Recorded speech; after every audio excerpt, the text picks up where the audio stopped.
Bleak House by Charles Dickens. Preface.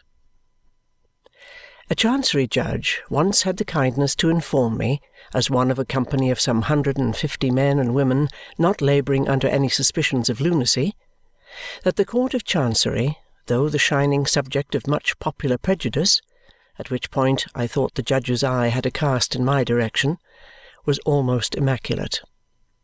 There had been, he admitted, a trivial blemish or so in its rate of progress, but this was exaggerated and had been entirely owing to the parsimony of the public, which guilty public, it appeared, had been until lately bent in the most determined manner on by no means enlarging the number of Chancery judges appointed, I believe by Richard II, but any other king will do as well.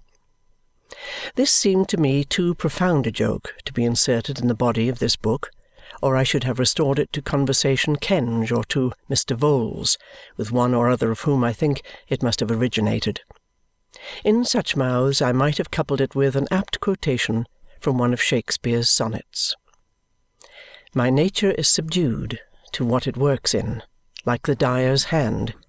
Pity me, then, and wish I were renewed.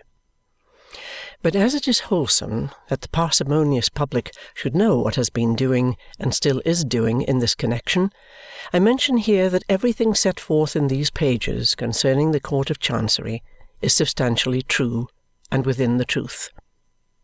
The case of Gridley is in no essential altered from one of actual occurrence, made public by a disinterested person who was professionally acquainted with the whole of the monstrous wrong from beginning to end. At the present moment, August 1853, there is a suit before the court which was commenced nearly 20 years ago, in which from 30 to 40 counsel have been known to appear at one time, in which costs have been incurred to the amount of £70,000, which is a friendly suit, and which is, I am assured, no nearer to its termination now than when it was begun. There is another well-known suit in Chancery, not yet decided, which was commenced before the close of the last century, and in which more than double the amount of £70,000 has been swallowed up in costs. If I wanted other authorities for Jarndyce and Jarndyce, I could rain them on these pages to the shame of a parsimonious public. There is only one other point on which I offer a word of remark. The possibility of what is called spontaneous combustion has been denied since the death of Mr. Krook, and my good friend Mr. Lewes, quite mistaken as he soon found in supposing the thing to have been abandoned by all authorities, published some ingenious letters to me at the time when that event was chronicled, arguing that spontaneous combustion could not possibly be. I have no need to observe that I do not wilfully or negligently mislead my readers, and that before I wrote that description I took pains to investigate the subject.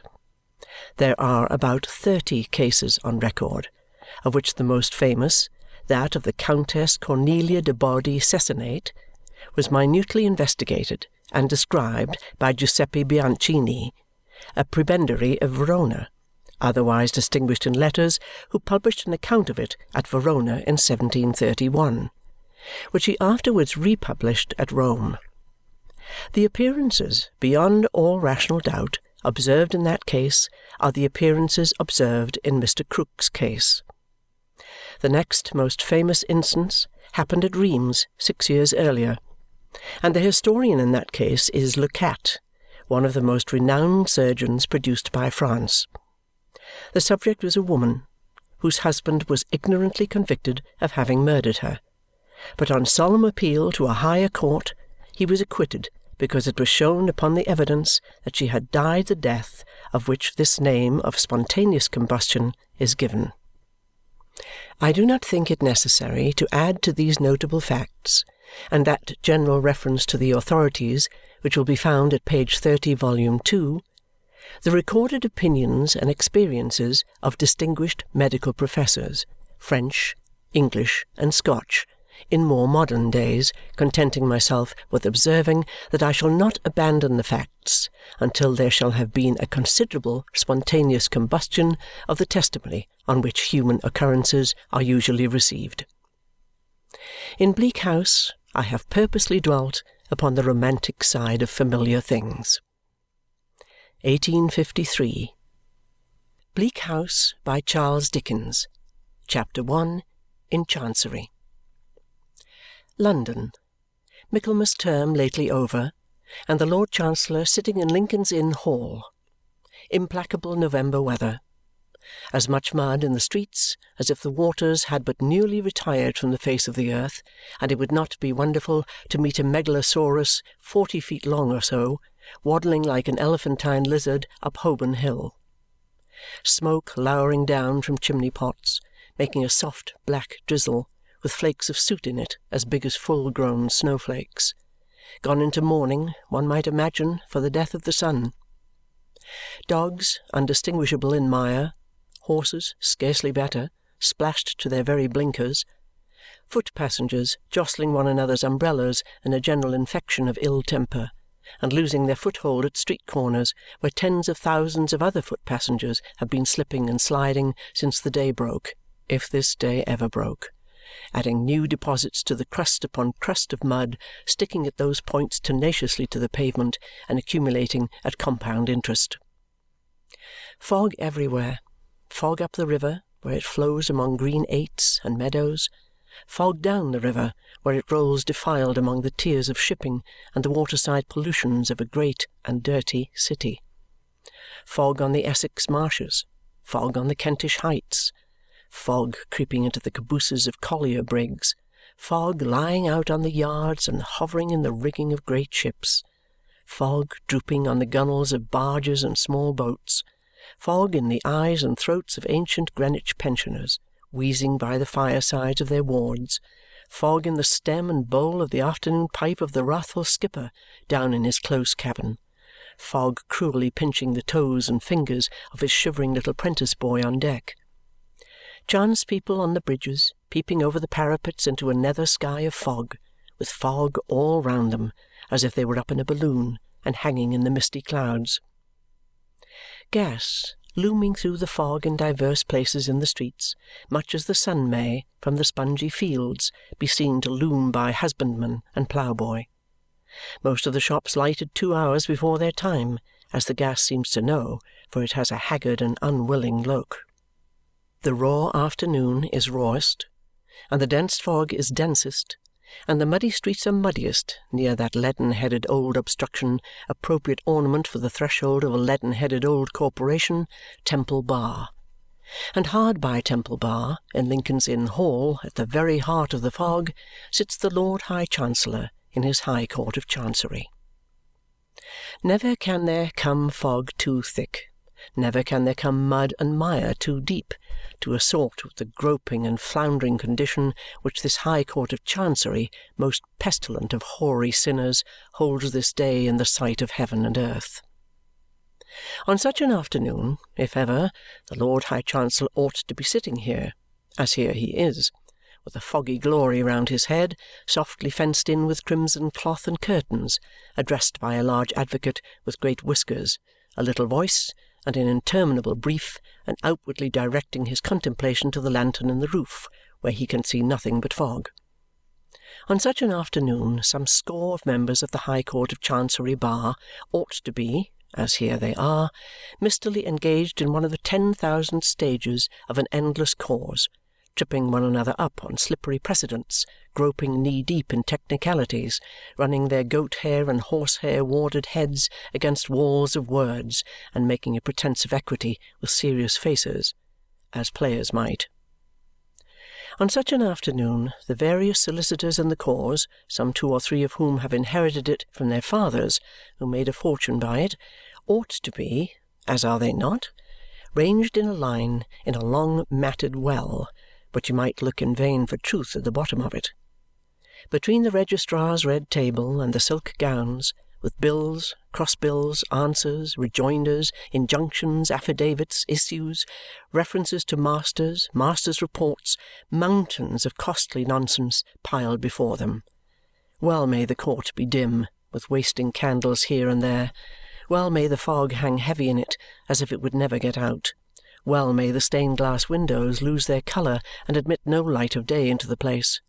Well may the uninitiated from the streets who peep in through the glass panes of the door be deterred from entrance by its owlish aspect and by the drawl languidly echoing to the roof from the padded days where the Lord High Chancellor looks into the lantern that has no light in it and where the attendant wigs are all stuck in a fog-bank. This is the Court of Chancery, which has its decaying houses and its blighted lands in every shire, which has its worn-out lunatic in every madhouse and its dead in every churchyard, which has its ruined suitor with his slipshod heels and threadbare dress borrowing and begging through the round of every man's acquaintance, which gives to moneyed might the means abundantly of wearying out the right, which so exhausts finances, patience, courage, hope, so overthrows the brain and breaks the heart, that there is not an honourable man among its practitioners who would not give, who does not often give, the warning, "Suffer any wrong that can be done you, rather than come here." Who happened to be in the Lord Chancellor's court this murky afternoon besides the Lord Chancellor, the counsellor in the cause, 2 or 3 counsel who are never in any cause, and the well of solicitors before mentioned? There is the registrar below the judge, in wig and gown, and there are 2 or 3 maces, or petty bags, or privy purses, or whatever they may be, in legal court suits. These are all yawning, for no crumb of amusement ever falls from Jarndyce and Jarndyce, the cause in hand, which was squeezed dry years upon years ago. The shorthand writers, the reporters of the court, and the reporters of the newspapers invariably decamp with the rest of the regulars when Jarndyce and Jarndyce comes on. Their places are a blank. Standing on a seat at the side of the hall, the better to peer into the curtained sanctuary, is a little mad old woman in a squeezed bonnet, who is always in court, from its sitting to its rising, and always expecting some incomprehensible judgment to be given in her favour. Some say she really is, or was, a party to a suit, but no one knows for certain because no one cares. She carries some small litter in a reticule, which she calls her documents, principally consisting of paper matches and dry lavender. A sallow prisoner has come up in custody for the 1/2-dozenth time to make a personal application to purge himself of his contempt, which, being a solitary surviving executor who has fallen into a state of conglomeration about accounts of which it is not pretended that he had ever any knowledge, he is not at all likely ever to do. In the meantime his prospects in life are ended. Another ruined suitor who periodically appears from Shropshire and breaks out into efforts to address the Chancellor at the close of the day's business, and who can by no means be made to understand that the Chancellor is legally ignorant of his existence after making it desolate for a quarter of a century, plants himself in a good place and keeps an eye on the judge, ready to call out, "My lord," in a voice of sonorous complaint on the instant of his rising. A few lawyers' clerks and others who know this suitor by sight linger on the chance of his furnishing some fun and enlivening the dismal weather a little. Jarndyce and Jarndyce drones on. This scarecrow of a suit has, in course of time, become so complicated that no man alive knows what it means. The parties to it understand it least, but it has been observed that no 2 Chancery lawyers can talk about it for 5 minutes without coming to a total disagreement as to all the premises. Innumerable children have been born into the cause, innumerable young people have married into it, innumerable old people have died out of it. Scores of persons have deliriously found themselves made parties in Jarndyce and Jarndyce without knowing how or why. Whole families have inherited legendary hatreds with the suit.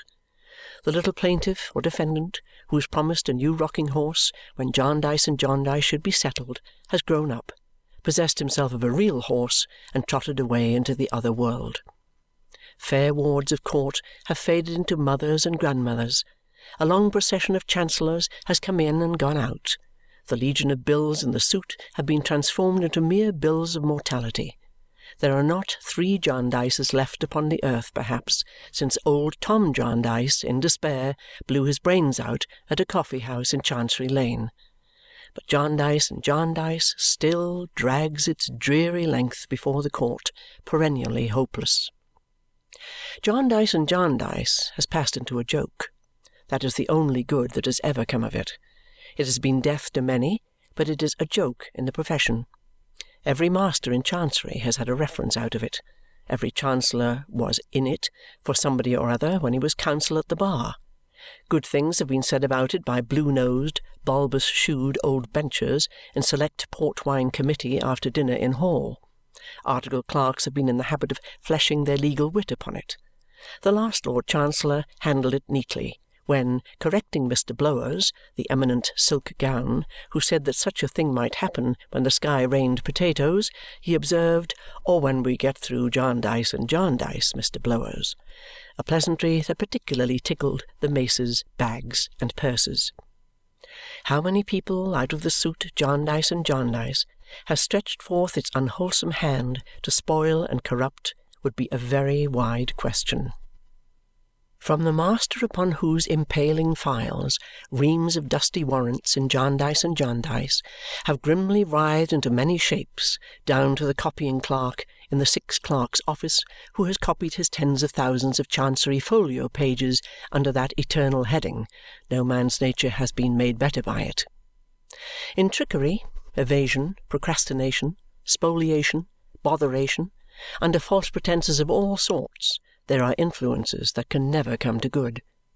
The very solicitors' boys who have kept the wretched suitors at bay by protesting time out of mind that Mr. Chisel, Mizzle, or otherwise was particularly engaged and had appointments until dinner may have got an extra moral twist and shuffle into themselves out of Jarndyce and Jarndyce. The receiver in the cause has acquired a goodly sum of money by it, but has acquired, too, a distrust of his own mother and a contempt for his own kind. Chisel, Mizzle, and otherwise have lapsed into a habit of vaguely promising themselves that they will look into that outstanding little matter and see what can be done for Drizzle, who is not well used, when Jarndyce and Jarndyce shall be got out of the office. Shirking and sharking in all their many varieties have been sown broadcast by the ill-fated cause, and even those who have contemplated its history from the outermost circle of such evil have been insensibly tempted into a loose way of letting bad things alone to take their own bad course, and a loose belief that if the world go wrong, it was in some off-hand manner never meant to go right. Thus, in the midst of the mud and at the heart of the fog, sits the Lord High Chancellor in his High Court of Chancery. "Mr. Tangle," says the Lord High Chancellor, latterly something restless under the eloquence of that learned gentleman. "Blood," says Mr. Tangle. Mr. Tangle knows more of Jarndyce and Jarndyce than anybody. He is famous for it, supposed never to have read anything else since he left school. "Have you nearly concluded your argument?" "Blood, no. Variety of points. Feel it my duty to submit, Ludship," is the reply that slides out of Mr. Tangle. "Several members of the bar are still to be heard, I believe," says the Chancellor with a slight smile. 18 of Mr. Tangle's learned friends, each armed with a little summary of 1800 sheets, bob up like 18 hammers in a pianoforte, make 18 bows, and drop into their 18 places of obscurity. "We will proceed with the hearing on Wednesday fortnight," says the Chancellor, for the question at issue is only a question of costs, a mere bud on the forest tree of the parent suit, and really will come to a settlement one of these days. The Chancellor rises, the bar rises, the prisoner is brought forward in a hurry. The man from Shropshire cries, "My lord!" Maces, bags, and purses indignantly proclaim silence and frown at the man from Shropshire. "In reference," proceeds the Chancellor, still on Jarndyce and Jarndyce, "to the young girl—" "Big Ludship's pardon. Boy," says Mr. Tangle prematurely.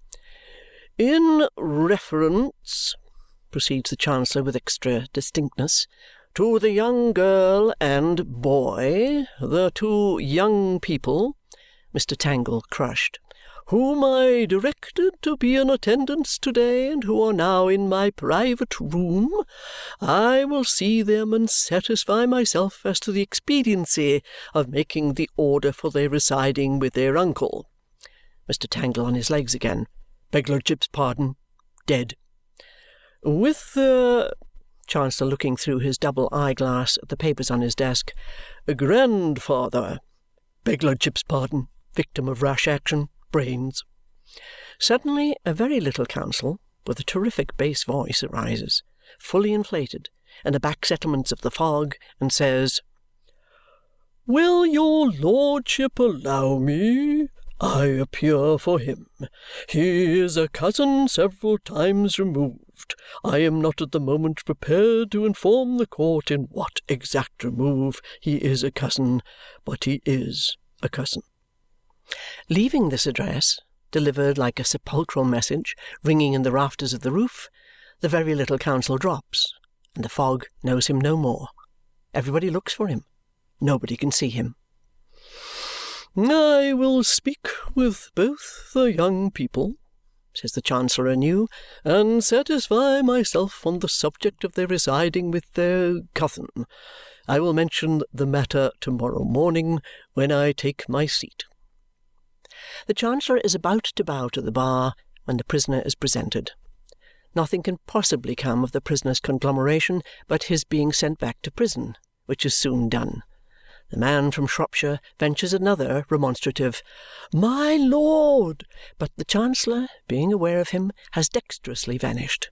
Everybody else quickly vanishes too. A battery of blue bags is loaded with heavy charges of papers and carried off by clerks. The little mad old woman marches off with her documents. The empty court is locked up. If all the injustice it has committed and all the misery it has caused could only be locked up with it, and the whole burnt away in a great funeral pyre, why, so much the better for other parties than the parties in Jarndyce and Jarndyce. Bleak House by Charles Dickens. Chapter 2. In Fashion. It is but a glimpse of the world of fashion that we want on this same miry afternoon. It is not so unlike the Court of Chancery, but that we may pass from the one scene to the other as the crow flies. Both the world of fashion and the Court of Chancery are things of precedent and usage, oversleeping Rip Van Winkles who have played at strange games through a deal of thundery weather, sleeping beauties whom the night will wake one day, when all the stopped spits in the kitchen shall begin to turn prodigiously. It is not a large world, relatively even to this world of ours, which has its limits too, as your Highness shall find when you have made the tour of it and are come to the brink of the void beyond. It is a very little speck. There is much good in it, there are many good and true people in it, it has its appointed place. But the evil of it is that it is a world wrapped up in too much jewellers' cotton and fine wool, and cannot hear the rushing of the larger worlds, and cannot see them as they circle round the sun. It is a deadened world, and its growth is sometimes unhealthy for want of air. My Lady Dedlock has returned to her house in town for a few days previous to her departure for Paris, where her ladyship intends to stay some weeks, after which her movements are uncertain. The fashionable intelligence says so for the comfort of the Parisians, and it knows all fashionable things. To know things otherwise were to be unfashionable. My Lady Dedlock has been down at what she calls, in familiar conversation, her place in Lincolnshire. The waters are out in Lincolnshire. An arch of the bridge in the park has been sapped and sopped away. The adjacent low-lying ground for half a mile in breadth is a stagnant river, with melancholy trees for islands in it, and a surface punctured all over, all day long, with falling rain.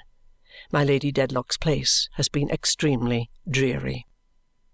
The weather for many a day and night has been so wet that the trees seem wet through, and the soft loppings and prunings of the woodman's axe can make no crash or crackle as they fall. The deer, looking soaked, leave quagmires where they pass.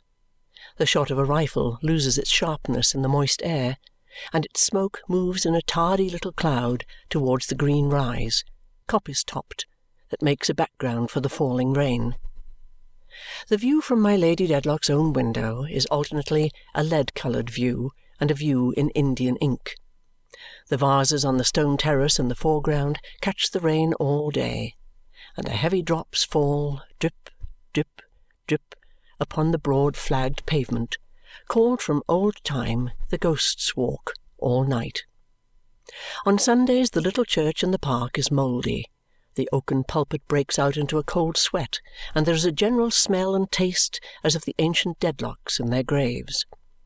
My Lady Dedlock, who is childless, looking out in the early twilight from her boudoir at a keeper's lodge and seeing the light of a fire upon the latticed panes and smoke rising from the chimney, and a child, chased by a woman, running out into the rain to meet the shining figure of a wrapped-up man coming through the gate, has been put quite out of temper. My Lady Dedlock says she has been bored to death. Therefore my Lady Dedlock has come away from the place in Lincolnshire and has left it to the rain and the crows and the rabbits and the deer and the partridges and pheasants. The pictures of the Dedlocks, past and gone, have seemed to vanish into the damp walls and mere lowness of spirits, as the housekeeper has passed along the old rooms, shutting up the shutters. And when they will next come forth again, the fashionable intelligence, which, like the fiend, is omniscient of the past and present, but not the future, cannot yet undertake to say. Sir Leicester Dedlock is only a baronet, but there is no mightier baronet than he. His family is as old as the hills and infinitely more respectable. He has a general opinion that the world might get on without hills, but would be done up without Dedlocks. He would, on the whole, admit nature to be a good idea, a little low perhaps when not enclosed with a park fence, but an idea dependent for its execution on your great county families. He is a gentleman of strict conscience, disdainful of all littleness and meanness, and ready on the shortest notice to die any death you may please to mention rather than give occasion for the least impeachment of his integrity. He is an honourable, obstinate, truthful, high-spirited, intensely prejudiced, perfectly unreasonable man. Sir Leicester is 20 years, full measure, older than my Lady. He will never see 65 again, nor perhaps 66, nor yet 67. He has a twist of the gout now and then, and walks a little stiffly. He is of a worthy presence, with his light grey hair and whiskers, his fine shirt frill, his pure white waistcoat, and his blue coat with bright buttons always buttoned. He is ceremonious, stately, most polite on every occasion to my Lady, and holds her personal attractions in the highest estimation. His gallantry to my Lady, which has never changed since he courted her, is the one little touch of romantic fancy in him. Indeed, he married her for love. A whisper still goes about that she had not even family, howbeit Sir Leicester had so much family that perhaps he had enough and could dispense with any more. But she had beauty, pride, ambition, insolent resolve, and sense enough to portion out a legion of fine ladies. Wealth and station, added to these, soon floated her upward, and for years now my Lady Dedlock has been at the centre of the fashionable intelligence and at the top of the fashionable tree. How Alexander wept when he had no more worlds to conquer, everybody knows, or has some reason to know by this time, the matter having been rather frequently mentioned. My Lady Dedlock, having conquered her world, fell not into the melting, but rather into the freezing mood. An exhausted composure, a worn-out placidity, an equanimity of fatigue not to be ruffled by interest or satisfaction, are the trophies of her victory. She is perfectly well bred. If she could be translated to heaven to-morrow, she might be expected to ascend without any rapture. She has beauty still, and if it be not in its heyday, it is not yet in its autumn. She has a fine face, originally of a character that would be rather called very pretty than handsome, but improved into classicality by the acquired expression of her fashionable state. Her figure is elegant and has the effect of being tall. Not that she is so, but that the most is made, as the Honourable Bob Stables has frequently asserted upon oath, of all her points. The same authority observes that she is perfectly got up, and remarks in commendation of her hair especially that she is the best groomed woman in the whole stud. With all her perfections on her head, my Lady Dedlock has come up from her place in Lincolnshire, hotly pursued by the fashionable intelligence, to pass a few days at our house in town previous to her departure for Paris, where her ladyship intends to stay some weeks, after which her movements are uncertain. and at her house in town, upon this muddy, murky afternoon, presents himself an old-fashioned old gentleman attorney at law and eke solicitor of the High Court of Chancery, who has the honour of acting as legal adviser of the Dedlocks, and has as many cast-iron boxes in his office with that name outside as if the present baronet were the coin of the conjurer's trick and were constantly being juggled through the whole set. Across the hall and up the stairs and along the passages and through the rooms, which are very brilliant in the season and very dismal out of it, fairyland to visit but a desert to live in, the old gentleman is conducted by a Mercury in powder to my Lady's presence. The old gentleman is rusty to look at, but is reputed to have made good thrift out of aristocratic marriage settlements and aristocratic wills, and to be very rich. He is surrounded by a mysterious halo of family confidences, of which he is known to be the silent depository.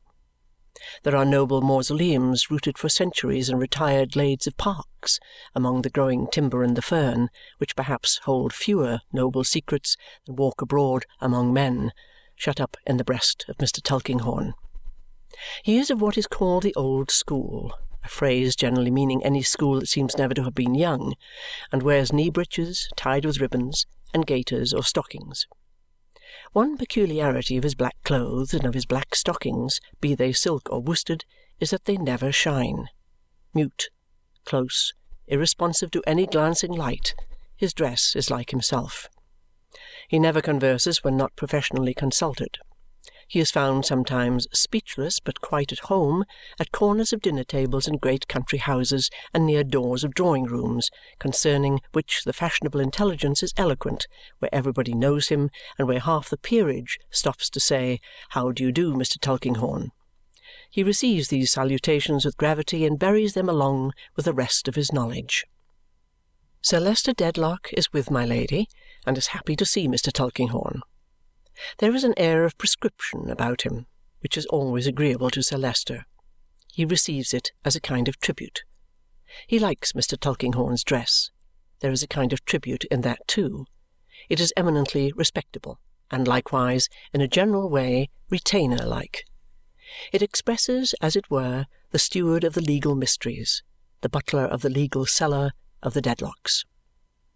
Has Mr. Tulkinghorn any idea of this himself? It may be so, or it may not, but there is this remarkable circumstance to be noted in everything associated with my Lady Dedlock as one of a class, as one of the leaders and representatives of her little world.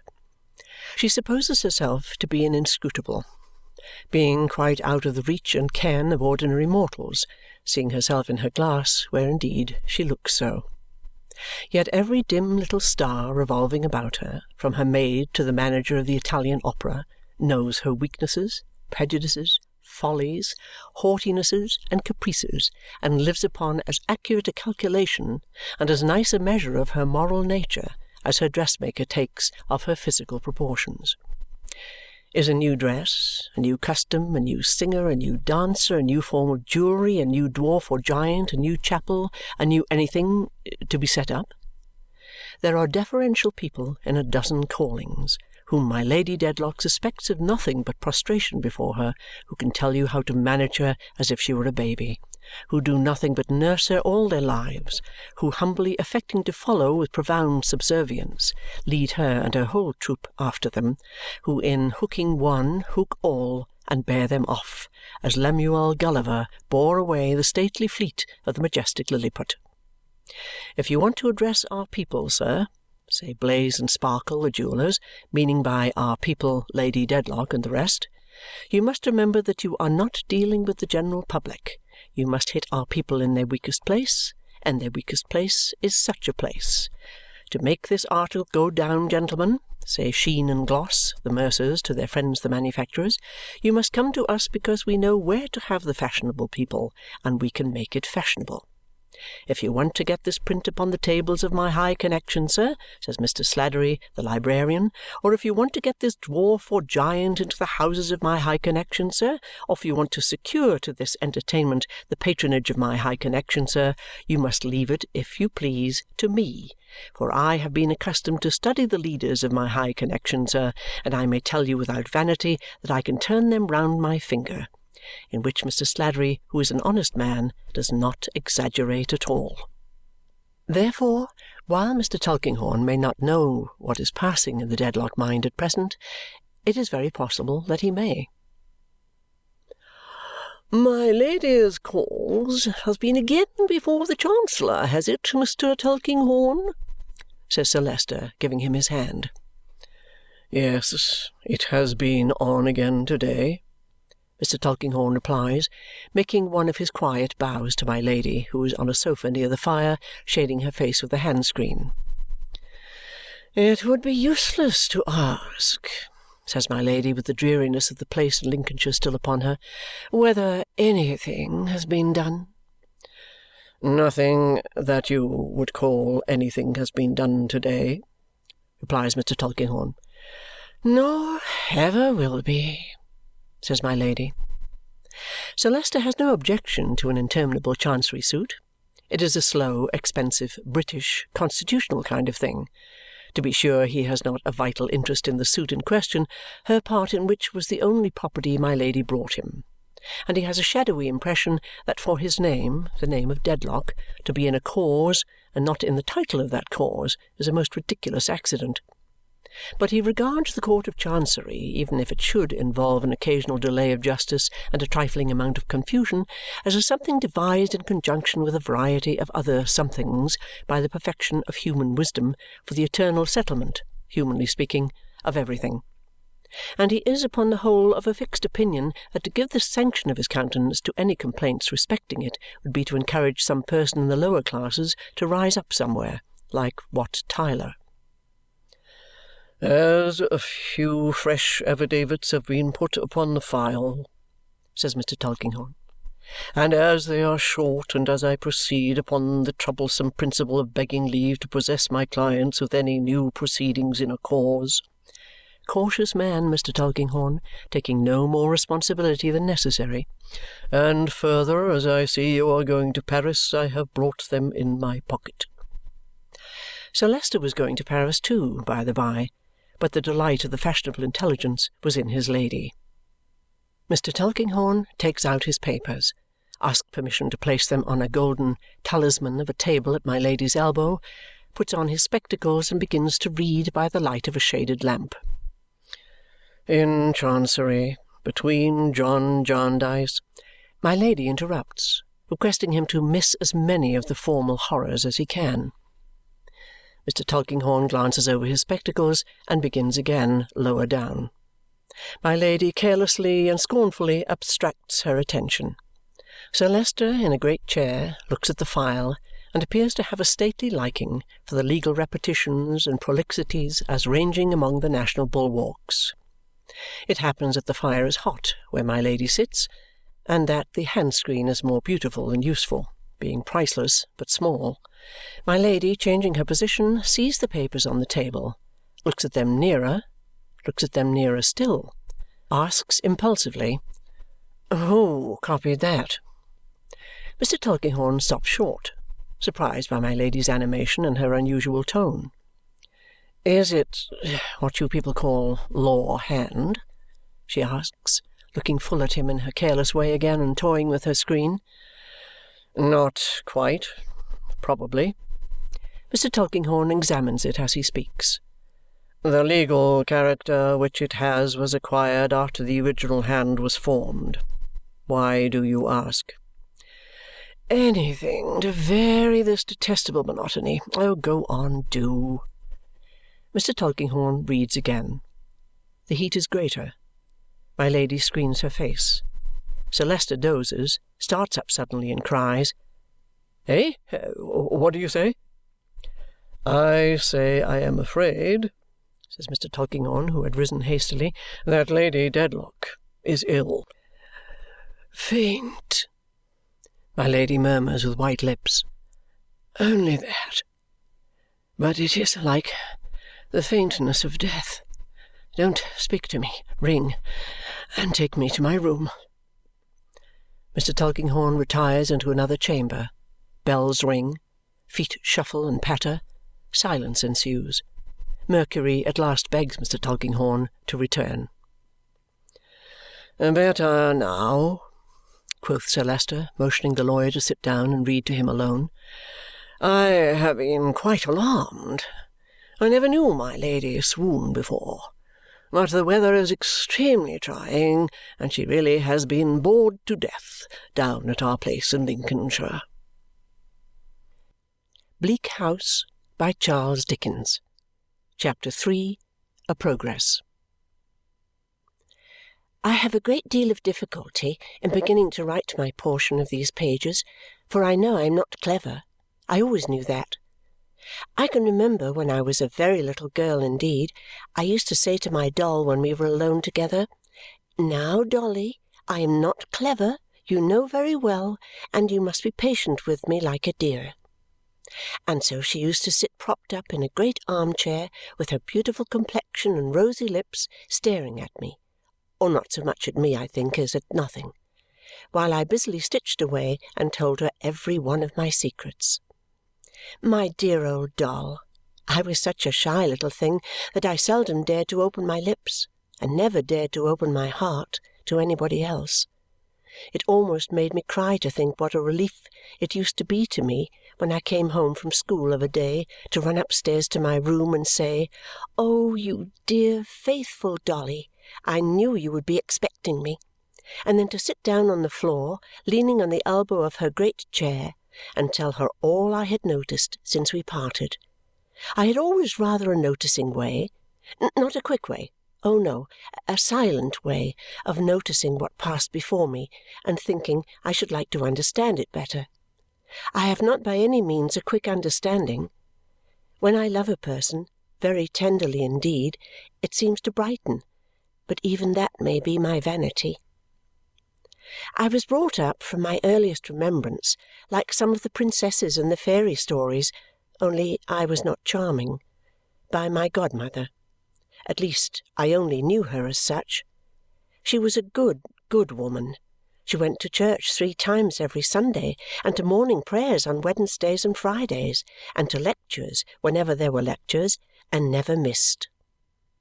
She was handsome, and if she had ever smiled, would have been, I used to think, like an angel. But she never smiled. She was always grave and strict. She was so very good herself, I thought, that the badness of other people made her frown all her life.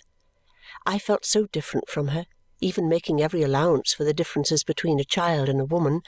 I felt so poor, so trifling, and so far off that I never could be unrestrained with her, no, could never even love her as I wished. It made me very sorry to consider how good she was and how unworthy of her I was, and I used ardently to hope that I might have a better heart, and I talked it over very often with the dear old doll. But I never loved my godmother as I ought to have loved her, and as I felt I must have loved her if I had been a better girl. This made me, I dare say, more timid and retiring than I naturally was, and cast me upon Dolly as the only friend with whom I felt at ease. But something happened when I was still quite a little thing that helped it very much. I had never heard my mamma spoken of. I had never heard of my papa either, but I felt more interested about my mamma. I had never worn a black frock that I could recollect. I had never been shown my mamma's grave. I had never been told where it was. Yet I had never been taught to pray for any relation but my godmother. I had more than once approached this subject of my thoughts with Mrs. Rachael, our only servant, who took my light away when I was in bed, another very good woman, but austere to me, and she had only said, "Esther, good night," and gone away and left me. Although there were 7 girls at the neighbouring school where I was a day boarder, and although they called me little Esther Summerson, I knew none of them at home. All of them were older than I, to be sure. I was the youngest there by a good deal, but there seemed to be some other separation between us besides that, and besides their being far more clever than I was and knowing much more than I did. One of them, in the first week of my going to the school, I remember it very well, invited me home to a little party, to my great joy, but my godmother wrote a stiff letter declining for me, and I never went, and I never went out at all. It was my birthday, There were holidays at school on other birthdays. None on mine. There were rejoicings at home on other birthdays, as I knew from what I heard the girls relate to one another. There were none on mine. My birthday was the most melancholy day at home in the whole year. I have mentioned that unless my vanity should deceive me, as I know it may, for I may be very vain without suspecting it, though indeed I don't, my comprehension is quickened when my affection is. My disposition is very affectionate, and perhaps I might still feel such a wound, if such a wound could be received more than once, with the quickness of that birthday. Dinner was over, and my godmother and I were sitting at the table before the fire. The clock ticked, the fire clicked. Not another sound had been heard in the room or in the house for I don't know how long. I happened to look timidly up from my stitching across the table at my godmother, and I saw in her face, looking gloomily at me, "It would have been far better, little Esther, that you had had no birthday, that you had never been born." I broke out crying and sobbing, and I said, "Oh, dear godmother, tell me, pray do tell me, did mamma die on my birthday?" "No," she returned. "Ask me no more, child." "Oh, do pray tell me something of her. Do now, at last, dear godmother, if you please. What did I do to her? How did I lose her? Why am I so different from other children, and why is it my fault, dear godmother? No, don't go away. Oh, speak to me." I was in a kind of fright beyond my grief, and I caught hold of her dress and was kneeling to her. She had been saying all the while, "Let me go." But now she stood still. Her darkened face had such power over me that it stopped me in the midst of my vehemence. I put up my trembling little hand to clasp hers or to beg her pardon with what earnestness I might, but withdrew it as she looked at me, and laid it on my fluttering heart. She raised me, sat in her chair, and standing me before her, said slowly, in a cold, low voice, I see her knitted brow and pointed finger, "Your mother, Esther, is your disgrace, and you are hers. The time will come, and soon enough, when you will understand this better and will feel it too, as no one save a woman can. I have forgiven her." But her face did not relent. "The wrong she did to me, and I say no more of it, though it was greater than you will ever know, than any one will ever know but I, the sufferer.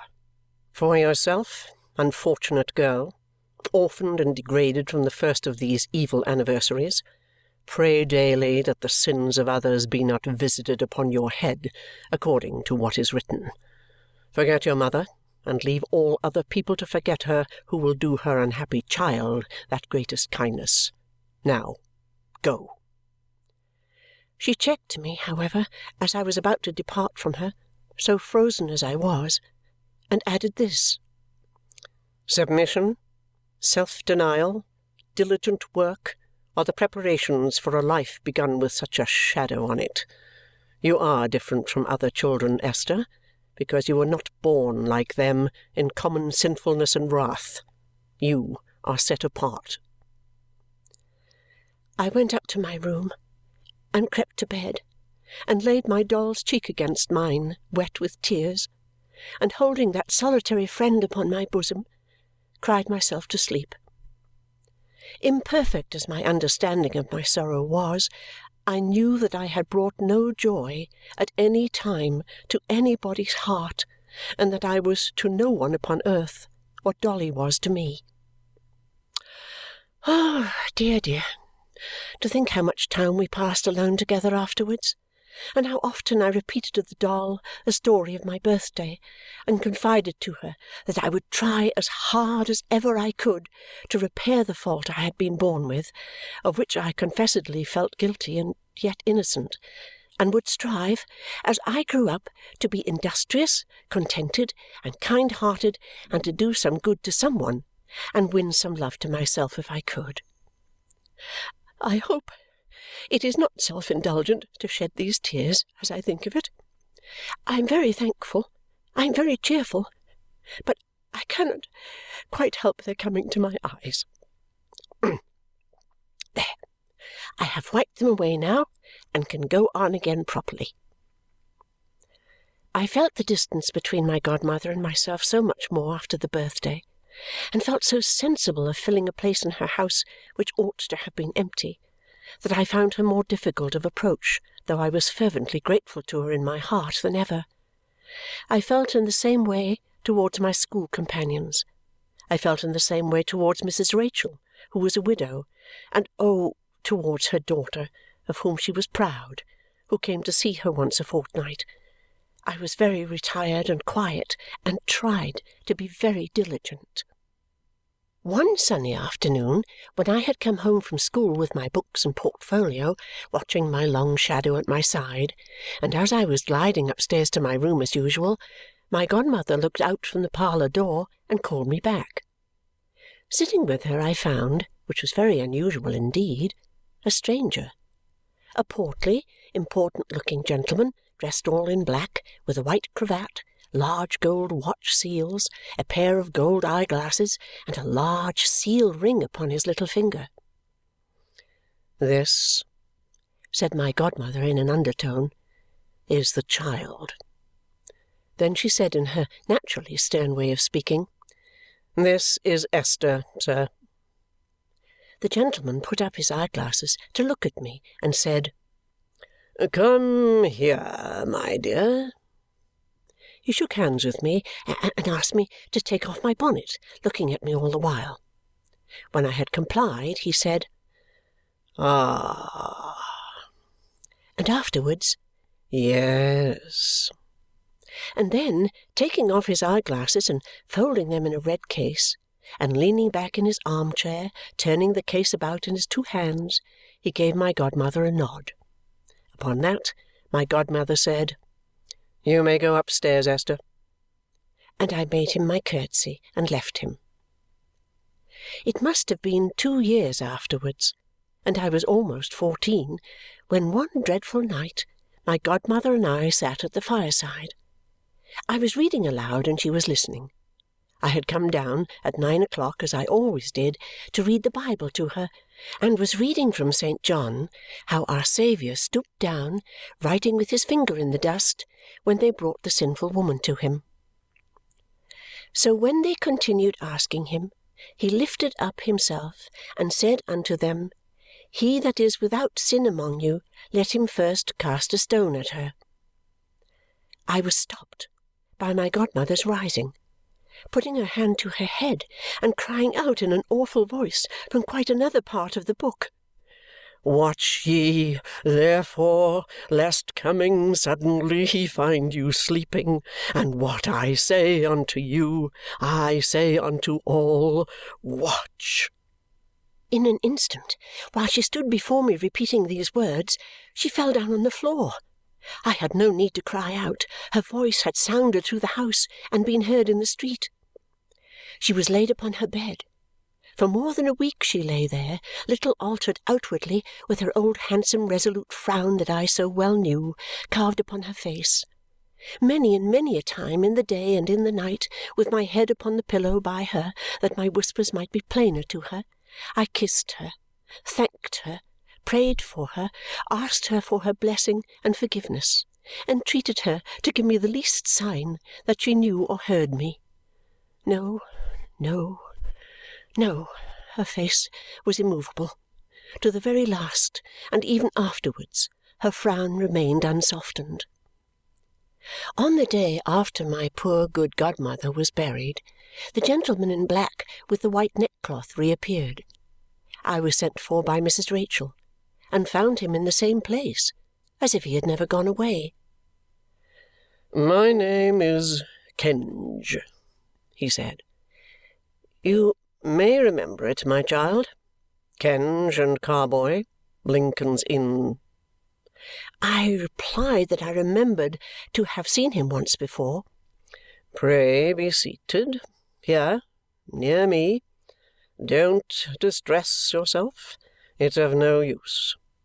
Mrs. Rachael, I needn't inform you, who are acquainted with the late Miss Barbary's affairs, that her means die with her, and that this young lady, now her aunt is dead—" "My aunt, sir?" "It is really of no use carrying on a deception when no object is to be gained by it," said Mr. Kenge smoothly. "Aunt, in fact, though not in law. Don't distress yourself. Don't weep. Don't tremble. Mrs. Rachael, our young friend has no doubt heard of the Jarndyce and Jarndyce?" "Never," said Mrs. Rachael. "Is it possible," pursued Mr. Kenge, putting up his eyeglasses, "that our young friend, I beg you won't distress yourself, never heard of Jarndyce and Jarndyce?" I shook my head, wondering even what it was. "Not of Jarndyce and Jarndyce?" said Mr. Kenge, looking over his glasses at me and softly turning the case about and about as if he were petting something. "Not of one of the greatest Chancery suits known? Not of Jarndyce and Jarndyce, in itself a monument of Chancery practice, in which, I would say, every difficulty, every contingency, every masterly fiction, every form of procedure known in that court is represented over and over again? It is a cause that could not exist out of this free and great country. I should say that the aggregate of costs in Jarndyce and Jarndyce, Mrs. Rachael—" I was afraid he addressed himself to her because I appeared inattentive. "amounts at the present hour to from 60 to 70,000 pounds," said Mr. Kenge, leaning back in his chair. I felt very ignorant, but what could I do? I was so entirely unacquainted with the subject that I understood nothing about it even then. "And she really never heard of the cause?" said Mr. Kenge. "Surprising!"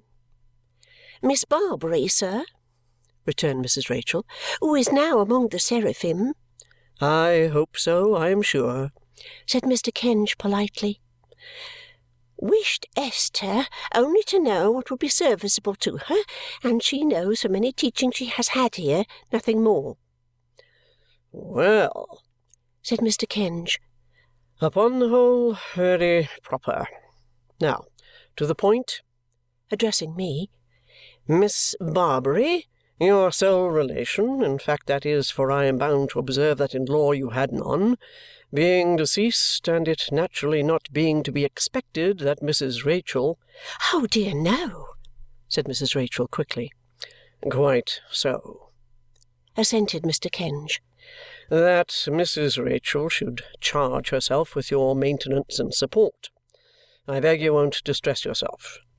You are in a position to receive the renewal of an offer which I was instructed to make to Miss Barbary some 2 years ago, and which, though rejected then, was understood to be renewable under the lamentable circumstances that have since occurred. Now, if I avow that I represent in Jarndyce and Jarndyce and otherwise a highly humane but at the same time singular man, shall I compromise myself by any stretch of my professional caution?" said Mr. Kenge, leaning back in his chair again and looking calmly at us both. He appeared to enjoy beyond everything the sound of his own voice. I couldn't wonder at that, for it was mellow and full and gave great importance to every word he uttered. He listened to himself with obvious satisfaction and sometimes gently beat time to his own music with his head or rounded a sentence with his hand. I was very much impressed by him even then. Before I knew that, he formed himself on the model of a great lord who was his client, and that he was generally called Conversation Kenge. "Mr. Jarndyce," he pursued, being aware of the, I would say, desolate position of our young friend, offers to place her at a first-rate establishment, where her education shall be completed, where her comfort shall be secured, where her reasonable wants shall be anticipated, where she shall be eminently qualified to discharge her duty in that station of life unto which it has pleased, shall I say, Providence, to call her. My heart was filled so full, both by what he said and by his affecting manner of saying it, that I was not able to speak, though I tried. "Mr. Jarndyce," he went on, "makes no condition beyond expressing his expectation that our young friend will not at any time remove herself from the establishment in question without his knowledge and concurrence, that she will faithfully apply herself to the acquisition of those accomplishments upon the exercise of which she will be ultimately dependent, that she will tread in the paths of virtue and honour, and the so forth." I was still less able to speak than before. "Now, what does our young friend say?" proceeded Mr. Kenge. "Take time, take time. I pause for her reply, but take time." What the destitute subject of such an offer tried to say, I need not repeat. What she did say, I could more easily tell if it were worth the telling. What she felt, and will feel to her dying hour, I could never relate. This interview took place at Windsor, where I had passed, as far as I knew, my whole life. On that day week, amply provided with all necessaries, I left it, inside the stage-coach, for Reading. Mrs. Rachael was too good to feel any emotion at parting, but I was not so good, and wept bitterly. I thought that I ought to have known her better after so many years, and ought to have made myself enough of a favourite with her to make her sorry then. When she gave me one cold parting kiss upon my forehead, like a thaw drop from a stone porch, it was a very frosty day, I felt so miserable and self-reproachful that I clung to her and told her it was my fault. I knew that she could say good-bye so easily. "No, Esther," she returned. "It is your misfortune." The coach was at the little lawn gate. We had not come out until we heard the wheels, and thus I left her with a sorrowful heart. She went in before my boxes were lifted to the coach roof and shut the door. As long as I could see the house, I looked back at it from the window through my tears.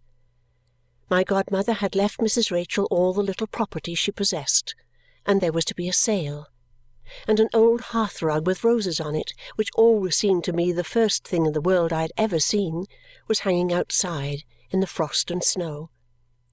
A day or two before I had wrapped the dear old doll in her own shawl and quietly laid her, I am half ashamed to tell it, in the garden earth under the tree that shaded my old window. I had no companion left but my bird, and him I carried with me in his cage. When the house was out of sight, I sat, with my bird-cage in the straw at my feet, forward on the low seat to look out of the high window, watching the frosty trees that were like beautiful pieces of spar, and the fields all smooth and white with last night's snow, and the sun so red but yielding so little heat, and the ice dark like metal where the skaters and the sliders had brushed the snow away. There was a gentleman in the coach who sat on the opposite seat and looked very large in a quantity of wrappings, but he sat gazing out of the other window and took no notice of me. I thought of my dead godmother, of the night when I read to her, of her frowning so fixedly and sternly in her bed, of the strange place I was going to, of the people I should find there, and what they would be like, and what they would say to me, when a voice in the coach gave me a terrible start. It said, "What the devil are you crying for?" I was so frightened that I lost my voice and could only answer in a whisper, "Me, sir." for of course I knew it must have been the gentleman in the quantity of wrappings, though he was still looking out of his window. "Yes, you," he said, turning round. "I didn't know I was crying, sir," I faltered. "But you are," said the gentleman. "Look here." He came quite opposite to me from the other corner of the coach, brushed one of his large furry cuffs across my eyes, but without hurting me, and showed me that it was wet. "There! Now you know you are," he said. "Don't you?" "Yes, sir," I said. "And what are you crying for?" said the gentleman. "Don't you want to go there?" "Where, sir?" "Where? Why, wherever you are going," said the gentleman. "I'm very glad to go there, sir," I answered. "Well, then, look glad," said the gentleman. I thought he was very strange, or at least that what I could see of him was very strange, for he was wrapped up to the chin, and his face was almost hidden in a fur cap, with broad fur straps at the side of his head, fastened under his chin. But I was composed again, and not afraid of him, so I told him that I thought I must have been crying because of my godmother's death, and because of Mrs. Rachael's not being sorry to part with me. "Confound Mrs. Rachael," said the gentleman. "Let her fly away in a high wind on a broomstick." I began to be really afraid of him now and looked at him with the greatest astonishment. But I thought that he had pleasant eyes, although he kept on muttering to himself in an angry manner and calling Mrs. Rachael names. After a little while he opened his outer wrapper, which appeared to me large enough to wrap up the whole coach, and put his arm down into a deep pocket in the side. "Now look here," he said. "In this paper," which was nicely folded, "is a piece of the best plum cake that can be got for money, sugar on the outside an inch thick, like fat on mutton chops. Here's a little pie, a gem this is, both for size and quality, made in France. And what do you suppose it's made of? Livers of fat geese. There's a pie. Now, let's see you eat 'em."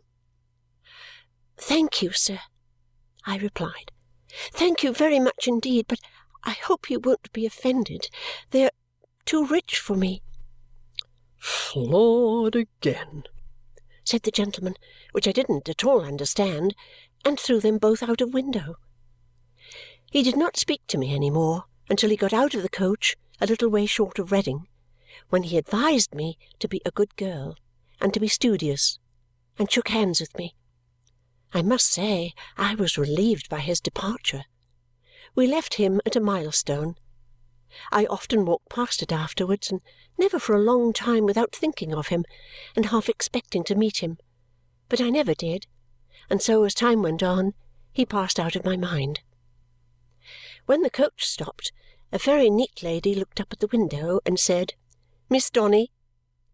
"No, ma'am, Esther Summerson." "That is quite right," said the lady. "Miss Donny." I now understood that she introduced herself by that name and begged Miss Donny's pardon for my mistake and pointed out my boxes at her request. Under the direction of a very neat maid, they were put outside a very small green carriage, and then Miss Donny, the maid, and I got inside and were driven away. "Everything is ready for you, Esther," said Miss Donny, "and the scheme of your pursuits has been arranged in exact accordance with the wishes of your guardian, Mr. Jarndyce." Did you say, ma'am?" "Of your guardian, Mr. Jarndyce," said Miss Donny. I was so bewildered that Miss Donny thought the cold had been too severe for me and lent me her smelling bottle. "Do you know my guardian, Mr. Jarndyce, ma'am?" I asked after a good deal of hesitation. "Not personally, Esther," said Miss Donny. "Merely through his solicitors, Messrs. Kenge and Carboy of London. A very superior gentleman, Mr. Kenge. truly eloquent indeed, some of his periods quite majestic. I felt this to be very true, but was too confused to attend to it. Our speedy arrival at our destination, before I had time to recover myself, increased my confusion, and I never shall forget the uncertain and the unreal air of everything at Greenleaf, Miss Donny's house, that afternoon. But I soon became used to it. I was so adapted to the routine of Greenleaf before long that I seemed to have been there a great while and almost to have dreamed rather than really lived my old life at my godmother's. Nothing could be more precise, exact, and orderly than Greenleaf. There was a time for everything, all round the dial of the clock, and everything was done at its appointed moment. We were 12 boarders, and there were 2 Miss Donnys, twins. It was understood that I would have to depend, by and by, on my qualifications as a governess, and I was not only instructed in everything that was taught at Greenleaf, but was very soon engaged in helping to instruct others. Although I was treated in every other respect like the rest of the school, this single difference was made in my case from the first. As I began to know more, I taught more, and so in course of time I had plenty to do, which I was very fond of doing because it made the dear girls fond of me. At last, whenever a new pupil came who was a little downcast and unhappy, she was so sure, indeed I don't know why, to make a friend of me that all newcomers were confided to my care. They said I was so gentle, but I am sure they were. I often thought of the resolution I had made on my birthday to try to be industrious, contented, and true-hearted, and to do some good to some one and win some love if I could. And indeed, I felt almost ashamed to have done so little and have won so much. I passed at Greenleaf 6 happy, quiet years. I never saw in any face there, thank heaven, on my birthday, that it would have been better if I had never been born. When the day came round, it brought me so many tokens of affectionate remembrance that my room was beautiful with them from New Year's Day to Christmas. In those 6 years I had never been away except on visits at holiday time in the neighbourhood. After the first 6 months or so, I had taken Miss Donny's advice in reference to the propriety of writing to Mr. Kenge to say that I was happy and grateful, and with her approval I had written such a letter. I had received a formal answer acknowledging its receipt and saying, "We note the contents thereof, which shall be duly communicated to our client." After that I sometimes heard Miss Donny and her sister mention how regular my accounts were paid, and about twice a year I ventured to write a similar letter. I always received by return of post exactly the same answer in the same round hand, with the signature of Kenge and Carboy in another writing, which I supposed to be Mr. Kenge's. It seemed so curious to me to be obliged to write all this about myself, as if this narrative were the narrative of my life, but my little body will soon fall into the background now. 6 quiet years, I find I am saying it for the second time, I had passed at Greenleaf, seeing in those around me, as it might be in a looking-glass, every stage of my own growth and change there, when, one November morning, I received this letter. I omit the date. Old Square, Lincoln's Inn. Madam, Jarndyce and Jarndyce. Our client, Mr. Jarndyce, being about to receive into his house, under an order of the Court of Chancery, a ward of the court in this cause, for whom he wishes to secure an eligible companion, directs us to inform you that he will be glad of your services in the aforesaid capacity. We have arranged for your being forwarded, carriage free, per 8 o'clock coach from Reading, on Monday morning next, to White Horse Cellar, Piccadilly, London, where one of our clerks will be in waiting to convey you to our office as above. We are, madam, your obedient servants, Kenge and Carboy. Miss Esther Summerson. Oh, never, never, never shall I forget the emotion this letter caused in the house. It was so tender in them to care so much for me, It was so gracious in that father, who had not forgotten me, to have made my orphan ways so smooth and easy, and to have inclined so many youthful natures towards me, that I could hardly bear it. Not that I would have had them less sorry, I am afraid not, but the pleasure of it, and the pain of it, and the pride and joy of it, and the humble regret of it was so blended that my heart seemed almost breaking, while it was full of rapture. The letter gave me only 5 days' notice of my removal, when every minute added to the proofs of love and kindness that were given me in those 5 days. And when at last the morning came, and when they took me through all the rooms that I might see them for the last time, and when some cried, "Esther, dear, say good-bye to me here at my bedside, where you first spoke so kindly to me," and when others asked me only to write their names, "With Esther's love," and when they all surrounded me with their parting presents and clung to me weeping and cried, "What shall we do when dear, dear Esther's gone?" and when I tried to tell them how forbearing and how good they had all been to me, and how I blessed and thanked them every one, what a heart I had!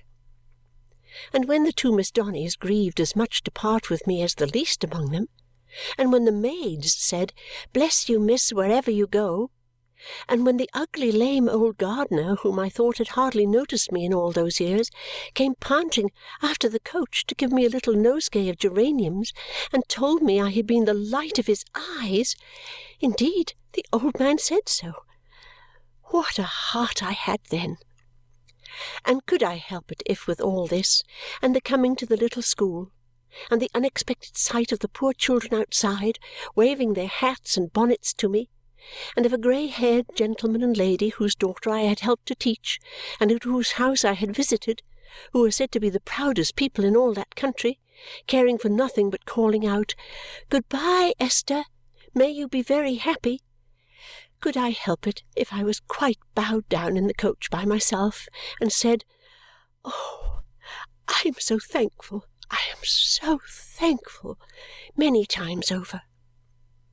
But of course I soon considered that I must not take tears where I was going after all that had been done for me. Therefore, of course, I made myself sob less and persuaded myself to be quiet by saying very often, "Esther, now you really must. This will not do."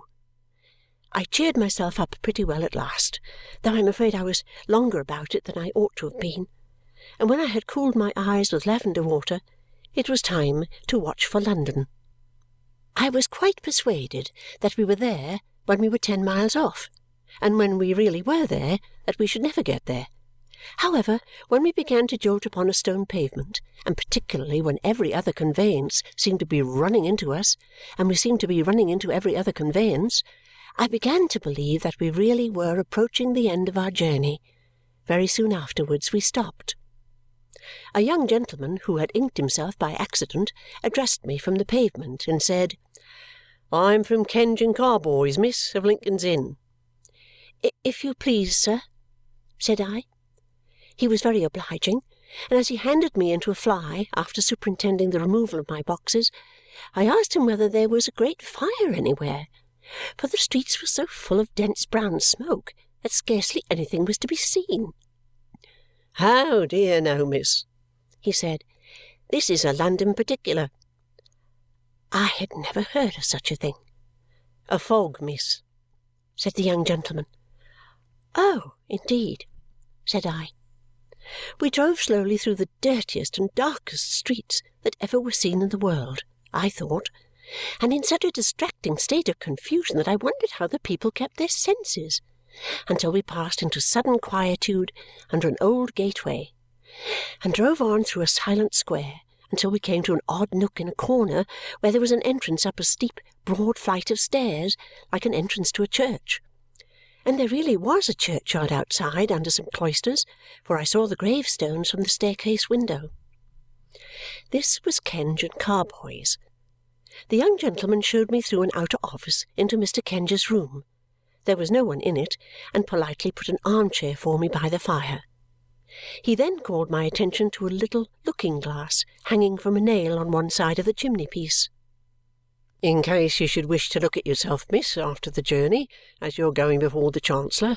Not that it's requisite, I'm sure," said the young gentleman civilly. "Going before the Chancellor?" I said, startled for a moment. "Only a matter of form, miss," returned the young gentleman. "Mr. Kenge is in court now. He left his compliments, and would you partake of some refreshment?" There were biscuits and a decanter of wine on a small table. "And look over the paper," which the young gentleman gave me as he spoke. He then stirred the fire and left me. Everything was so strange, the stranger from its being night in the daytime, the candles burning with a white flame and looking raw and cold, that I read the words in the newspaper without knowing what they meant, and found myself reading the same words repeatedly. As it was of no use going on in that way, I put the paper down, took a peep at my bonnet in the glass to see if it was neat, and looked at the room, which was not half lighted, and at the shabby, dusty tables, and at the piles of writings, and at a bookcase full of the most inexpressive-looking books that ever had anything to say for themselves. Then I went on, thinking, and the fire went on burning, and the candles went on flickering and guttering, and there were no snuffers, until the young gentleman by and by brought a very dirty pair for 2 hours. At last Mr. Kenge came. He was not altered, but he was surprised to see how altered I was, and appeared quite pleased. "As you are going to be the companion of the young lady who is now in the Chancellor's private room, Miss Summerson," he said, "we thought it well that you should be in attendance also. You will not be discomposed by the Lord Chancellor, I dare say?" "No, sir," I said. "I don't think I shall, really not seeing on consideration why I should be." So Mr. Kenge gave me his arm, and we went round the corner, under a colonnade, and in at a side door. And so we came along a passage into a comfortable sort of room, where a young lady and a young gentleman were standing near a great loud roaring fire. A screen was interposed between them and it, and they were leaning on the screen, talking. They both looked up when I came in, and I saw in the young lady, with the fire shining upon her, such a beautiful girl, with such rich golden hair, such soft blue eyes, and such a bright, innocent, trusting face. "Miss Ada," said Mr. Kenge, "this is Miss Summerson." She came to meet me with a smile of welcome, and her hand extended, but seemed to change her mind in a moment and kissed me. In short, she had such a natural, captivating, winning manner that in a few minutes we were sitting in the window-seat with the light of the fire upon us, talking together as free and happy as could be. Oh, what a load off my mind! It was so delightful to know that she could confide in me and like me. It was so good of her, and so encouraging to me. The young gentleman was her distant cousin, she told me, and his name Richard Carstone. He was a handsome youth, with an ingenuous face and a most engaging laugh. And after she had called him up to where we sat, he stood by us in the light of the fire, talking gaily like a light-hearted boy. He was very young, not more than 19 then, if quite so much, but nearly 2 years older than she was. They were both orphans, and, what was very unexpected and curious to me, had never met before that day. Our all three coming together for the first time in such an unusual place was a thing to talk about, and we talked about it, and the fire, which had left off roaring, winked its red eyes at us, as Richard said, like a drowsy old Chancery lion. We conversed in a low tone because a full-dressed gentleman in a bag wig frequently came in and out, and when he did so we could hear a drawling sound in the distance, which he said was one of the counsel in our case addressing the Lord Chancellor. He told Mr. Kenge that the Chancellor would be up in 5 minutes, and presently we heard a bustle and a tread of feet, and Mr. Kenge said that the court had risen, and his lordship was in the next room. The gentleman in the bag wig opened the door almost directly and requested Mr. Kenge to come in. Upon that we all went into the next room, Mr. Kenge first, with my darling, It is so natural to me now that I can't help writing it.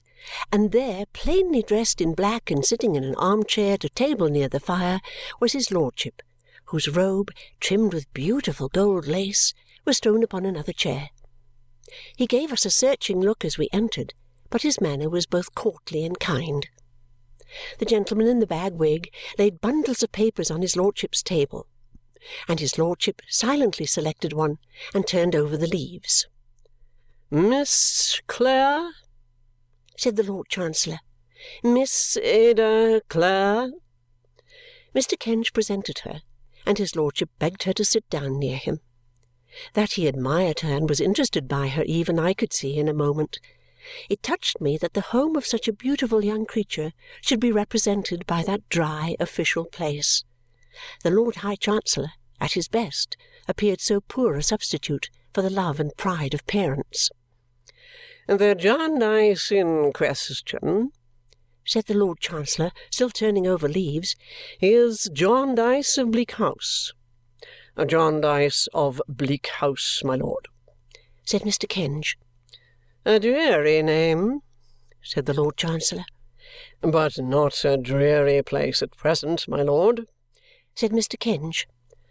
"And Bleak House," said his lordship, "is in Hertfordshire, my lord. Mr. Jarndyce of Bleak House is not married," said his lordship. "He is not, my lord," said Mr. Kenge. A pause. "Young Mr. Richard Carstone is present," said the Lord Chancellor, glancing towards him. Richard bowed and stepped forward. Said the Lord Chancellor, turning over more leaves. "Mr. Jarndyce of Bleak House, my lord," Mr. Kenge observed in a low voice, "if I may venture to remind your lordship, provides a suitable companion for Mr. Richard Carstone," I thought. But I'm not quite sure I heard his lordship say in an equally low voice and with a smile, "For Miss Ada Clare. This is the young lady, Miss Summerson." His lordship gave me an indulgent look and acknowledged my curtsy very graciously. "Miss Summerson is not related to any party in the cause, I think?" "No, my lord." Mr. Kenge leant over before it was quite said and whispered. His lordship, with his eyes upon his papers, listened, nodded twice or thrice, turned over more leaves, and did not look towards me again until we were going away. Mr. Kenge now retired, and Richard with him, to where I was near the door, leaving my pet it is so natural to me that again I can't help it sitting near the Lord Chancellor, with whom his lordship spoke a little apart, asking her, as she told me afterwards, whether she had well reflected on the proposed arrangement, and if she thought she would be happy under the roof of Mr. Jarndyce of Bleak House, and why she thought so. Presently he rose courteously and released her, and then he spoke for a minute or two with Richard Carstone, not seated, but standing, and altogether with more ease and less ceremony, as if he still knew, though he was Lord Chancellor, how to go straight to the candour of a boy. "Very well," said his lordship aloud. "I shall make the order. Mr. Jarndyce of Bleak House has chosen, so far as I may judge," and this was when he looked at me, "a very good companion for the young lady, and the arrangement altogether seems the best of which the circumstances admit." He dismissed us pleasantly, and we all went out, very much obliged to him for being so affable and polite, by which he had certainly lost no dignity, but seemed to us to have gained some. When we got under the colonnade, Mr. Kenge remembered that he must go back for a moment to ask a question, and left us in the fog, with the Lord Chancellor's carriage and servants waiting for him to come out. "Well," said Richard Carstone, "that's over. And where do we go next, Miss Summerson?" "Don't you know?" I said. "Not in the least," said he. "And don't you know, my love?" I asked Ada. "No," said she. "Don't you?" "Not at all," said I. We looked at one another, half laughing at our being like the children in the wood, when a curious little old woman in a squeezed bonnet and carrying a reticule came curtsying and smiling up to us with an air of great ceremony. "Oh," said she, "the wards in Jarndyce. Very happy, I am sure, to have the honour. It is a good omen for youth and hope and beauty when they find themselves in this place, and don't know what's to come of it." "Mad," whispered Richard, not thinking she could hear him. "Right. Mad, young gentleman," she returned so quickly that he was quite abashed. "I was a ward myself. I was not mad at that time," curtsying low and smiling between every little sentence. "I had youth and hope, I believe, beauty. It matters very little now. Neither of the three served or saved me. I have the honour to attend court regularly with my documents. I expect a judgment shortly on the day of judgment. I have discovered that the 6th seal mentioned in the Revelations is the Great Seal. It has been open a long time. Pray accept my blessing." As Ada was a little frightened, I said, to humour the poor old lady, that we were much obliged to her. "Yes," she said mincingly, "I imagine so. And here is Conversation Kenge with his documents. How does your honourable worship do?" Quite well, quite well. Now, don't be troublesome, that's a good soul," said Mr. Kenge, leading the way back. "By no means," said the poor old lady, keeping up with Ada and me. "Anything but troublesome. I shall confer estates on both, which is not being troublesome, I trust.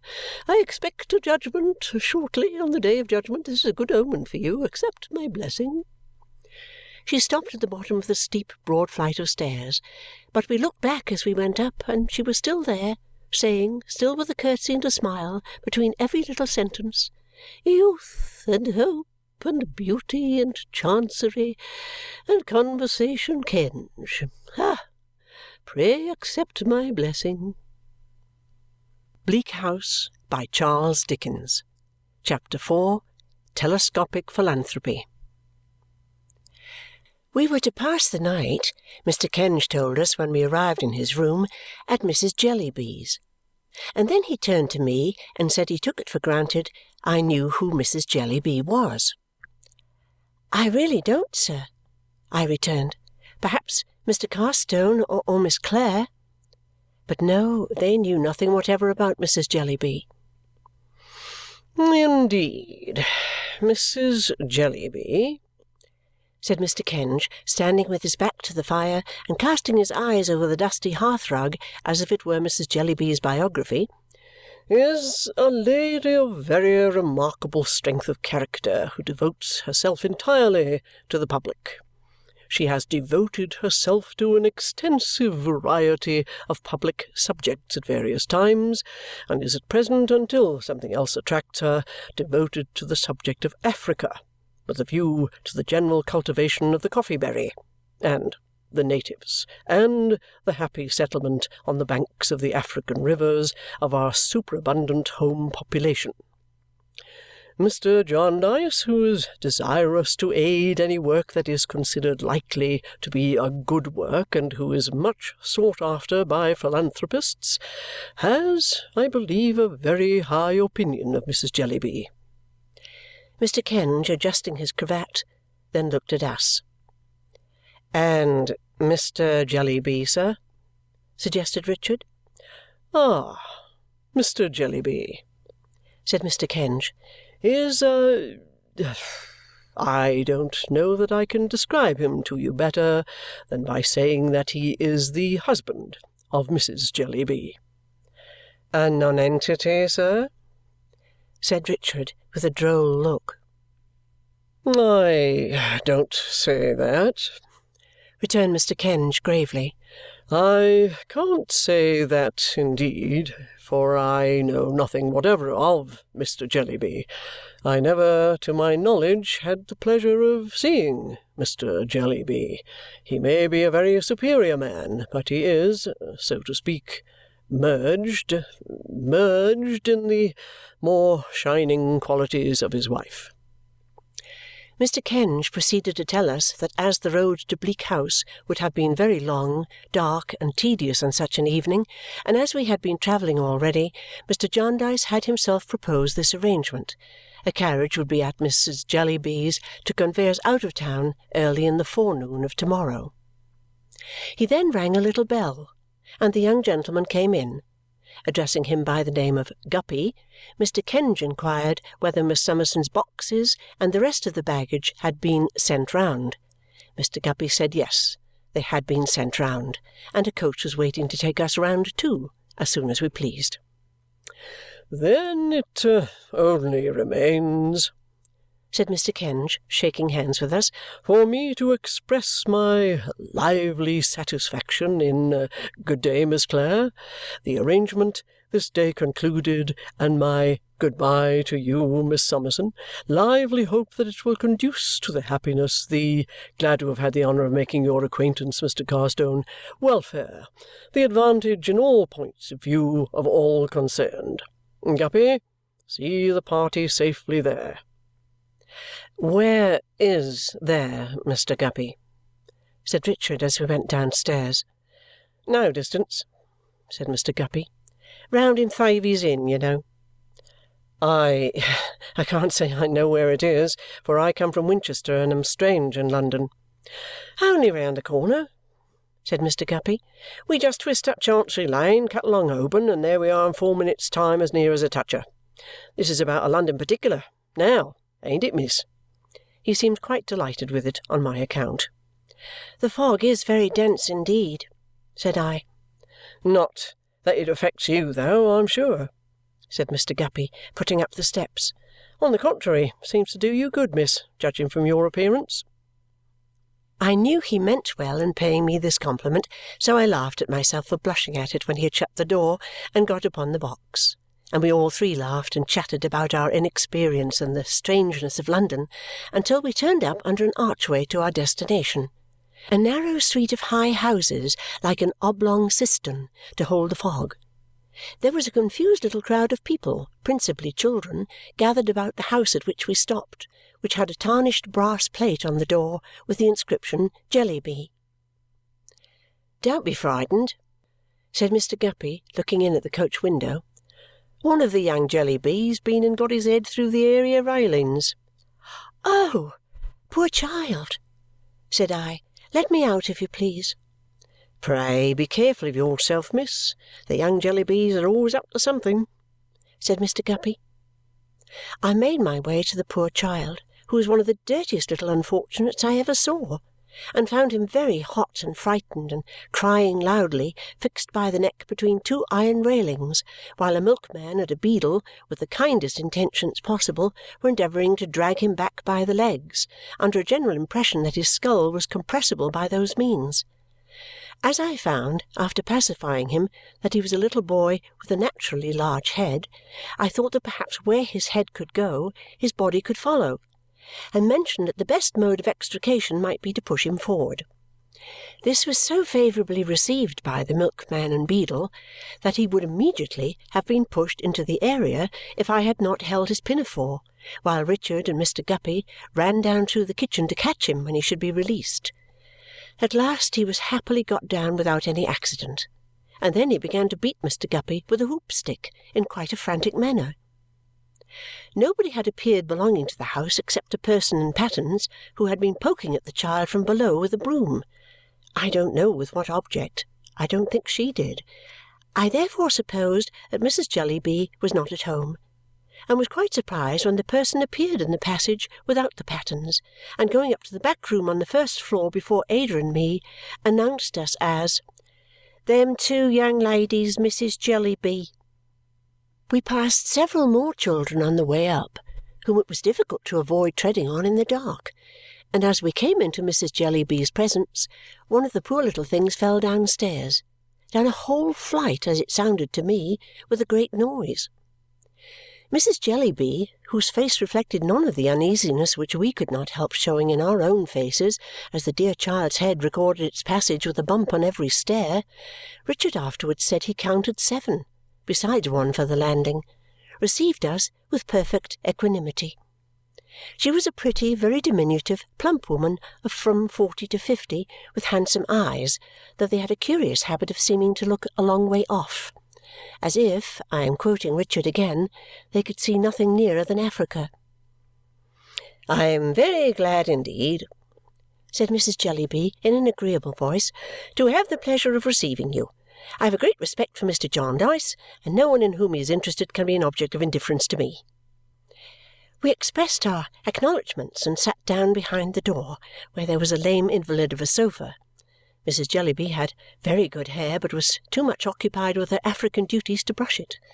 The shawl in which she had been loosely muffled dropped onto her chair when she advanced to us, and as she turned to resume her seat we could not help noticing that her dress didn't nearly meet up the back, and that the open space was railed across with a lattice-work of stay-lace, like a summer-house.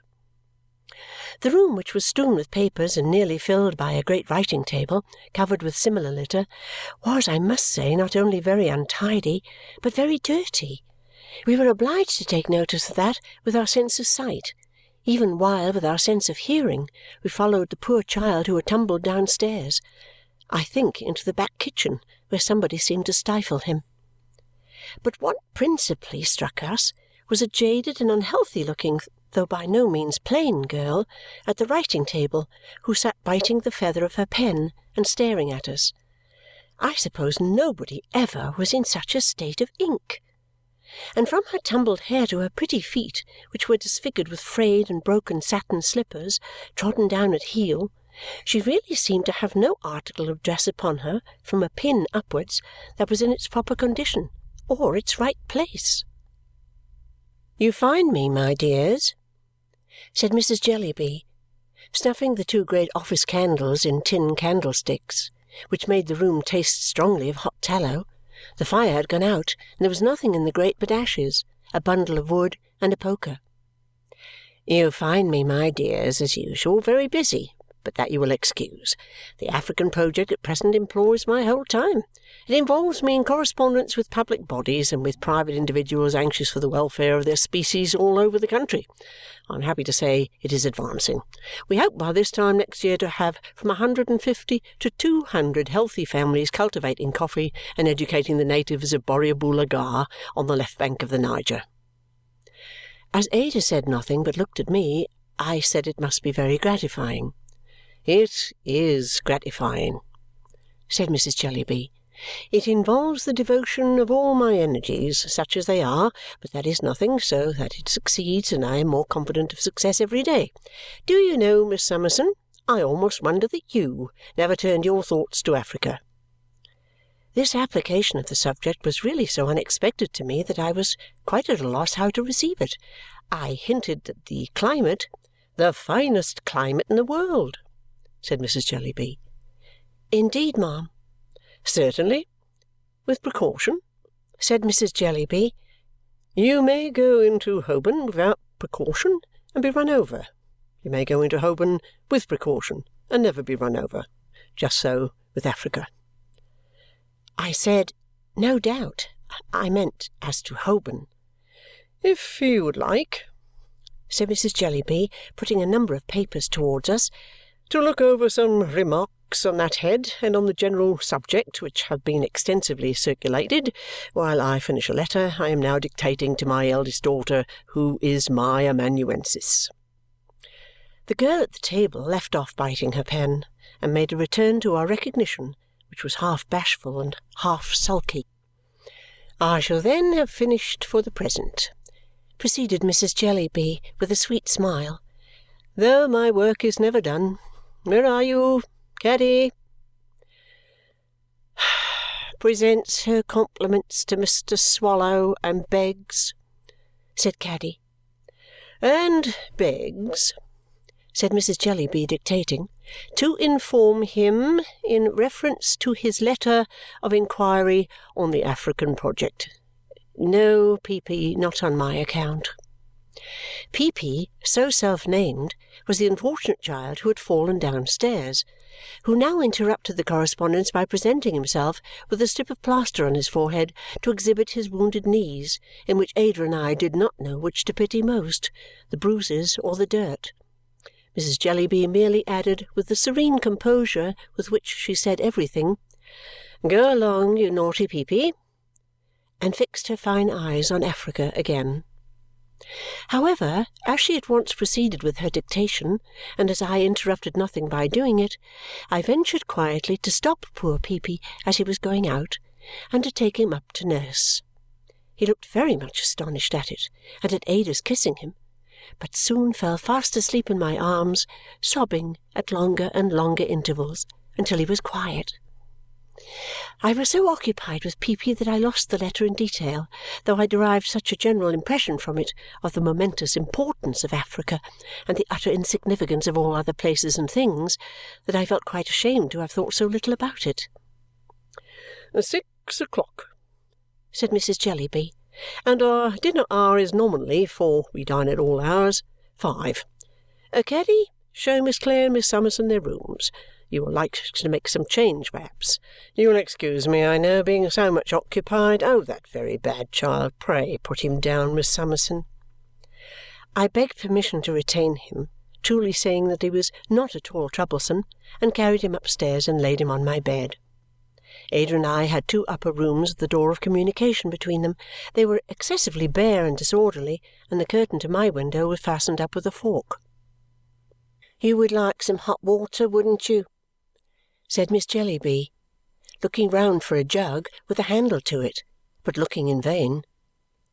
"If it is not being troublesome," said we.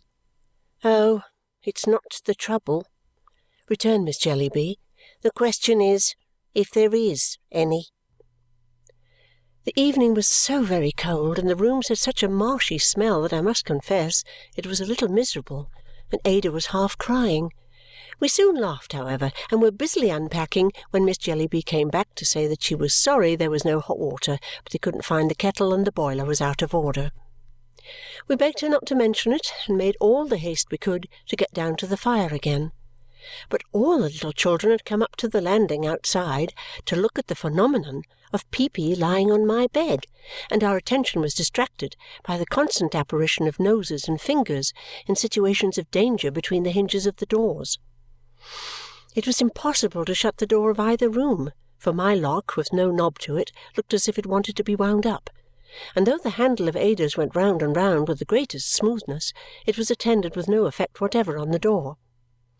Therefore I proposed to the children that they should come in and be very good at my table, and I would tell them the story of Little Red Riding Hood while I dressed, which they did, and were as quiet as mice, including Peepy, who awoke opportunely before the appearance of the wolf. When we went downstairs, we found a mug with "A Present from Tunbridge Wells" on it, lighted up in the staircase window with a floating wick, and a young woman with a swelled face bound up in a flannel bandage, blowing the fire of the drawing-room, now connected by an open door with Mrs. Jellyby's room, and choking dreadfully. It smoked to that degree, in short, that we all sat coughing and crying with the windows open for half an hour, during which Mrs. Jellyby, with the same sweetness of temper, directed letters about Africa. Her being so employed was, I must say, a great relief to me, for Richard told us that he had washed his hands in a pie-dish, and that they had found the kettle on his dressing-table, and he made Ada laugh so that they made me laugh in the most ridiculous manner. Soon after 7 o'clock we went down to dinner, carefully, by Mrs. Jellyby's advice, for the stair-carpets, besides being very deficient in stair-wires, were so torn as to be absolute traps. We had a fine codfish, a piece of roast beef, a dish of cutlets, and a pudding, an excellent dinner if it had had any cooking to speak of, but it was almost raw. The young woman with the flannel bandage waited and dropped everything on the table wherever it happened to go, and never moved it again until she put it on the stairs. The person I had seen in pattens, who I supposed to have been the cook, frequently came and skirmished with her at the door, and there appeared to be ill will between them. All through dinner, which was long in consequence of such accidents as the dish of potatoes being mislaid in the coal-scuttle, and the handle of the corkscrew coming off and striking the young woman in the chin, Mrs. Jellyby preserved the evenness of her disposition. She told us a great deal that was interesting about Borrioboola Gha and the natives, and received so many letters that Richard, who sat by her, saw 4 envelopes in the gravy at once. Some of the letters were proceedings of ladies' committees or resolutions of ladies' meetings, which she read to us. Others were applications from people excited in various ways about the cultivation of coffee and natives. Others required answers, and these she sent her eldest daughter from the table 3 or 4 times to write. She was full of business and undoubtedly was, as she had told us, devoted to the cause. I was a little curious to know who a mild, bald gentleman in spectacles was, who dropped into a vacant chair (there was no top or bottom in particular) after the fish was taken away, and seemed passively to submit himself to Borrioboola Gha, but not to be actively interested in that settlement. As he never spoke a word, he might have been a native but for his complexion. It was not until we left the table and he remained alone with Richard that the possibility of his being Mr. Jellyby ever entered my head. But he was Mr. Jellyby, and a loquacious young man called Mr. Quale, with large shining knobs for temples and his hair all brushed to the back of his head, who came in the evening and told Ada he was a philanthropist, also informed her that he called the matrimonial alliance of Mrs. Jellyby with Mr. Jellyby the union of mind and matter. This young man, besides having a great deal to say for himself about Africa and a project of his for teaching the coffee colonists to teach the natives to turn pianoforte legs and establish an export trade, delighted in drawing Mrs. Jellyby out by saying, "I believe now, Mrs. Jellyby, you have received as many as from 150 to 200 letters respecting Africa in a single day, have you not?" Or, "If my memory does not deceive me, Mrs. Jellyby, you once mentioned that you had sent off 5,000 circulars from one post-office at one time," always repeating Mrs. Jellyby's answer to us like an interpreter. During the whole evening Mr. Jellyby sat in a corner with his head against the wall as if he were subject to low spirits. It seemed that he had several times opened his mouth when alone with Richard after dinner, as if he had something on his mind, but had always shut it again, to Richard's extreme confusion, without saying anything. Mrs. Jellyby, sitting in quite a nest of waste paper, drank coffee all the evening and dictated at intervals to her eldest daughter. She also held a discussion with Mr. Quale, of which the subject seemed to be, if I understood it, the brotherhood of humanity, and gave utterance to some beautiful sentiments. I was not so attentive an auditor as I might have wished to be, however, for Peepy and the other children came flocking about Ada and me in a corner of the drawing-room to ask for another story. So we sat down among them and told them in whispers Puss in Boots, and I don't know what else, until Mrs. Jellyby, accidentally remembering them, sent them to bed. As Peepy cried for me to take him to bed, I carried him upstairs, where the young woman with the flannel bandage charged into the midst of the little family like a dragon and overturned them into cribs. After that I occupied myself in making our room a little tidy and in coaxing a very cross fire that had been lighted to burn, which at last it did, quite brightly. On my return downstairs, I felt that Mrs. Jellyby looked down upon me rather for being so frivolous, and I was sorry for it, though at the same time I knew that I had no higher pretensions. It was nearly midnight before we found an opportunity of going to bed, and even then we left Mrs. Jellyby among her papers drinking coffee and Miss Jellyby biting the feather of her pen. "What a strange house!" said Ada when we got upstairs. "How curious of my cousin Jarndyce to send us here!"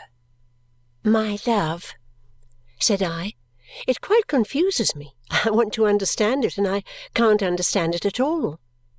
"What?" asked Ada with her pretty smile. "All this, my dear," said I. "It must be very good of Mrs. Jellyby to take such pains about a scheme for the benefit of natives, and yet Peepy and the housekeeping." Ada laughed and put her arm about my neck as I stood looking at the fire, and told me I was a quiet, dear, good creature and had won her heart. "You are so thoughtful, Esther," she said, "and yet so cheerful, and you do so much, so unpretendingly. You would make a home out of even this house." My simple darling! She was quite unconscious that she only praised herself and that it was in the goodness of her own heart that she made so much of me. "May I ask you a question?" said I, and we had sat before the fire a little while. 500, said Ada. Your cousin, Mr. Jarndyce. I owe so much to him. Would you mind describing him to me? Shaking her golden hair, Ada turned her eyes upon me with such laughing wonder that I was full of wonder too, partly at her beauty, partly at her surprise. Esther, she cried, my dear, you want a description of my cousin Jarndyce. My dear, I never saw him. And I never saw him, returned Ada. Well, to be sure. No, she had never seen him. Young as she was when her mamma died, she remembered how the tears would come into her eyes when she spoke of him and of the noble generosity of his character, which she had said was to be trusted above all earthly things, and Ada trusted it. Her cousin Jarndyce had written to her a few months ago a plain, honest letter, Ada said, proposing the arrangement we were now to enter on, and telling her that in time it might heal some of the wounds made by the miserable Chancery suit. She had replied gratefully, accepting his proposal. Richard had received a similar letter and had made a similar response. He had seen Mr. Jarndyce once, but only once, 5 years ago at Winchester School. He had told Ada, when they were leaning on the screen before the fire where I found them, that he recollected him as a bluff, rosy fellow. This was the utmost description Ada could give me. It set me thinking so that when Ada was asleep, I still remained before the fire, wondering and wondering about Bleak House, and wondering that yesterday morning should seem so long ago. I don't know where my thoughts had wandered when they were recalled by a tap at the door. I opened it softly and found Miss Jellyby shivering there with a broken candle and a broken candlestick in one hand and an egg cup in the other. "Good night," she said very sulkily. "Good night," said I. "May I come in?" She shortly and unexpectedly asked me in the same sulky way. "Certainly," said I. "Don't wake Miss Clare." She would not sit down, but stood by the fire dipping her inky middle finger in the egg cup, which contained vinegar, and smearing it over the ink stains on her face, frowning the whole time and looking very gloomy. "I wish Africa was dead," she said on a sudden. I was going to remonstrate. "I do," she said. "Don't talk to me, Miss Summerson. I hate it and detest it. It's a beast." I told her she was tired, and I was sorry. I put my hand upon her head and touched her forehead and said it was hot now, but would be cool to-morrow.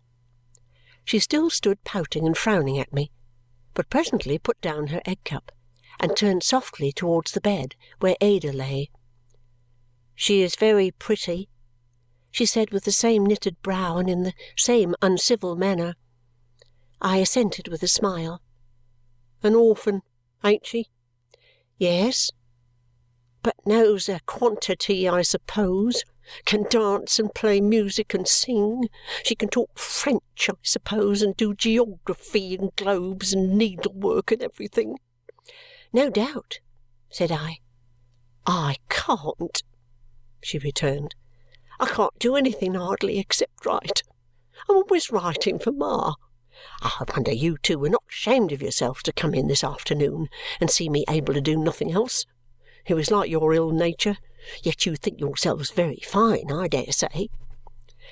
I could see that the poor girl was near crying, and I resumed my chair without speaking and looked at her, I hope, as mildly as I felt towards her. "It's disgraceful," she said. "You know it is. The whole house is disgraceful. The children are disgraceful. I'm disgraceful. Pa's miserable, and no wonder. Priscilla drinks. She's always drinking.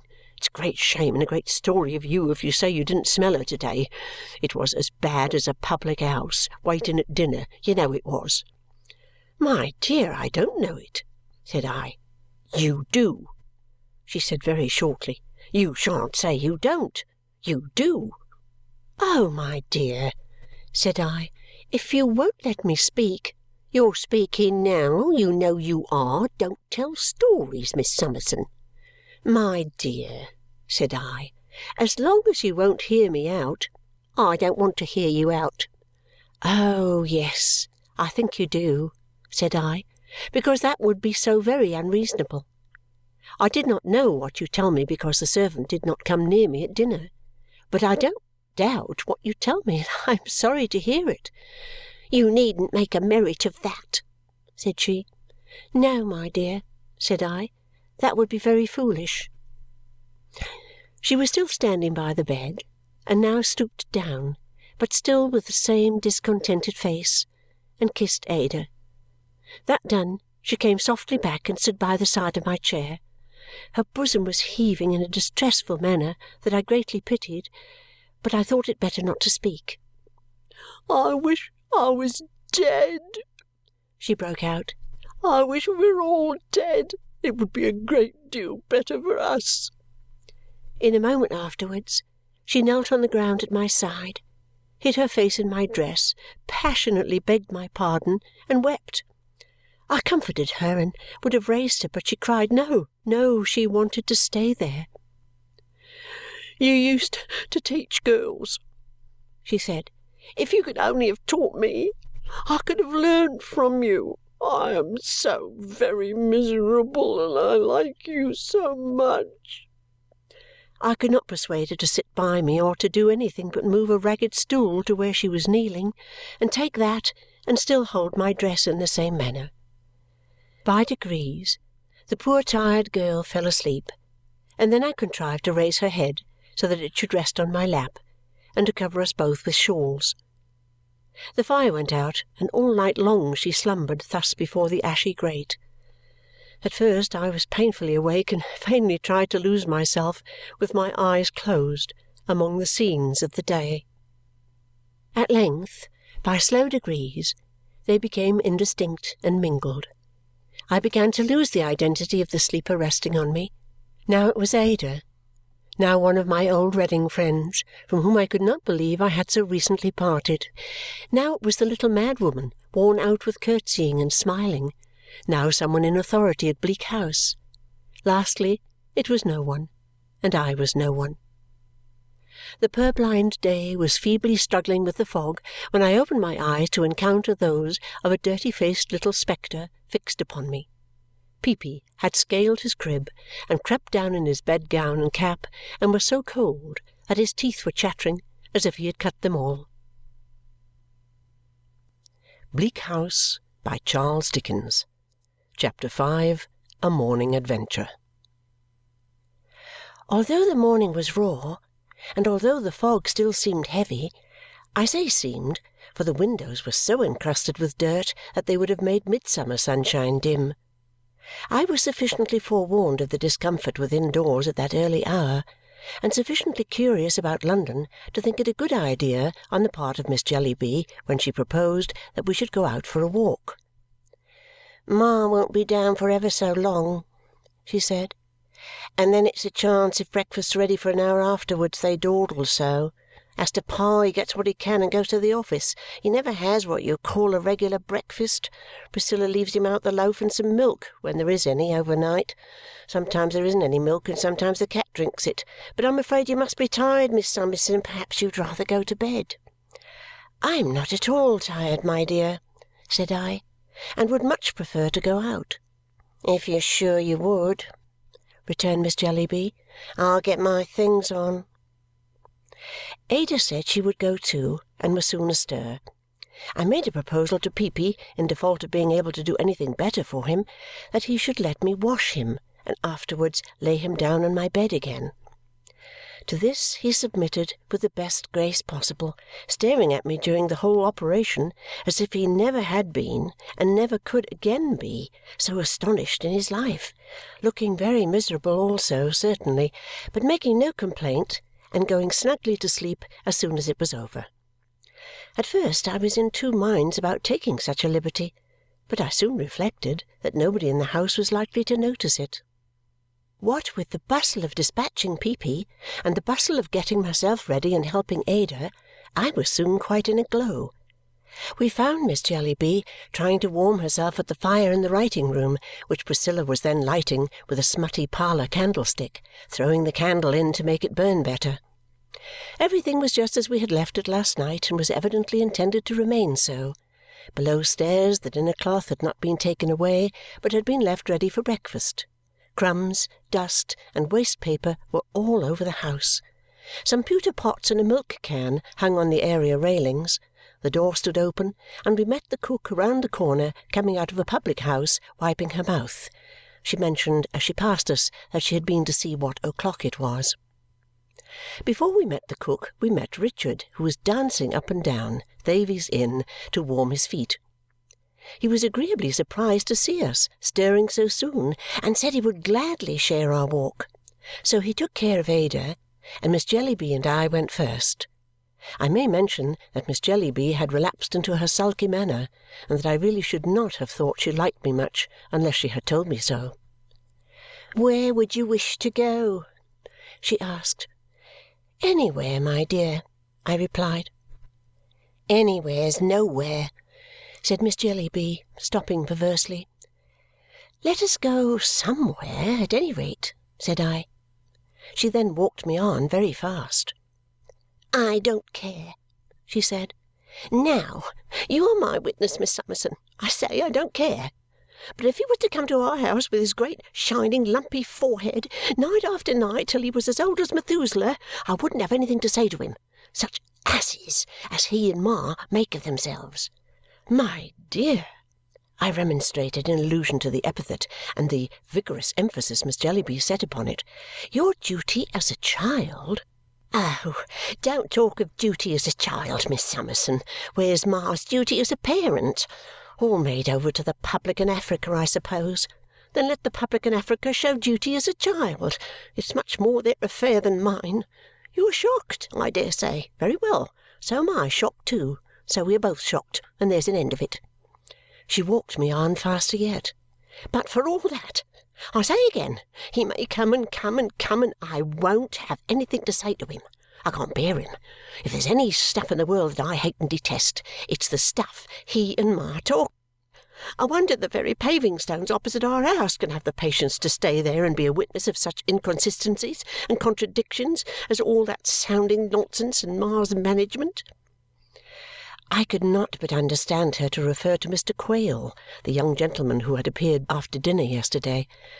I was saved the disagreeable necessity of pursuing the subject by Richard and Ada coming up at a round pace, laughing and asking us if we meant to run a race. Thus interrupted, Miss Jellyby became silent and walked moodily on at my side, while I admired the long successions and varieties of streets, the quantity of people already going to and fro, the number of vehicles passing and repassing, the busy preparations in the setting forth of shop windows and the sweeping out of shops, and the extraordinary creatures in rags secretly groping among the swept-out rubbish for pins and other refuse. "So, cousin," said the cheerful voice of Richard to Ada behind me, "we are never to get out of Chancery. We have come by another way to our place of meeting yesterday, and by the Great Seal, here's the old lady again." Truly, there she was, immediately in front of us, curtsying and smiling, and saying with her yesterday's air of patronage, "The wards in Jarndyce, very happy, I'm sure." "You're out early, ma'am," said I as she curtsied to me. "Yes, I usually walk here early, before the court sits. It's retired. I collect my thoughts here for the business of the day," said the old lady mincingly. "The business of the day requires a great deal of thought. Chancery justice is so very difficult to follow." "Who's this, Miss Summerson?" whispered Miss Jellyby, drawing my arm tighter through her own. The little old lady's hearing was remarkably quick. She answered for herself directly. "A suitor, my child. At your service. I have the honour to attend court regularly, with my documents. Have I the pleasure of addressing another of the youthful parties in Jarndyce?" said the old lady, recovering herself with her head on one side from a very low curtsy. Richard, anxious to atone for his thoughtlessness of yesterday, good-naturedly explained that Miss Jellyby was not connected with the suit. "Ah," said the old lady, "she does not expect a judgment. She will still grow old, but not so old. Oh, dear no. This is the garden of Lincoln's Inn. I call it my garden. It is quite a bower in the summer-time, where the birds sing melodiously. I pass the greater part of the long vacation here in contemplation. You find the long vacation exceedingly long, don't you?" We said yes, as she seemed to expect us to say so. "When the leaves are falling from the trees and there are no more flowers in bloom to make up into nosegays for the Lord Chancellor's court," said the old lady, "the vacation is fulfilled, and the sixth seal, mentioned in the Revelations, again prevails. Pray, come and see my lodging. It will be a good omen for me. Youth and hope and beauty are very seldom there. It is a long time since I had a visit from either." She had taken my hand, and leading me and Miss Jellyby away, beckoned Richard and Ada to come too. I did not know how to excuse myself, and looked to Richard for aid. As he was half amused and half curious, and all in doubt how to get rid of the old lady without offence, she continued to lead us away, and he and Ada continued to follow, our strange conductress informing us all the time, with much smiling condescension, that she lived close by. It was quite true, as it soon appeared. She lived so close by that we had not time to have done humouring her for a few moments before she was at home. Slipping us out at a little side gate, the old lady stopped most unexpectedly in a narrow back street, part of some courts and lanes immediately outside the wall of the inn, and said, "This is my lodging. Pray walk up." She had stopped at a shop over which was written Crook, Rag and Bottle Warehouse. Also in long thin letters, Crook, Dealer and Marine Stores. In one part of the window was a picture of a red paper mill, at which a cart was unloading a quantity of sacks of old rags. In another was the inscription, "Bones Bought," and in another, "Kitchen Stuff Bought." In another, "Old Iron Bought." In another, "Waste Paper Bought." In another, "Ladies' and Gentlemen's Wardrobes Bought." Everything seemed to be bought, and nothing to be sold there. In all parts of the window were quantities of dirty bottles, blacking bottles, medicine bottles, ginger beer and soda-water bottles, pickle bottles, wine bottles, ink bottles. I am reminded by mentioning the latter that the shop had in several little particulars the air of being in a legal neighbourhood and of being, as it were, a dirty hanger-on and disowned relation of the law. There were a great many ink bottles. There was a little tottering bench of shabby old volumes outside the door labelled "Law Books, all at ninepence." Some of the inscriptions I have enumerated were written in law hand, like the papers I had seen in Kenge and Carboy's office, and the letters I had so long received from the firm. Among them was one, in the same writing, having nothing to do with the business of the shop, but announcing that a respectable man aged 45 wanted engrossing or copying to execute with neatness and dispatch. Addressed to Nemo, care of Mr. Krook, within. There were several second-hand bags, blue and red, hanging up. A little way within the shop door lay heaps of old crackled parchment scrolls and discoloured and dog's-eared law papers. I could have fancied that all the rusty keys, of which there must have been hundreds huddled together as old iron, had once belonged to doors of rooms or strong chests in lawyers' offices. The litter of rags tumbled partly into and partly out of a one-legged wooden scale, hanging without any counterpoise from a beam, might have been counsellors' bands and gowns torn up. One had only to fancy, as Richard whispered to Ada and me while we all stood looking in, that yonder bones in a corner, piled together and picked very clean, were the bones of clients, to make the picture complete. As it was still foggy and dark, and as the shop was blinded besides by the wall of Lincoln's Inn, intercepting the light within a couple of yards, we should not have seen so much but for a lighted lantern, that an old man in spectacles and a hairy cap was carrying about in the shop. Turning towards the door, he now caught sight of us. He was short, cadaverous, and withered, with his head sunk sideways between his shoulders, and the breath issuing in visible smoke from his mouth, as if he were on fire within. His throat, chin, and eyebrows were so frosted with white hairs, and so gnarled with veins and puckered skin, that he looked from his breast upward like some old root in a fall of snow. "Hi, hi!" said the old man, coming to the door. "Have you anything to sell?" We naturally drew back and glanced at our conductress, who had been trying to open the house door with the key she had taken from her pocket, and to whom Richard now said that as we had had the pleasure of seeing where she lived, we would leave her, being pressed for time. But she was not to be so easily left. She became so fantastically and pressingly earnest in her entreaties that we would walk up and see her apartment for an instant, and was so bent in her harmless way on leading me in as part of the good omen she desired, that I, whatever the others might do, saw nothing for it but to comply.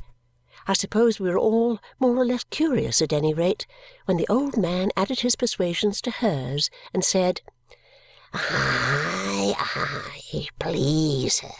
It won't take a minute. Come in, come in. Come in through the shop if t'other door's out of order." We all went in, stimulated by Richard's laughing encouragement and relying on his protection. "My landlord Krook," said the little old lady, condescending to him from her lofty station as she presented him to us. "He is called among the neighbours the Lord Chancellor. His shop is called the Court of Chancery. He is a very eccentric person. He is very odd. Oh, I assure you, he is very odd." She shook her head a great many times and tapped her forehead with her finger to express to us that we must have the goodness to excuse him. "For he is a little, said the old lady with great stateliness.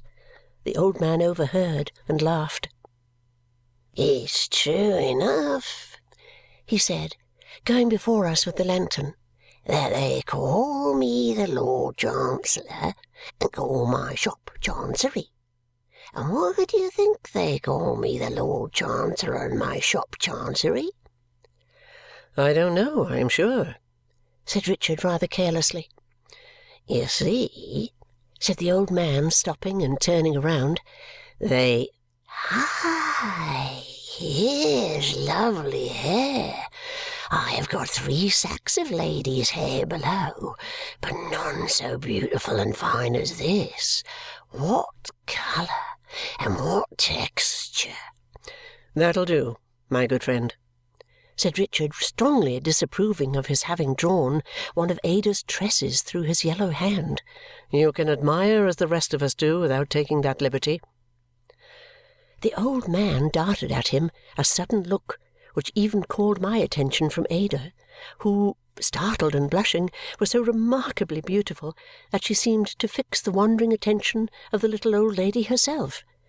But as Ada interposed and laughingly said she could only feel proud of such genuine admiration, Mr. Krook shrunk into his former self as suddenly as he had leapt out of it. "You see, I have so many things here," he resumed, holding up the lantern, "of so many kinds, and all as the neighbours think. But they know nothing, wasting away and going to rack and ruin, that's why they have given me in my place a christening. And I have so many old parchmentses and papers in my stock, and I have a liking for rust and must and cobwebs, and all's fish that comes to my net, and I can't abear to part with anything I once lay hold of, or so my neighbours think. But what do they know? Or to alter anything, or to have any sweeping, nor scouring, nor cleaning, nor repairing going on about me? That's the way I've got the ill name of Chancery. I don't mind. I go to see my noble and learned brother pretty well every day when he sits in the inn. He don't notice me, but I notice him. There's no great odds betwixt us. We both grub on in a muddle. Hi, Lady Jane." A large grey cat leapt from some neighbouring shelf on his shoulder and startled us all. "Hi! Show 'em how you scratch. Hi! Tear, my lady," said her master. The cat leapt down and ripped at a bundle of rags with her tigerish claws with a sound that it set my teeth on edge to hear. "She'd do as much for any one as I was to set her on," said the old man. "I deal in catskins, among other general matters, and hers was offered to me. It's a very fine skin, as you may see, but I didn't have it stripped off. That warn't like Chancery practice, though, says you." He had by this time led us across the shop, and now opened a door in the back part of it leading to the house entry. As he stood with his hand upon the lock, the little old lady graciously observed to him before passing out, "That will do, Krook. You mean well, but are tiresome. My young friends are pressed for time. I have none to spare myself, having to attend court very soon. My young friends are the wards in Jarndyce." "Jarndyce!" said the old man with a start. "Jarndyce and Jarndyce, the great suit, Krook," returned his lodger. "Hi!" exclaimed the old man in a tone of thoughtful amazement and with a wider stare than before. "Think of it!" He seemed so rapt all in a moment and looked so curiously at us that Richard said, "Why, you appear to trouble yourself a good deal about the causes before your noble and learned brother, the other Chancellor."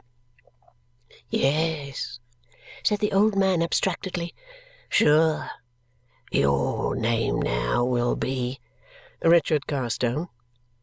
"Carstone," he repeated, slowly checking off that name upon his forefinger, and each of the others he went on to mention upon a separate finger. "Yes, there was the name of Barbary, and the name of Clare, and the name of Dedlock too, I think." "He knows as much of the cause as the real salaried Chancellor," said Richard, quite astonished to Ada and me. "Aye," said the old man, coming slowly out of his abstraction. "Yes, Tom Jarndyce. You'll excuse me being related, but he was never known about court by any other name, and was as well known there as she is now," nodding slightly at his lodger. "Tom Jarndyce was often in here. He got into a restless habit of strolling about when the cause was on, or expected, talking to the little shopkeepers and telling 'em to keep out of Chancery, whatever they did. For, says he, it's being ground to bits in a slow mill, it's being roasted at a slow fire, it's being stung to death by single bees, it's being drowned by drops, it's going mad by grains. He was as near making away with himself, just where the young lady stands, as near could be." We listened with horror. "He come in at the door," said the old man, slowly pointing an imaginary track along the shop, "on the day he did it. The whole neighbourhood had said for months before that he would do it, of a certainty, sooner or later. He come in at the door that day and walked along there and sat himself on a bench that stood there and asked me, you'll judge I was a mortal sight younger then, to fetch him a pint of wine.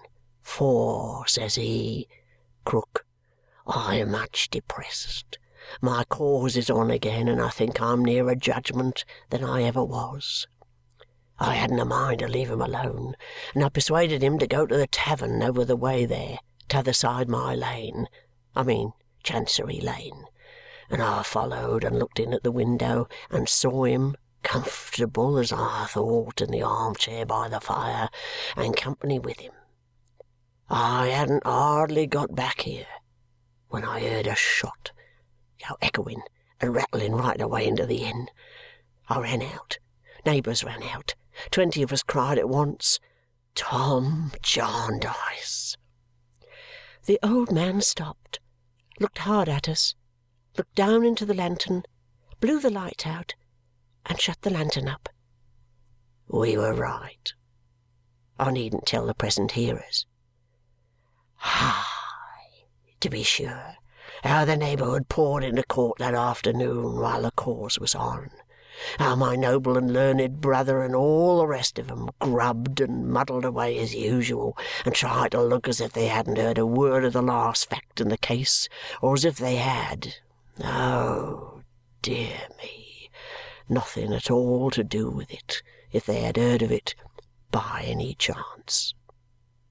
Ada's colour had entirely left her, and Richard was scarcely less pale. Nor could I wonder, judging even from my emotions, and I was no party in the suit, that to hearts so untried and fresh it was a shock to come into the inheritance of a protracted misery, attended in the minds of many people with such dreadful recollections. I had another uneasiness in the application of the painful story to the poor half-witted creature who had brought us there, but, to my surprise, she seemed perfectly unconscious of that, and only led the way upstairs again, informing us with the toleration of a superior creature for the infirmities of a common mortal that her landlord was "a little M, you know." She lived at the top of the house in a pretty large room from which she had a glimpse of Lincoln's Inn Hall. This seemed to have been her principal inducement originally for taking up her residence there. She could look at it, she said, in the night, especially in the moonshine. Her room was clean, but very, very bare. I noticed the scantiest necessaries in the way of furniture, a few old prints from books, of chancellors and barristers, wafered against the wall, and some half-dozen reticules and work-bags, containing documents, as she informed us.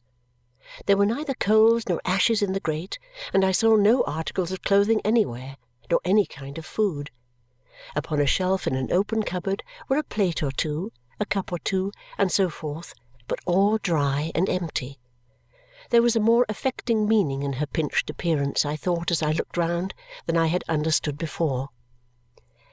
"Extremely honoured, I am sure," said our poor hostess with the greatest suavity, "by this visit from the wards in Jarndyce, and very much indebted for the omen. It is a retired situation, considering I am limited as to situation, in consequence of the necessity of attending on the Chancellor. I have lived here many years. I pass my days in court, my evenings and my nights here. I find the nights long, for I sleep but little and think much. That is, of course, unavoidable, being in Chancery. I am sorry I cannot offer chocolate. I expect a judgment shortly, and shall then place my establishment on a superior footing. At present, I don't mind confessing to the wards in Jarndyce, in strict confidence, that I sometimes find it difficult to keep up a genteel appearance. I have felt the cold here. I have felt something sharper than cold. It matters very little. Pray excuse the introduction of such mean topics." She partly drew aside the curtain of the long, low garret window and called our attention to a number of bird-cages hanging there, some containing several birds. There were larks, linnets, and goldfinches, I should think at least 20. "I began to keep the little creatures," she said, "with an object that the wards will readily comprehend, with the intention of restoring them to liberty when my judgment should be given. Yes, they die in prison, though. Their lives, poor silly things, are so short in comparison with Chancery proceedings that one by one the whole collection has died over and over again. I doubt, do you know, whether one of these, though they are all young, will live to be free. Very mortifying, is it not?" Although she sometimes asked a question, she never seemed to expect a reply, but rambled on as if she were in the habit of doing so when no one but herself was present. "Indeed," she pursued, "I positively doubt sometimes, I do assure you, whether while matters are still unsettled, and the sixth or great seal still prevails, I may not one day be found lying stark and senseless here, as I have found so many birds." Richard, answering what he saw in Ada's compassionate eyes, took the opportunity of laying some money, softly and unobserved, on the chimney-piece. We all drew nearer to the cages, feigning to examine the birds. "I can't allow them to sing much," said the little old lady, "for you'll think this curious. I find my mind confused by the idea that they are singing while I am following the arguments in court, and my mind requires to be so very clear, you know. Another time I'll tell you their names. Not at present. On a day of such good omen they shall sing as much as they like. In honour of youth, a smile and curtsy. Hope, a smile and curtsy. And beauty, a smile and curtsy. There, we'll let in the full light." The birds began to stir and chirp. "I cannot admit the air freely," said the little old lady (the room was close and would have been the better for it), "because the cat you saw downstairs, called Lady Jane, is greedy for their lives. She crouches on the parapet outside for hours and hours, I have discovered," whispering mysteriously, "that her natural cruelty is sharpened by a jealous fear of their regaining their liberty, in consequence of the judgment I expect being shortly given. She is sly and full of malice. I half believe sometimes that she is no cat, but the wolf of the old saying. It is so very difficult to keep her from the door." Some neighbouring bells, reminding the poor soul that it was 9:30, did more for us in the way of bringing our visit to an end than we could easily have done for ourselves. She hurriedly took up her little bag of documents, which she had laid upon the table on coming in, and asked if we were also going into court. On our answering no, and that we would on no account detain her, she opened the door to attend us downstairs. "With such an omen, it is even more necessary than usual that I should be there before the Chancellor comes in," said she, "for he might mention my case the first thing. I have a presentiment that he will mention it the first thing this morning." She stopped to tell us in a whisper, as we were going down, that the whole house was filled with strange lumber, which her landlord had bought piecemeal and had no wish to sell in consequence of being a little M. This was on the first floor, but she had made a previous stoppage on the second floor and had silently pointed at a dark door there. "The only other lodger," she now whispered in explanation, "a law writer. The children in the lanes here say he has sold himself to the devil. I don't know what he can have done with the money. Hush!" She appeared to mistrust that the lodger might hear her even there, and repeating "Hush!" went before us on tiptoe, as though even the sound of her footsteps might reveal to him what she had said. Passing through the shop on our way out, as we had passed through it on our way in, we found the old man storing a quantity of packets of waste paper in a kind of well in the floor. He seemed to be working hard, with the perspiration standing on his forehead, and had a piece of chalk by him with which, as he put each separate package or bundle down, he made a crooked mark on the panelling of the wall. Richard and Ada and Miss Jellyby and the little old lady had gone by him, and I was going when he touched me on the arm to stay me, and chalked the letter J upon the wall in a very curious manner, beginning with the end of the letter and shaping it backward. It was a capital letter, not a printed one, but just such a letter as any clerk in Messrs. Kenge and Carboy's office would have made. "Can you read it?" he asked me with a keen glance. "Surely," said I. "It's very plain." "What is it?" "J." With another glance at me and a glance at the door, he rubbed it out and turned an A in its place, not a capital letter this time, and said, "What's that?" I told him. He then rubbed that out and turned the letter R, and asked me the same question. He went on quickly until he had formed in the same curious manner, beginning at the ends and bottoms of the letters, the word Jarndyce, without once leaving two letters on the wall together. "What does that spell?" he asked me. When I told him, he laughed. In the same odd way, yet with the same rapidity, he then produced singly, and rubbed out singly, the letters forming the words Bleak House. These, in some astonishment, I also read, and he laughed again. "Hi!" said the old man, laying aside the chalk. "I have a turn for copying from memory, you see, miss, though I can neither read nor write." He looked so disagreeable, and his cat looked so wickedly at me, as if I were a blood relation of the birds upstairs, that I was quite relieved by Richard's appearing at the door and saying, "Miss Summerson, I hope you are not bargaining for the sale of your hair. Don't be tempted.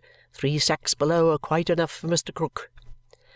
I lost no time in wishing Mr. Krook good morning and joining my friends outside, where we parted with the little old lady, who gave us her blessing with great ceremony and renewed her assurance of yesterday in reference to her intention of settling estates on Ada and me. Before we finally turned out of those lanes, we looked back and saw Mr. Krook standing at his shop door in his spectacles, looking after us with his cat upon his shoulder and her tail sticking up on one side of his hairy cap like a tall feather. "Quite an adventure for a morning in London," said Richard with a sigh. "Ah, cousin, cousin, it's a weary word, this Chancery." "It is to me, and has been ever since I can remember," returned Ada. "I am grieved that I should be the enemy, as I suppose I am, of a great number of relations and others, and that they should be my enemies, as I suppose they are, and that we should all be ruining one another without knowing how or why, and be in constant doubt and discord all our lives. It seems very strange, as there must be right somewhere, that an honest judge in real earnest has not been able to find out through all these years where it is." "Ah, cousin," said Richard, "strange indeed. All this wasteful, wanton chess-playing is very strange. To see that composed court yesterday jogging on so serenely and to think of the wretchedness of the pieces on the board gave me the headache and the heartache both together. My head ached with wondering how it happened, if men were neither fools nor rascals, and my heart ached to think they could possibly be either. But at all events, Ada, I may call you Ada?" "Of course you may, cousin Richard." "At all events, Chancery will work none of its bad influences on us. We have happily been brought together, thanks to our good kinsman, and it can't divide us now." "Never, I hope, cousin Richard," said Ada gently. Miss Jellyby gave my arm a squeeze, and me a very significant look. I smiled in return, and we made the rest of the way back very pleasantly. In half an hour after our arrival, Mrs. Jellyby appeared, and in the course of an hour the various things necessary for breakfast straggled one by one into the dining-room. I do not doubt that Mrs. Jellyby had gone to bed and got up in the usual manner, but she presented no appearance of having changed her dress. She was greatly occupied during breakfast, for the morning's post brought a heavy correspondence relative to Borrioboola Gha, which would occasion her, she said, to pass a busy day. The children tumbled about and notched memoranda of their accidents in their legs, which were perfect little calendars of distress, and Peepy was lost for an hour and a half and brought home from Newgate Market by a policeman. The equable manner in which Mrs. Jellyby sustained both his absence and his restoration to the family circle surprised us all. She was by that time perseveringly dictating to Caddy, and Caddy was fast relapsing into the inking condition in which we had found her. At 1 o'clock an open carriage arrived for us, and a cart for our luggage.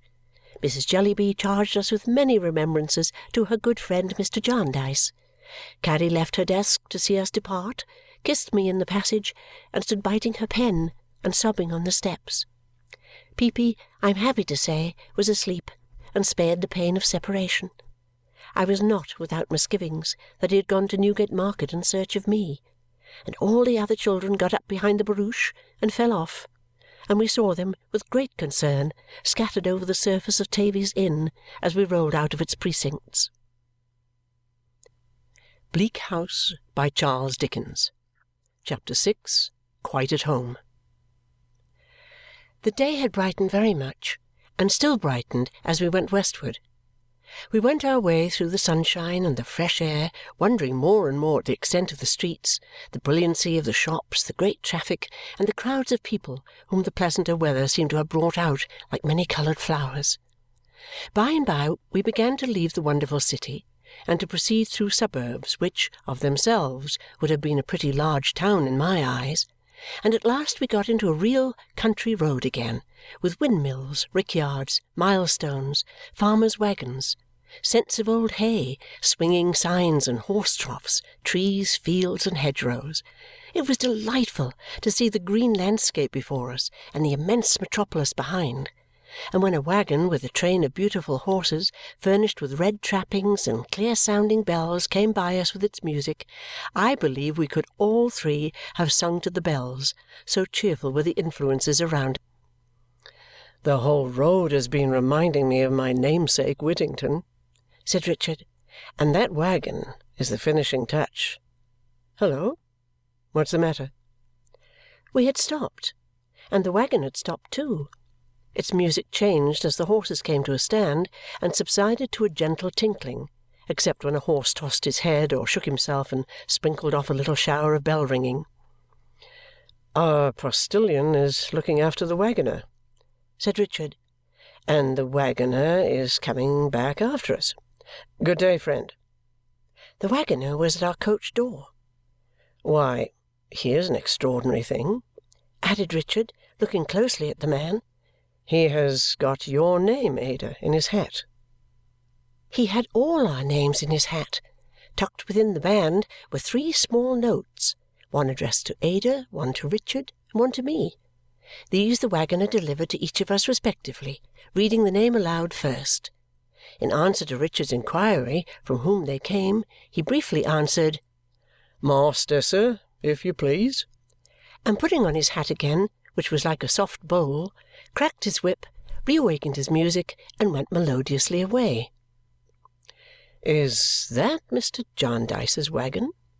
said Richard, calling to our post-boy. "Yes, sir," he replied. "Going to London." We opened the notes. Each was a counterpart of the other and contained these words in a solid, plain hand. "I look forward, my dear, to our meeting easily and without constraint on either side. I therefore have to propose that we meet as old friends and take the past for granted. It will be a relief to you possibly, and to me certainly, and so my love to you. John Jarndyce." I had perhaps less reason to be surprised than either of my companions, having never yet enjoyed an opportunity of thanking one who had been my benefactor and sole earthly dependence through so many years. I had not considered how I could thank him, my gratitude lying too deep in my heart for that, but now I began to consider how I could meet him without thanking him, and felt it would be very difficult indeed. The notes revived in Richard and Ada a general impression that they both had, without quite knowing how they came by it, that their cousin Jarndyce could never bear acknowledgments for any kindness he performed, and that sooner than receive any he would resort to the most singular expedients and evasions, or would even run away. Ada dimly remembered to have heard her mother tell, when she was a very little child, that he had once done her an act of uncommon generosity, and that on her going to his house to thank him, he happened to see her through a window coming to the door, and immediately escaped by the back gate, and was not heard of for 3 months. This discourse led to a great deal more on the same theme, and indeed it lasted us all day, and we talked of scarcely anything else. If we did by any chance diverge into another subject, we soon returned to this and wondered what the house would be like, and when we should get there, and whether we should see Mr. Jarndyce as soon as we arrived or after a delay, and what he would say to us and what we should say to him, all of which we wondered about over and over again. The roads were very heavy for the horses, but the pathway was generally good, so we alighted and walked up all the hills, and liked it so well that we prolonged our walk on the level ground when we got to the top. At Barnet there were other horses waiting for us, but as they had only just been fed, we had to wait for them too, and got a long fresh walk over a common and an old battlefield before the carriage came up. These delays so protracted the journey that the short day was spent and the long night had closed in before we came to St. Albans, near to which town Bleak House was, we knew. By that time we were so anxious and nervous that even Richard confessed, as we rattled over the stones of the old street, to feeling an irrational desire to drive back again. As to Ada and me, whom he had wrapped up with great care, the night being sharp and frosty, we trembled from head to foot. When we turned out of the town, round a corner, and Richard told us that the post-boy, who had for a long time sympathized with our heightened expectation, was looking back and nodding, we both stood up in the carriage, Richard holding Ada lest she should be jolted down, and gazed round upon the open country and the starlight night for our destination. There was a light sparkling on the top of a hill before us, and the driver, pointing to it with his whip and crying, "That's Bleak House!" put his horses into a canter and took us forward at such a rate, uphill though it was, that the wheels sent the road drift flying about our heads like spray from a water-mill. Presently we lost the light, presently saw it, presently lost it, presently saw it, and turned into an avenue of trees and cantered up towards where it was beaming brightly. It was in a window of what seemed to be an old-fashioned house with 3 peaks in the roof in front and a circular sweep leading to the porch. A bell was rung as we drew up, and amidst the sound of its deep voice in the still air, and the distant barking of some dogs, and a gush of light from the opened door, and the smoking and steaming of the heated horses, and the quickened beating of our own hearts, we alighted in no inconsiderable confusion. "Ada, my love, Esther, my dear, you are welcome. I rejoice to see you. Rick, if I had a hand to spare at present, I would give it you." The gentleman who said these words, in a clear, bright, hospitable voice, had one of his arms round Ada's waist and the other round mine, and kissed us both in a fatherly way, and bore us across the hall into a ruddy little room, all in a glow with a blazing fire. Here he kissed us again, and opening his arms, made us sit down side by side on a sofa ready drawn out near the hearth. I felt that if we had been at all demonstrative, he would have run away in a moment. "Now, Rick," said he, "I have a hand at liberty. A word in earnest is as good as a speech.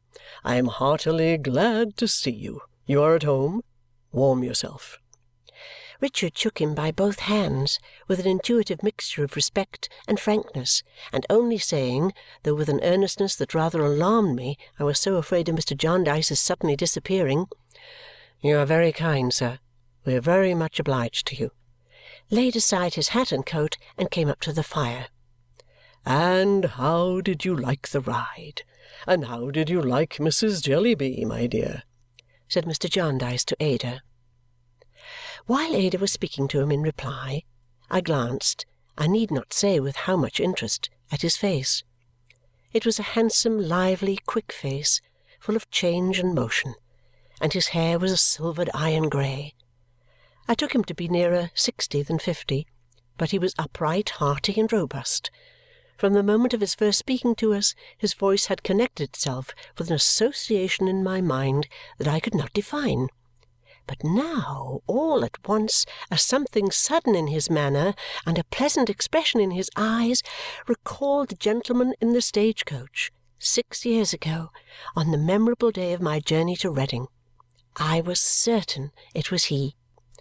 I never was so frightened in my life as when I made the discovery, for he caught my glance, and appearing to read my thoughts, gave such a look at the door that I thought we had lost him. However, I am happy to say he remained where he was and asked me what I thought of Mrs. Jellyby. "She exerts herself very much for Africa, sir," I said. "Nobly," returned Mr. Jarndyce. "But you answer like Ada." Whom I had not heard. "You all think something else, I see." "We rather thought," said I, glancing at Richard and Ada, who entreated me with their eyes to speak, "that perhaps she was a little unmindful of her home." "Floored!" cried Mr. Jarndyce. I was rather alarmed again. "Well, I want to know your real thoughts, my dear. I may have sent you there on purpose." "We thought that perhaps," said I, hesitating, "it is right to begin with the obligations of home, sir, and that perhaps while those are overlooked and neglected, no other duties can possibly be substituted for them." "The little Jellybys," said Richard, coming to my relief, "are really I can't help expressing myself strongly, sir, in a devil of a state." "She means well," said Mr. Jarndyce hastily. "The wind's in the east." "It was in the north, sir, as we came down," observed Richard. "My dear Rick," said Mr. Jarndyce, poking the fire, "I'll take an oath it's either in the east or going to be. I am always conscious of an uncomfortable sensation now and then when the wind is blowing in the east." "Rheumatism, sir?" said Richard. "I dare say it is, Rick. I believe it is. And so the little I had my doubts about them, are in a oh, Lord, yes, it's easterly," said Mr. Jarndyce. He had taken 2 or 3 undecided turns up and down while uttering these broken sentences, retaining the poker in one hand and rubbing his hair with the other, with a good-natured vexation at once so whimsical and so lovable that I am sure we were more delighted with him than we could possibly have expressed in any words. He gave an arm to Ada and an arm to me, and bidding Richard bring a candle, was leading the way out when he suddenly turned us all back again. "Those little Jellybys. Couldn't you didn't you now, if it had rained sugar plums or 3-cornered raspberry tarts or anything of that sort," said Mr. Jarndyce. "Oh, cousin," Ada hastily began. "Good, my pretty pet. I like cousin. Cousin John, perhaps, is better." "Then cousin John," Ada laughingly began again. "Oh, very good indeed," said Mr. Jarndyce with great enjoyment. "Sounds uncommonly natural. Yes, my dear." "It did better than that. It rained Esther." "Aye?" said Mr. Jarndyce. "What did Esther do?" "Why, cousin John," said Ada, clasping her hands upon his arm and shaking her head at me across him, for I wanted her to be quiet, "Esther was their friend directly. Esther nursed them, coaxed them to sleep, washed and dressed them, told them stories, kept them quiet, bought them keepsakes. My dear girl, I had only gone out with Peepy after he was found and given him a little tiny horse. And, cousin John, she softened poor Caroline, the eldest one, so much and was so thoughtful for me and so amiable. No, no, I won't be contradicted, Esther dear. You know it's true." The warm-hearted darling leaned across her cousin John and kissed me. and then, looking up in his face, boldly said, "At all events, cousin John, I will thank you for the companion you have given me." I felt as if she challenged him to run away, but he didn't. "Where did you say the wind was, Rick?" asked Mr. Jarndyce. "In the north as we came down, sir." "You are right. There's no east in it. A mistake of mine. Come, girls, come and see your home." It was one of those delightfully irregular houses where you go up and down steps out of one room into another, and where you come upon more rooms when you think you have seen all there are, and where there is a bountiful provision of little halls and passages, and where you find still older cottage rooms in unexpected places, with lattice windows and green growth pressing through them. Mine, which we entered first, was of this kind, with an up and down roof that had more corners in it than I ever counted afterwards, and a chimney. There was a wood fire on the hearth, paved all around with pure white tiles, in every one of which a bright miniature of the fire was blazing. Out of this room you went down 2 steps into a charming little sitting-room, looking down upon a flower garden, which room was henceforth to belong to Ada and me. Out of this you went up 3 steps into Ada's bedroom, which had a fine broad window commanding a beautiful view. We saw a great expanse of darkness lying underneath the stars, to which there was a hollow window-seat in which, with a spring lock, 3 dear Adas might have been lost at once. Out of this room you passed into a little gallery, with which the other best rooms, only 2, communicated, and so, by a little staircase of shallow steps with a number of corner stairs in it, considering its length, down into the hall. But if instead of going out at Ada's door, you came back into my room, and went out at the door by which you had entered it, and turned up a few crooked steps that branched off in an unexpected manner from the stairs, you lost yourself in passages with mangles in them, and 3-cornered tables, and a native Hindu chair, which was also a sofa, a box, and a bedstead, and looked in every form something between a bamboo skeleton and a great bird-cage, and had been brought from India, nobody knew by whom or when. From these you came on Richard's room, which was part library, part sitting-room, part bedroom, and seemed indeed a comfortable compound of many rooms. Out of that you went straight, with a little interval of passage, to the plain room where Mr. Jarndyce slept all the year round, with his window open, his bedstead without any furniture standing in the middle of the floor for more air, and his cold bath gaping for him in a smaller room adjoining. Out of that you came into another passage, where there were back stairs, and where you could hear the horses being rubbed down outside the stable, and being told to hold up and get over as they slipped about very much on the uneven stones.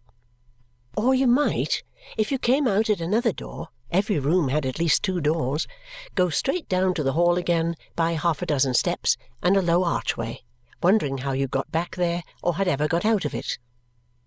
The furniture, old-fashioned rather than old, like the house, was as pleasantly irregular. Ada's sleeping-room was all flowers, in chintz and paper, in velvet and needlework, in the brocade of 2 stiff courtly chairs, which stood each attended by a little page of a stool for greater state, on either side of the fireplace.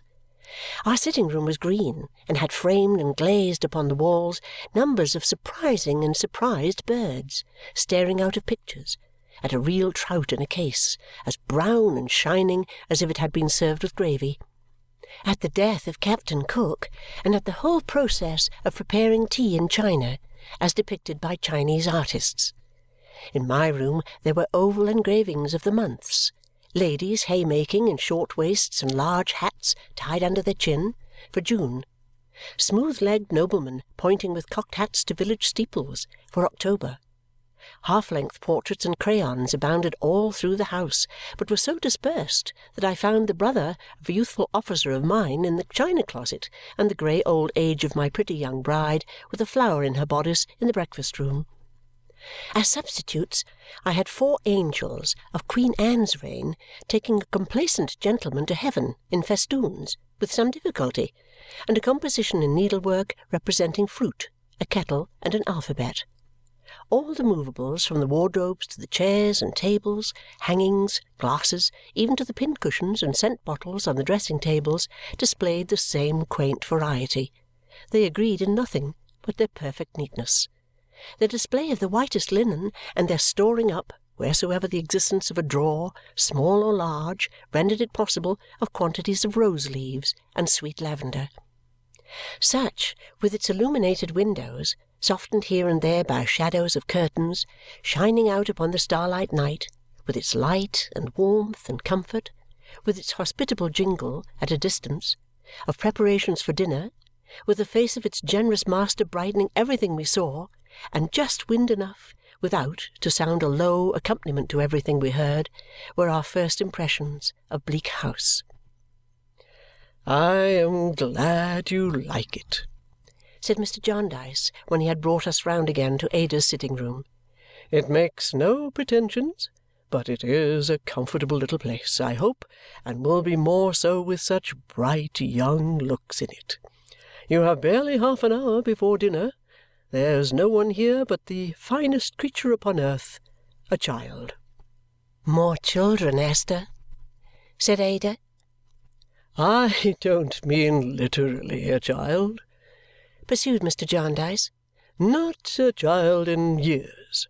He is grown up. He is at least as old as I am. But in simplicity and freshness and enthusiasm and a fine guileless inaptitude for all worldly affairs, he is a perfect child." We felt that he must be very interesting. "He knows Mrs. Jellyby," said Mr. Jarndyce. "He is a musical man, an amateur, but might have been a professional. He is an artist, too, an amateur, but might have been a professional. He is a man of attainments and of captivating manners. He has been unfortunate in his affairs, and unfortunate in his pursuits, and unfortunate in his family. But he don't care. He's a child." "Did you imply that he has children of his own, sir?" inquired Richard. "Yes, Rick. Half a dozen. More. Nearer a dozen, I should think. But he has never looked after them. How could he? He wanted somebody to look after him. He is a child, you know," said Mr. Jarndyce. "And have the children looked after themselves at all, sir?" inquired Richard. "Why, just as you may suppose," said Mr. Jarndyce, his countenance suddenly falling. "It is said that the children of the very poor are not brought up, but dragged up. Harold Skimpole's children have tumbled up somehow or other. The wind's getting round again. I'm afraid I feel it rather." Richard observed that the situation was exposed on a sharp night. "It is exposed," said Mr. Jarndyce. "No doubt that's the cause. Bleak House has an exposed sound. But you are coming my way. Come along." Our luggage having arrived, and being all at hand, I was dressed in a few minutes and engaged in putting my worldly goods away, when a maid, not the one in attendance upon Ada, but another whom I had not seen, brought a basket into my room with 2 bunches of keys in it, all labelled. "For you, miss, if you please," said she. "For me?" said I. "The housekeeping keys, miss." I showed my surprise, for she added with some little surprise on her own part, "I was told to bring them as soon as you was alone, Miss Summerson, if I don't deceive myself." "Yes," said I, "that is my name." "The large bunch is the housekeeping, and the little bunch is the cellars, miss. Any time you was pleased to appoint to-morrow morning, I was to show you the presses and things they belong to." I said I would be ready at 6:30, and after she was gone, stood looking at the basket, quite lost in the magnitude of my trust.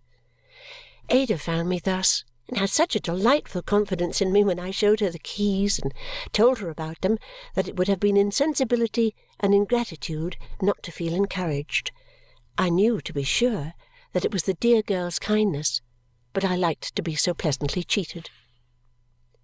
When we went downstairs, we were presented to Mr. Skimpole, who was standing before the fire, telling Richard how fond he used to be in his school-time of football.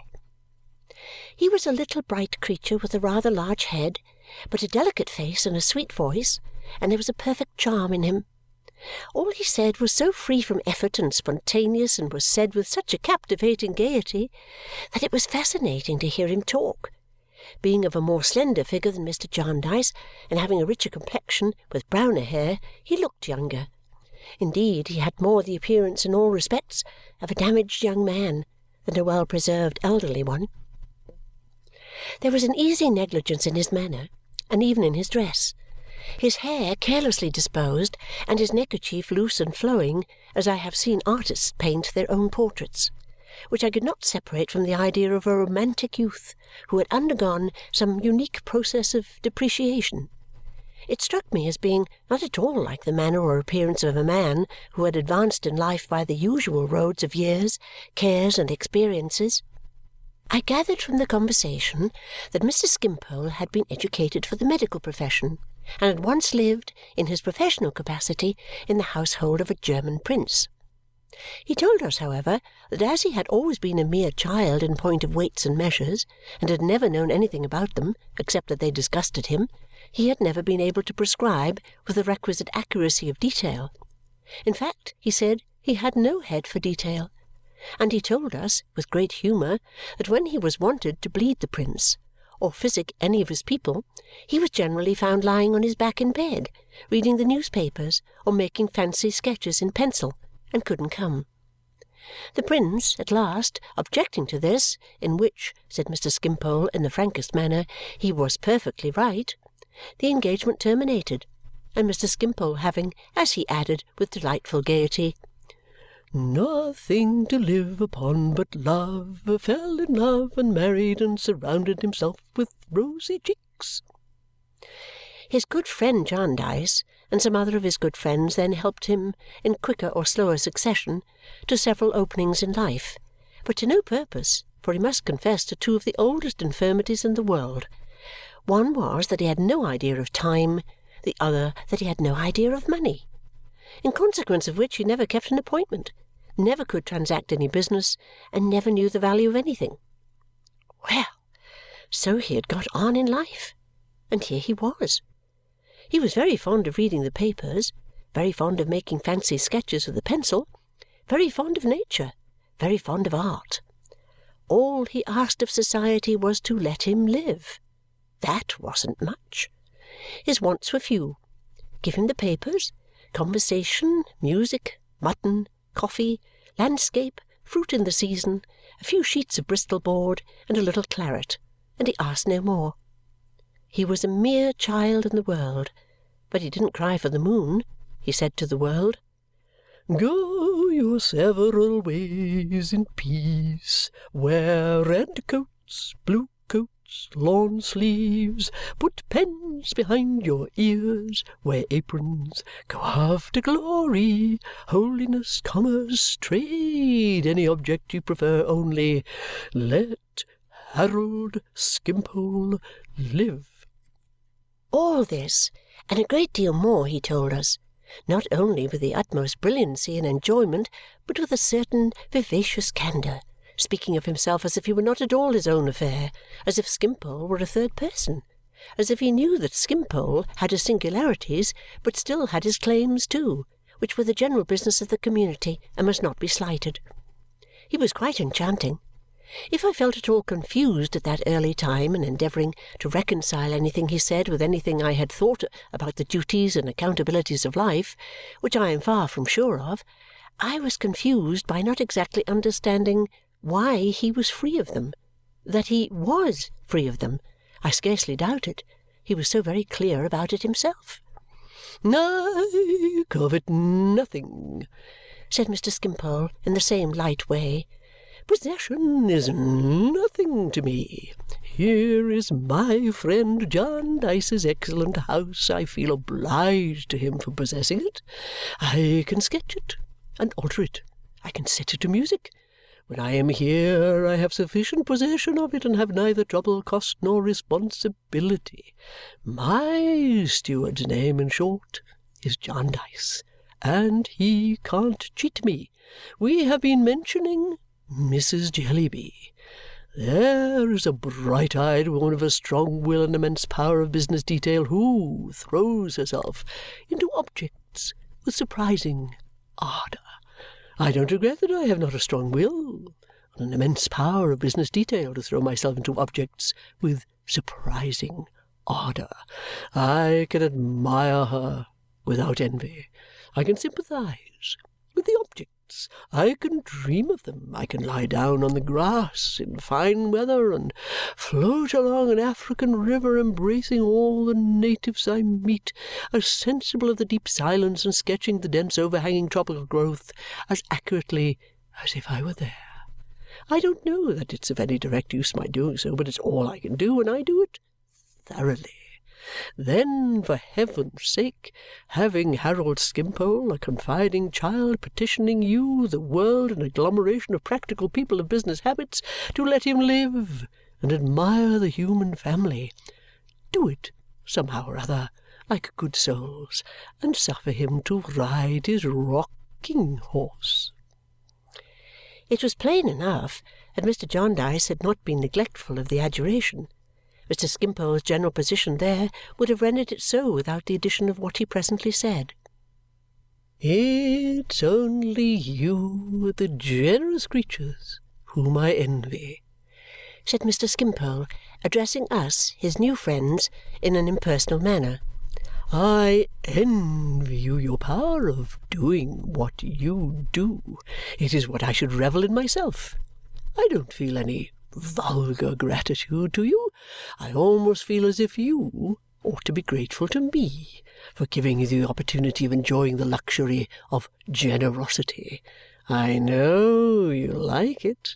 For anything I can tell, I may have come into the world expressly for the purpose of increasing your stock of happiness. I may have been born to be a benefactor to you by sometimes giving you an opportunity of assisting me in my little perplexities. Why should I regret my incapacity for details and worldly affairs when it leads to such pleasant consequences? I don't regret it, therefore. Of all his playful speeches, playful yet always fully meaning what they expressed, none seemed to be more to the taste of Mr. Jarndyce than this.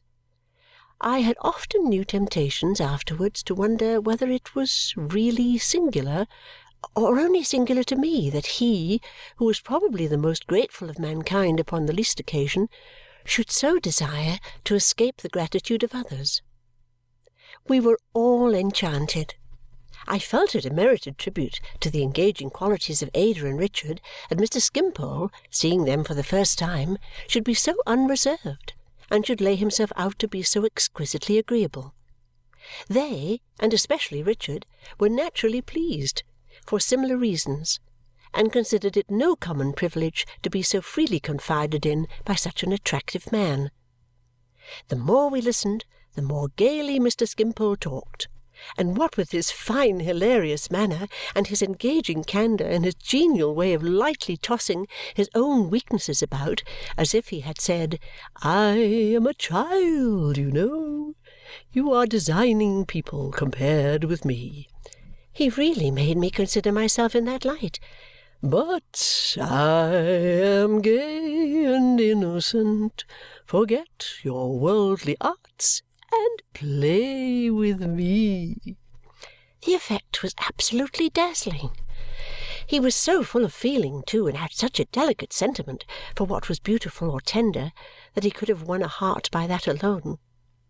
In the evening, when I was preparing to make tea, and Ada was touching the piano in the adjoining room and softly humming a tune to her cousin Richard, which they had happened to mention, he came and sat down on the sofa near me, and so spoke of Ada that I almost loved him.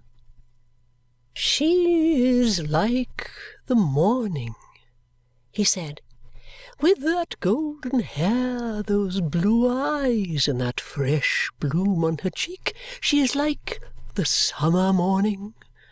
The birds here will mistake her for it. We will not call such a lovely young creature as that, who is a joy to all mankind, an Often she is the child of the universe." Mr. Jarndyce, I found, was standing near us with his hands behind him and an attentive smile upon his face. "The universe," he observed, "makes rather an indifferent parent, I'm afraid." "Oh, I don't know," cried Mr. Skimpole buoyantly. "I think I do know," said Mr. Jarndyce. "Well," cried Mr. Skimpole, "you know the world, which in your sense is the universe, and I know nothing of it. So you shall have your way. But if I had mine," glancing at the cousins, "there should be no brambles of sordid realities in such a path as that. It should be strewn with roses. It should lie through bowers where there was no spring, autumn, nor winter, but perpetual summer. Age or change should never wither it. The base word, money, should never be breathed near it." Mr. Jarndyce patted him on the head with a smile, as if he had been really a child, and passing a step or two on, and stopping a moment, glanced at the young cousins. His look was thoughtful, but had a benignant expression in it, which I often, how often, saw again, which has long been engraven on my heart. The room in which they were, communicating with that in which he stood, was only lighted by the fire. Ada sat at the piano. Richard stood beside her, bending down. Upon the wall their shadows blended together, surrounded by strange forms, not without a ghostly motion caught from the unsteady fire, though reflecting from motionless objects. Ada touched the notes so softly and sang so low that the wind, sighing away to the distant hills, was as audible as the music. The mystery of the future and the little clue afforded to it by the voice of the present seemed expressed in the whole picture. But it is not to recall this fancy, well as I remember it, that I recall the scene. First, I was not quite unconscious of the contrast in respect of meaning and intention between the silent look directed that way and the flow of words that had preceded it. Secondly, though Mr. Jarndyce's glance as he withdrew it rested but for a moment on me, I felt as if in that moment he confided to me, and knew that he confided to me, and that I received the confidence. His hope that Ada and Richard might one day enter on a dearer relationship. Mr. Skimpole could play on the piano and the violoncello, and he was a composer, had composed half an opera once, but got tired of it, and played what he composed with taste. After tea we had quite a little concert, in which Richard, who was enthralled by Ada's singing and told me that she seemed to know all the songs that ever were written, and Mr. Jarndyce and I were the audience. After a little while I missed first Mr. Skimpole and afterwards Richard, and while I was thinking how could Richard stay away so long and lose so much, the maid who had given me the keys looked in at the door, saying, "If you please, miss, could you spare a minute?" When I was shut out with her in the hall, she said, holding up her hands, "Oh, if you please, miss, Mr. Carstone says would you come upstairs to Mr. Skimpole's room. He's been took, miss." "Took?" said I. "Took, miss, sudden," said the maid. I was apprehensive that his illness might be of a dangerous kind, but of course I begged her to be quiet and not disturb any one, and collected myself, as I followed her quickly upstairs, sufficiently to consider what were the best remedies to be applied if it should prove to be a fit. She threw open a door, and I went into a chamber where, to my unspeakable surprise, instead of finding Mr. Skimpole stretched upon the bed or prostrate on the floor, I found him standing before the fire, smiling at Richard, while Richard, with a face of great embarrassment, looked at a person on the sofa in a white greatcoat with smooth hair upon his head and not much of it, which he was wiping smoother and making less of with a pocket-handkerchief. "Miss Summerson," said Richard hurriedly, "I'm glad you are come. You will be able to advise us. Our friend Mr. Skimpole don't be alarmed, is arrested for debt." "And really, my dear Miss Summerson," said Mr. Skimpole with his agreeable candour, "I never was in a situation in which that excellent sense and quiet habit of method and usefulness which anybody must observe in you who has the happiness of being a quarter of an hour in your society was more needed." The person on the sofa, who appeared to have a cold in his head, gave such a very loud snort that he startled me. "Are you arrested for much, sir?" I inquired of Mr. Skimpole. "My dear Miss Summerson," said he, shaking his head pleasantly, "I don't know. Some pounds, odd shillings, and halfpence, I think, were mentioned." "It's £24.16 and sevenpence halfpenny," observed the stranger. "That's what it is." "And it sounds somehow it sounds," said Mr. Skimpole, "like a small sum?" The strange man said nothing, but made another snort. It was such a powerful one that it seemed quite to lift him out of his seat. "Mr. Skimpole," said Richard to me, "has a delicacy in applying to my cousin Jarndyce, because he has lately— I think, sir, I understood you that you had lately—" "Oh, yes," returned Mr. Skimpole, smiling, "though I forgot how much it was and when it was. Jarndyce would readily do it again, but I have the epicure-like feeling that I would prefer a novelty in help, that I would rather," and he looked at Richard and me, "develop generosity in a new soil and in a new form of flower." "What do you think will be best, Miss Summerson?" said Richard aside. I ventured to inquire, generally, before replying, what would happen if the money were not produced. "Jail," said the strange man, coolly putting his handkerchief into his hat, which was on the floor at his feet, "or Corvinces." "May I ask, sir, what is—" "Corvinces," said the strange man. "a house." Richard and I looked at one another again. It was a most singular thing that the arrest was our embarrassment and not Mr. Skimpole's. He observed us with a genial interest, but there seemed, if I may venture on such a contradiction, nothing selfish in it. He had entirely washed his hands of the difficulty, and it had become ours. "I thought," he suggested, as if good-naturedly to help us out, "that being parties in a Chancery suit concerning, as people say, a large amount of property, Mr. Richard or his beautiful cousin, or both, could sign something, or make over something, or give some sort of undertaking, or pledge, or bond.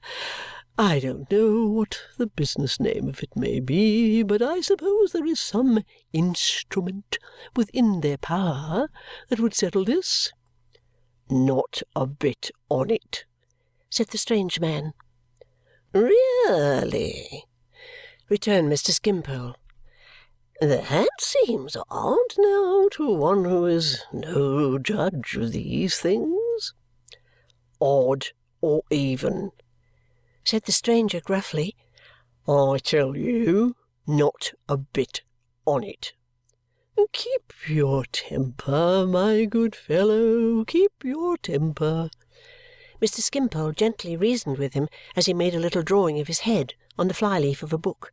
"Don't be ruffled by your occupation.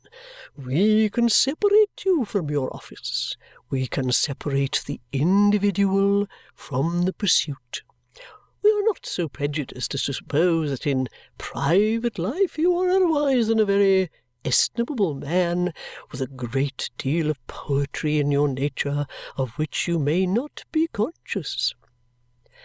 The stranger only answered with another violent snort, whether in acceptance of the poetry tribute or in disdainful rejection of it, he did not express to me.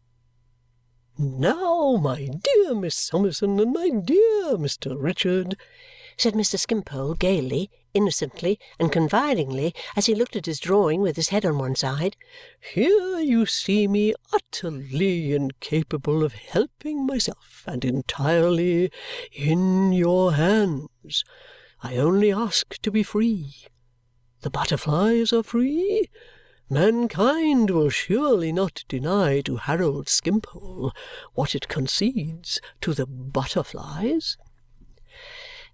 "My dear Miss Summerson," said Richard in a whisper, "I have £10 that I received from Mr. Kenge. I must try what that will do." I possessed £15 odd shillings, which I had saved from my quarterly allowance during several years. I had always thought that some accident might happen which would throw me suddenly, without any relation or any property, on the world, and had always tried to keep some little money by me that I might not be quite penniless. I told Richard of my having this little store and having no present need of it, and I asked him delicately to inform Mr. Skimpole, while I should be gone to fetch it, that we would have the pleasure of paying his debt. When I came back, Mr. Skimpole kissed my hand and seemed quite touched, not on his own account, I was again aware of that perplexing and extraordinary contradiction, but on ours, as if personal considerations were impossible with him, and the contemplation of our happiness alone affected him. Richard, begging me, for the greater grace of the transaction, as he said, to settle with Coavinses, as Mr. Skimpole now jocularly called him, I counted out the money and received the necessary acknowledgment. This, too, delighted Mr. Skimpole. His compliments were so delicately administered that I blushed less than I might have done and settled with the stranger in the white coat without making any mistakes. He put the money in his pocket and shortly said, "Well, then, I'll wish you good evening, miss." "My friend," said Mr. Skimpole, standing with his back to the fire after giving up the sketch when it was half finished, "I should like to ask you something, without offence." I think the reply was, "Cut away, then. Did you know this morning, now, that you were coming out on this errand?" said Mr. Skimpole. "Knowed it yesterday afternoon at tea-time," said Coavinses. "It didn't affect your appetite? Didn't make you at all uneasy?" "Not a bit," said Coavinses. "I knowed if you was missed to-day, you wouldn't be missed to-morrow. A day makes no such odds. But when you came down here," proceeded Mr. Skimpole, "it was a fine day. The sun was shining, the wind was blowing, the lights and shadows were passing across the fields, the birds were singing." "Nobody said they warn't in my hearing," returned Coavinses. "No," observed Mr. Skimpole. "But what did you think upon the road?" "What do you mean?" growled Coavinses with an appearance of strong resentment. "Think? I've got enough to do, and little enough to get for it without thinking. Thinking!" with profound contempt. "Then you didn't think, at all events," proceeded Mr. Skimpole, "to this effect. Harold Skimpole loves to see the sunshine, loves to hear the wind blow, loves to watch the changing lights and shadows, loves to hear the birds, those choristers in nature's great cathedral, and does it seem to me that I am about to deprive Harold Skimpole of his share in such possessions, which are his only birthright? You thought nothing to that effect?" "I certainly did not," said Coavinses, whose doggedness in utterly renouncing the idea was of that intense kind that he could only give adequate expression to by putting a long interval between each word and accompanying the last with a jerk that might have dislocated his neck. "Very odd and very curious the mental process is in you men of business," said Mr. Skimpole thoughtfully. "Thank you, my friend. Good night." As our absence had been long enough already to seem strange downstairs, I returned at once and found Ada sitting at work by the fireside, talking to her cousin John. Mr. Skimpole presently appeared, and Richard shortly after him. I was sufficiently engaged during the remainder of the evening in taking my first lesson in backgammon from Mr. Jarndyce, who was very fond of the game, and from whom I wished, of course, to learn it as quickly as I could, in order that I might be of the very small use of being able to play when he had no better adversary. But I thought occasionally, when Mr. Skimpole played some fragment of his own compositions, or when, both at the piano and the violoncello, and at our table, he preserved, with an absence of all effort, his delightful spirits and his easy flow of conversation, that Richard and I seemed to retain the transferred impression of having been arrested since dinner, and that it was very curious altogether. It was late before we separated, for when Ada was going at 11 o'clock, Mr. Skimpole went to the piano and rattled hilariously that the best of all ways to lengthen our days was to steal a few hours from night, my dear. It was past 12 before he took his candle and his radiant face out of the room, and I think he might have kept us there, if he had seen fit, until daybreak. Ada and Richard were lingering for a few moments by the fire, wondering whether Mrs. Jellyby had yet finished her dictation for the day, when Mr. Jarndyce, who had been out of the room, returned. "Oh, dear me, what's this, what's this?" he said, rubbing his head and walking about with his good-humoured vexation. "What's this, they tell me? Rick, my boy, Esther, my dear, what have you been doing? Why did you do it? How could you do it? How much apiece was it? The wind's round again. I feel it all over me." We neither of us quite knew what to answer. "Come, Rick, come. I must settle this before I sleep. How much are you out of pocket? You two made the money up, you know. Why did you? How could you? Oh, Lord, yes, it's due east. Must be." "Really, sir," said Richard, "I don't think it would be honourable in me to tell you. Mr. Skimpole relied upon us." "Lord bless you, my dear boy. He relies upon everybody," said Mr. Jarndyce, giving his head a great rub and stopping short. "Indeed, sir?" "Everybody. And he'll be in the same scrape again next week," said Mr. Jarndyce, walking again at a great pace with a candle in his hand that had gone out. "He's always in the same scrape. He was born in the same scrape. I verily believe the announcement in the newspapers when his mother was confined was, 'On Tuesday last at her residence in Botheration Buildings, Mrs. Skimpole of a son in difficulties.'" Richard laughed heartily, but added, "Still, sir, I don't want to shake his confidence or to break his confidence, and if I submit to your better knowledge again that I ought to keep his secret, I hope you will consider before you press me any more. Of course, if you do press me, sir, I shall know I am wrong and will tell you." "Well," cried Mr. Jarndyce, stopping again and making several absent endeavours to put his candlestick in his pocket, Here, take it away, my dear. I don't know what I am about with it. It's all the wind invariably has that effect. I won't press you, Rick, you may be right, but really, to get hold of you and Esther and to squeeze you like a couple of tender young St. Michael's oranges, it'll blow a gale in the course of the night." He was now alternately putting his hands into his pockets as if he were going to keep them there a long time, and taking them out again, and vehemently rubbing them all over his head. I ventured to take this opportunity of hinting that Mr. Skimpole, being in all such matters quite a child— "Eh, my dear?" said Mr. Jarndyce, catching at the word. "Being quite a child, sir," said I, "and so different from other people." "You are right," said Mr. Jarndyce, brightening. "Your woman's wit hits the mark. He is a child, an absolute child. I told you he was a child, you know, when I first mentioned him." "Certainly, certainly," we said. "And He is a child. Now, isn't he?" asked Mr. Jarndyce, brightening more and more. He was indeed, we said. "When you come to think of it, it's the height of childishness in you, I mean me," said Mr. Jarndyce, "to regard him for a moment as a man. You can't make him responsible.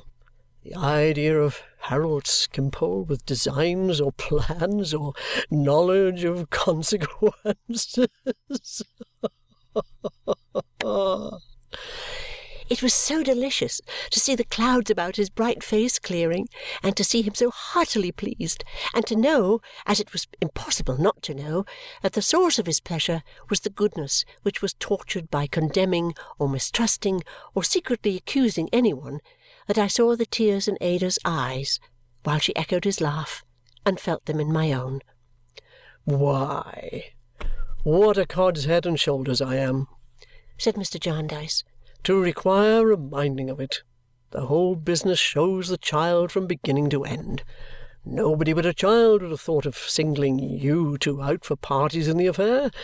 Nobody but a child would have thought of your having the money.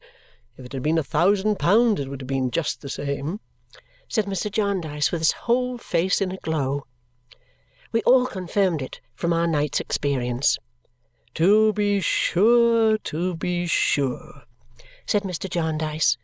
"However, Rick, Esther, and you too, Ada, for I don't know that even your little purse is safe from his inexperience, I must have a promise all round that nothing of this sort shall ever be done any more. No advances, not even sixpences." We all promised faithfully, Richard with a merry glance at me, touching his pocket as if to remind me that there was no danger of our transgressing. "As to Skimpole," said Mr. Jarndyce, "a habitable doll's house with good board and a few tin people to get into debt with and borrow money of would set the boy up in life. He is in a child's sleep by this time, I suppose. It's time I should take my craftier head to my more worldly pillow. Good night, my dears. God bless you." He peeped in again with a smiling face before we had lighted our candles and said, "Oh, I have been looking at the weathercock. I find it was a false alarm about the wind. It's in the south," and went away singing to himself. Ada and I agreed, as we talked together for a little while upstairs, that this caprice about the wind was a fiction, and that he used the pretence to account for any disappointment he could not conceal, rather than he would blame the real cause of it or disparage or depreciate any one.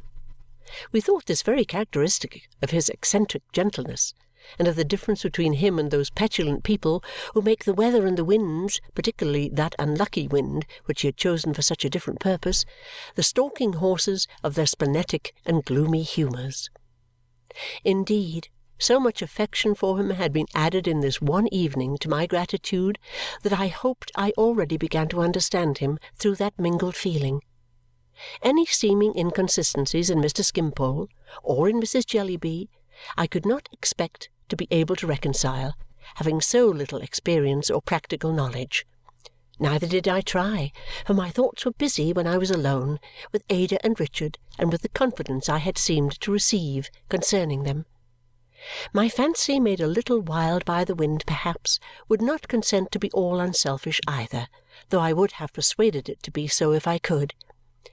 It wandered back to my godmother's house and came along the intervening track, raising up shadowy speculations which had sometimes trembled there in the dark as to what knowledge Mr. Jarndyce had of my earliest history, even as to the possibility of his being my father, though that idle dream was quite gone now.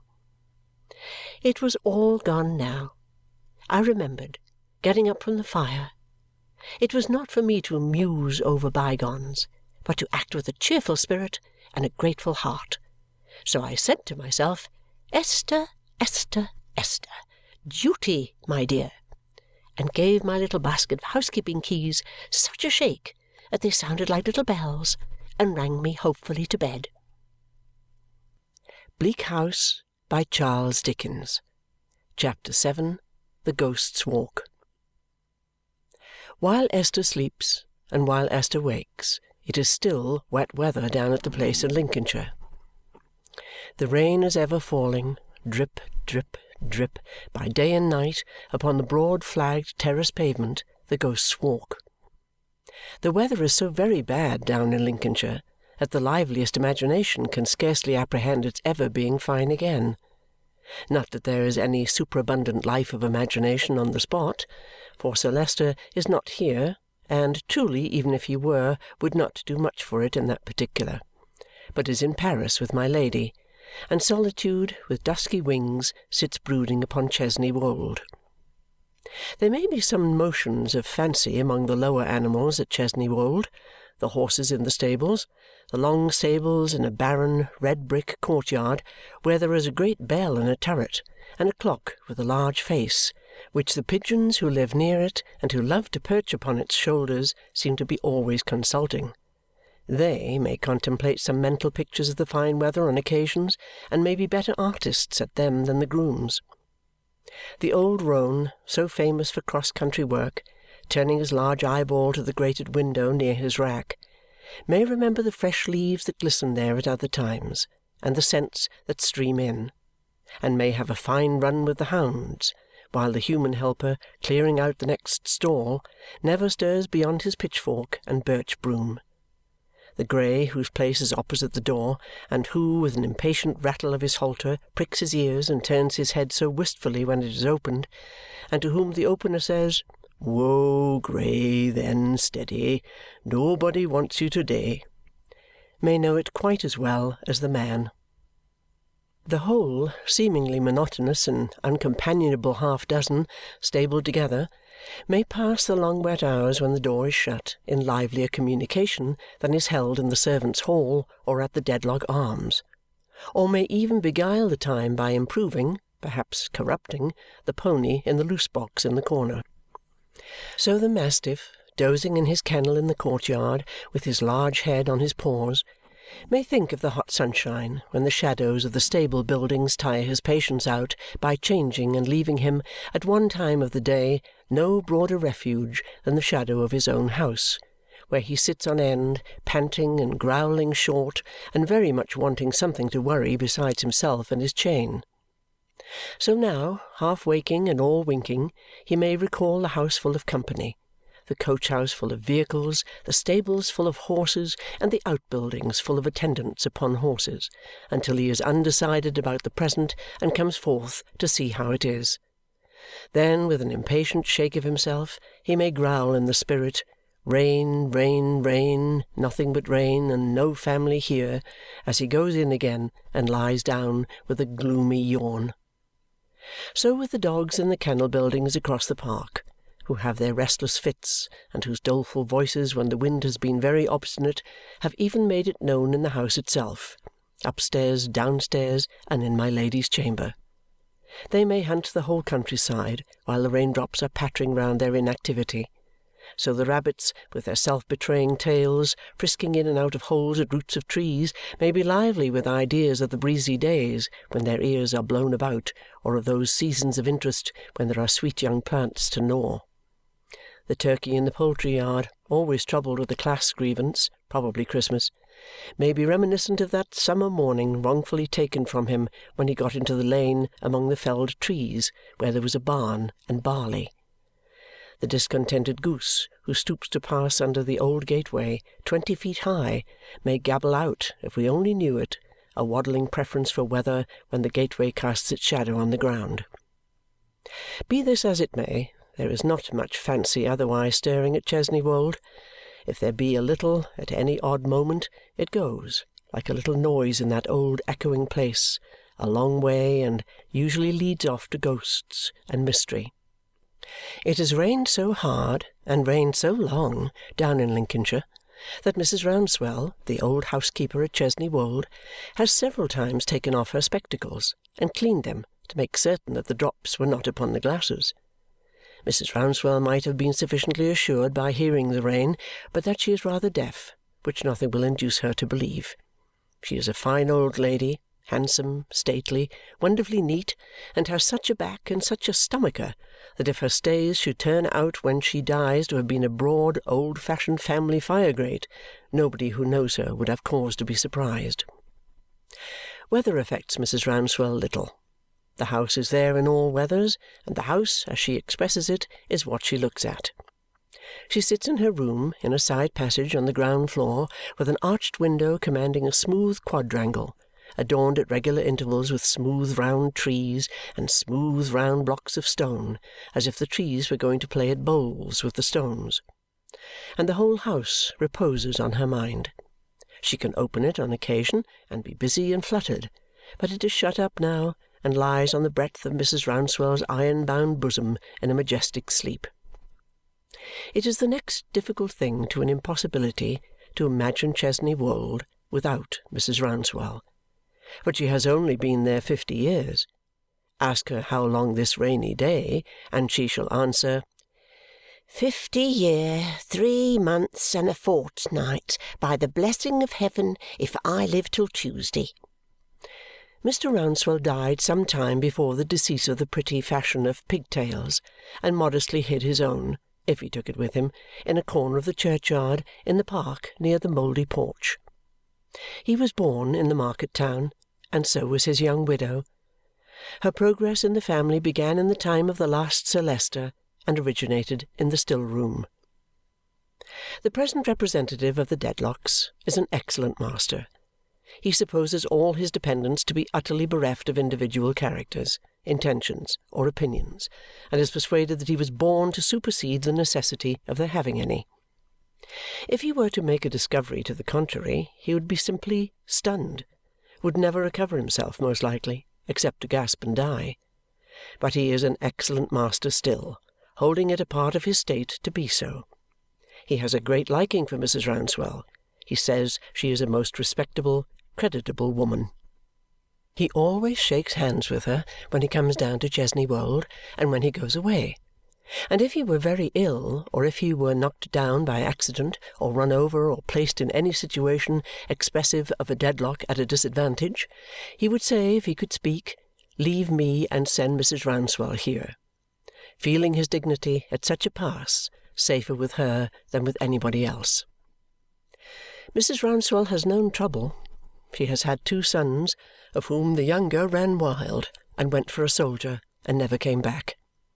Even to this hour Mrs. Rouncewell's calm hands lose their composure when she speaks of him, and unfolding themselves from her stomacher, hover about her in an agitated manner as she says what a likely lad, what a fine lad, what a gay, good-humoured, clever lad he was. Her second son would have been provided for at Chesney Wold, and would have been made steward in due season, but he took, when he was a schoolboy, to constructing steam-engines out of saucepans, and setting birds to draw their own water with the least possible amount of labour, so assisting them with artful contrivance of hydraulic pressure that a thirsty canary had only, in a literal sense, to put his shoulder to the wheel, and the job was done.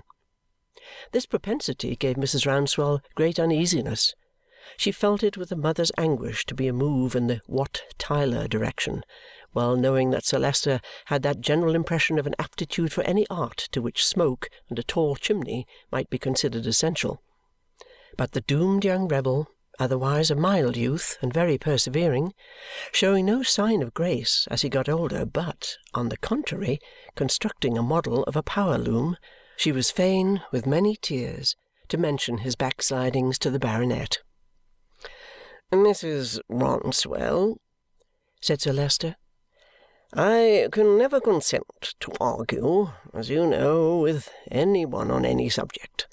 You had better get rid of your boy.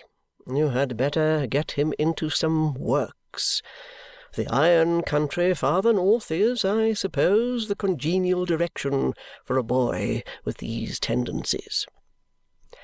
Farther north he went, and farther north he grew up. And if Sir Leicester Dedlock ever saw him when he came to Chesney Wold to visit his mother, or ever thought of him afterwards, it is certain that he only regarded him as one of a body of some odd 1,000 conspirators, swarthy and grim, who were in the habit of turning out by torchlight 2 or 3 nights in the week for unlawful purposes. Nevertheless, Mrs. Rouncewell's son has, in the course of nature and art, grown up and established himself and married and called unto him Mrs. Rouncewell's grandson, who, being out of his apprenticeship and home from a journey in far countries whither he was sent to enlarge his knowledge and complete his preparations for the venture of this life, stands leaning against the chimney-piece this very day in Mrs. Rouncewell's room at Chesney Wold. And again, I am glad to see you, what? And once again, I am glad to see you, what? Says Mrs. Rouncewell. You are a fine young fellow. You are like your poor Uncle George. Ah! Mrs. Rouncewell's hands unquiet as usual on this reference. They say I'm like my father, grandmother. Like him also, my dear, but most like your poor Uncle George and your dear father. Mrs. Rouncewell folds her hands again. He is well? Thriving, grandmother, in every way. I am thankful. Mrs. Rouncewell is fond of her son, but has a plaintive feeling towards him, much as if he were a very honourable soldier who had gone over to the enemy. He is quite happy, says she. Quite. I am thankful. So he has brought you up to follow in his ways and has sent you into foreign countries and the like? Well, he knows best. There may be a world beyond Chesney Wold that I don't understand, though I am not young either, and I have seen a quantity of good company too. Grandmother, says the young man, changing the subject, what a very pretty girl that was I found with you just now. You called her Rosa? Yes, child. She is daughter of a widow in the village. Maids are so hard to teach nowadays that I have put her about me young. She's an apt scholar and will do well. She shows the house already. Very pretty. She lives with me at my table here. I hope I have not driven her away. She supposes we have family affairs to speak about, I dare say. She is very modest. It is a fine quality in a young woman, and scarcer, says Mrs. Rouncewell, expanding her stomacher to its utmost limits, than it formerly was. The young man inclines his head in acknowledgment of the precepts of experience. Mrs. Rouncewell listens. Wheels, says she. They have long been audible to the younger ears of her companion. What wheels on such a day as this, for gracious sake? After a short interval, a tap at the door. Come in. A dark-eyed, dark-haired, shy village beauty comes in, so fresh in her rosy and yet delicate bloom that the drops of rain which have beaten on her hair look like the dew upon a flower fresh gathered. What company is this, Rosa? Says Mrs. Rouncewell. It's 2 young men in a gig, ma'am, who want to see the house. Yes, and if you please, I told them so. In quick reply to a gesture of dissent from the housekeeper, I went to the hall door and told them it was the wrong day and the wrong hour, but the young man who was driving took off his hat in the wet and begged me to bring this card to you. Read it, my dear what? Says the housekeeper. Rosa is so shy if she gives it to him that they drop it between them and almost knock their foreheads together as they pick it up. Rosa is shyer than before. Mr. Guppy is all the information the card yields. Guppy? Repeats Mrs. Rouncewell. Mr. Guppy? Oh, nonsense, I never heard of him. If you please, he told me that, says Rosa. But he said that he and the other young gentleman came from London only last night by the mail on business at the magistrates' meeting 10 miles off this morning, and that as their business was soon over and they had heard a great deal said of Chesney Wold and really didn't know what to do with themselves, they had come through the wet to see it. They are lawyers. He says he is not in Mr. Tulkinghorn's office, but he is sure he may make use of Mr. Tulkinghorn's name if necessary. Finding, now she leaves off, that she has been making quite a long speech, Rosa is shyer than ever. Now, Mr. Tulkinghorn is, in a manner, part and parcel of the place, and besides is supposed to have made Mrs. Rouncewell's will. The old lady relaxes, consents to the admission of the visitors as a favour, and dismisses Rosa. The grandson, however, being smitten by a sudden wish to see the house himself, proposes to join the party. The grandmother, who is pleased that he should have that interest, accompanies him, though to do him justice he is exceedingly unwilling to trouble her. "Much obliged to you, ma'am," says Mr. Guppy, divesting himself of his wet dreadnought in the hall. "Us London lawyers don't often get an out, and when we do, we like to make the most of it, you know." The old housekeeper, with a gracious severity of deportment, waves her hand towards the great staircase. Mr. Guppy and his friend follow Rosa. Mrs. Rouncewell and her grandson follow them. A young gardener goes before to open the shutters. As is usually the case with people who go over houses, Mr. Guppy and his friend are dead beat before they have well begun. They straggle about in wrong places, look at wrong things, don't care for the right things, gape when more rooms are opened, exhibit profound depression of spirits, and are clearly knocked up. In each successive chamber that they enter, Mrs. Rouncewell, who is as upright as the house itself, rests apart in a window-seat or other such nook, and listens with stately approval to Rosa's exposition. Her grandson is so attentive to it that Rosa is shyer than ever, and prettier. Thus they pass on from room to room, raising the pictured Dedlocks for a few brief minutes as the young gardener admits the light, and reconsigning them to their graves as he shuts it out again. It appears to the afflicted Mr. Guppy and his inconsolable friend that there is no end to the Dedlocks, whose family greatness seems to consist in their never having done anything to distinguish themselves for 700 years. Even the long drawing-room of Chesney Wold cannot revive Mr. Guppy's spirits. He is so low that he droops on the threshold and has hardly strength of mind to enter.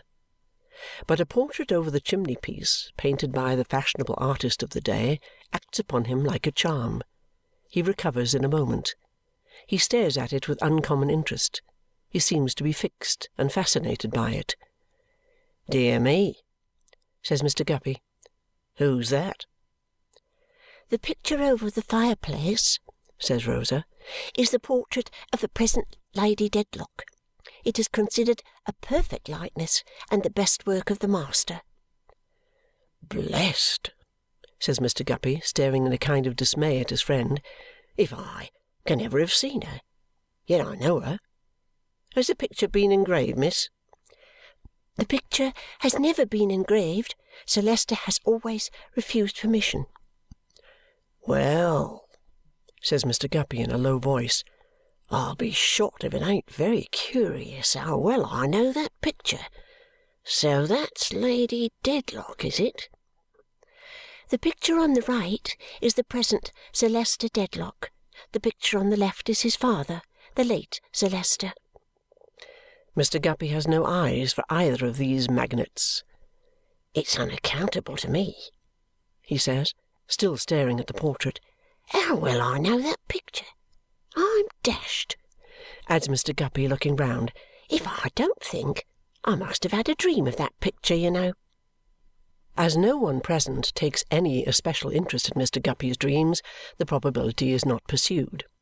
But he still remains so absorbed by the portrait that he stands immovable before it until the young gardener has closed the shutters, when he comes out of the room in a dazed state that is an odd though a sufficient substitute for interest, and follows into the succeeding rooms with a confused stare, as if he were looking everywhere for Lady Dedlock again. He sees no more of her. He sees her rooms, which are the last shown, as being very elegant, and he looks out of the windows from which she looked out, not long ago, upon the weather that bored her to death. All things have an end, even houses that people take infinite pains to see and are tired of before they begin to see them. He has come to the end of the sight, and the fresh village beauty to the end of her description, which is always this: The terrace below is much admired. It is called, from an old story in the family, the Ghost's Walk." "No," says Mr. Guppy, greedily curious. "What's the story, miss? Is it anything about a picture?" "Pray tell us the story," says Watt in a half-whisper. "I don't know it, sir." Rosa is shyer than ever. "It is not related to visitors. It is almost forgotten," says the housekeeper, advancing. "It has never been more than a family anecdote." "You'll excuse my asking again if it has anything to do with the picture, ma'am," observed Mr. Guppy, "because I do assure you that the more I think of that picture, the better I know it, without knowing how I know it." The story has nothing to do with the picture. The housekeeper can guarantee that. Mr. Guppy is obliged to her for the information, and is, moreover, generally obliged. He retires with his friend, guided down another staircase by the young gardener, and presently is heard to drive away. It is now dusk. Mrs. Rouncewell can trust to the discretion of her two young hearers, and may tell them how the terrace came to have that ghostly name. She seats herself in a large chair by the fast darkening window, and tells them, "In the wicked days, my dears, of King Charles the First, I mean, of course, in the wicked days of the rebels who leagued themselves against that excellent king, Sir Morbury Dedlock was the owner of Chesney Wold. Whether there was any account of a ghost in the family before those days, I can't say. I should think it very likely indeed." Mrs. Rouncewell holds this opinion because she considers that a family of such antiquity and importance has a right to a ghost. She regards a ghost as one of the privileges of the upper classes, a genteel distinction to which the common people have no claim. "Sir Morbury Dedlock," says Mrs. Rouncewell, "was, I have no occasion to say, on the side of the blessed martyr. But it is supposed that his lady, who had none of the family blood in her veins, favoured the bad cause. It is said that she had relations among King Charles's enemies, that she was in correspondence with them, and that she gave them information. When any of the country gentlemen who followed his Majesty's cause met here, it is said that my lady was always nearer to the door of their council-room than they supposed. Do you hear a sound like a footstep passing along the terrace, Watt?" Rosa draws nearer to the housekeeper. "I hear the raindrip on the stones," replies the young man, "and I hear a curious echo, I suppose an echo, which is very like a halting step." The housekeeper gravely nods and continues. "Partly on account of this division between them, and partly on other accounts, Sir Morbury and his lady led a troubled life. She was a lady of a haughty temper. They were not well suited to each other in age or character, and they had no children to moderate between them. After a favourite brother, a young gentleman, was killed in the civil wars by Sir Morbury's near kinsman, her feeling was so violent that she hated the race into which she had married. When the Dedlocks were about to ride out from Chesney Wold in the king's cause, she is supposed to have more than once stolen down into the stables in the dead of night and lamed their horses. And the story is that once at such an hour her husband saw her gliding down the stairs and followed her into the stall where his own favourite horse stood.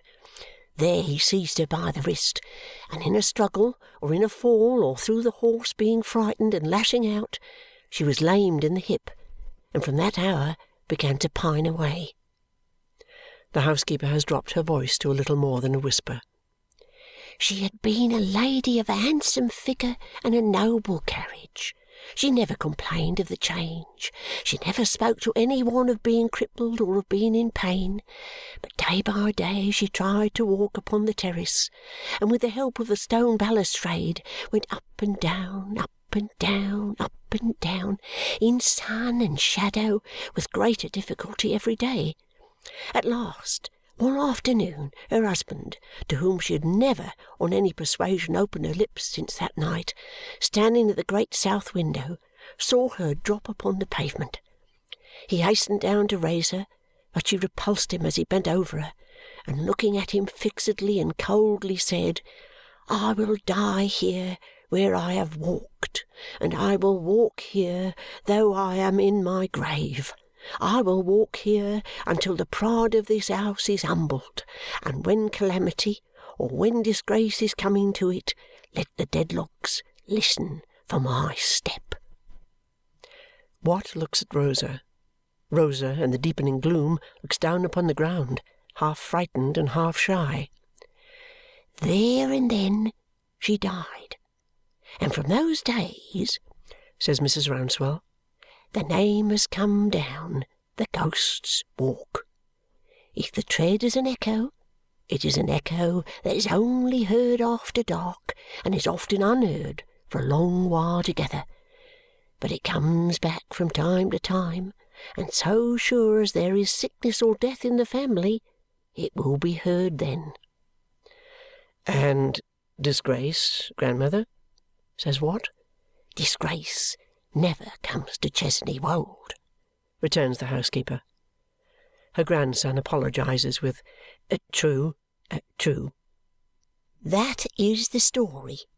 Whatever the sound is, it is a worrying sound," says Mrs. Rouncewell, getting up from her chair. "And what is to be noticed in it is that it must be heard. My Lady, who is afraid of nothing, admits that when it is there, it must be heard. You cannot shut it out. What, there is a tall French clock behind you, placed there a purpose, as a loud beat when it is in motion and can play music. You understand how those things are managed?" "Pretty well, grandmother, I think." "Set it a-going." Watt sets it a-going, music and all. "Now, come hither," says the housekeeper. "Hither, child, towards my Lady's pillow.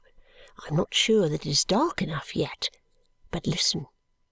Can you hear the sound upon the terrace through the music and the beat and everything?" "I certainly can." "So my Lady says." Bleak House by Charles Dickens.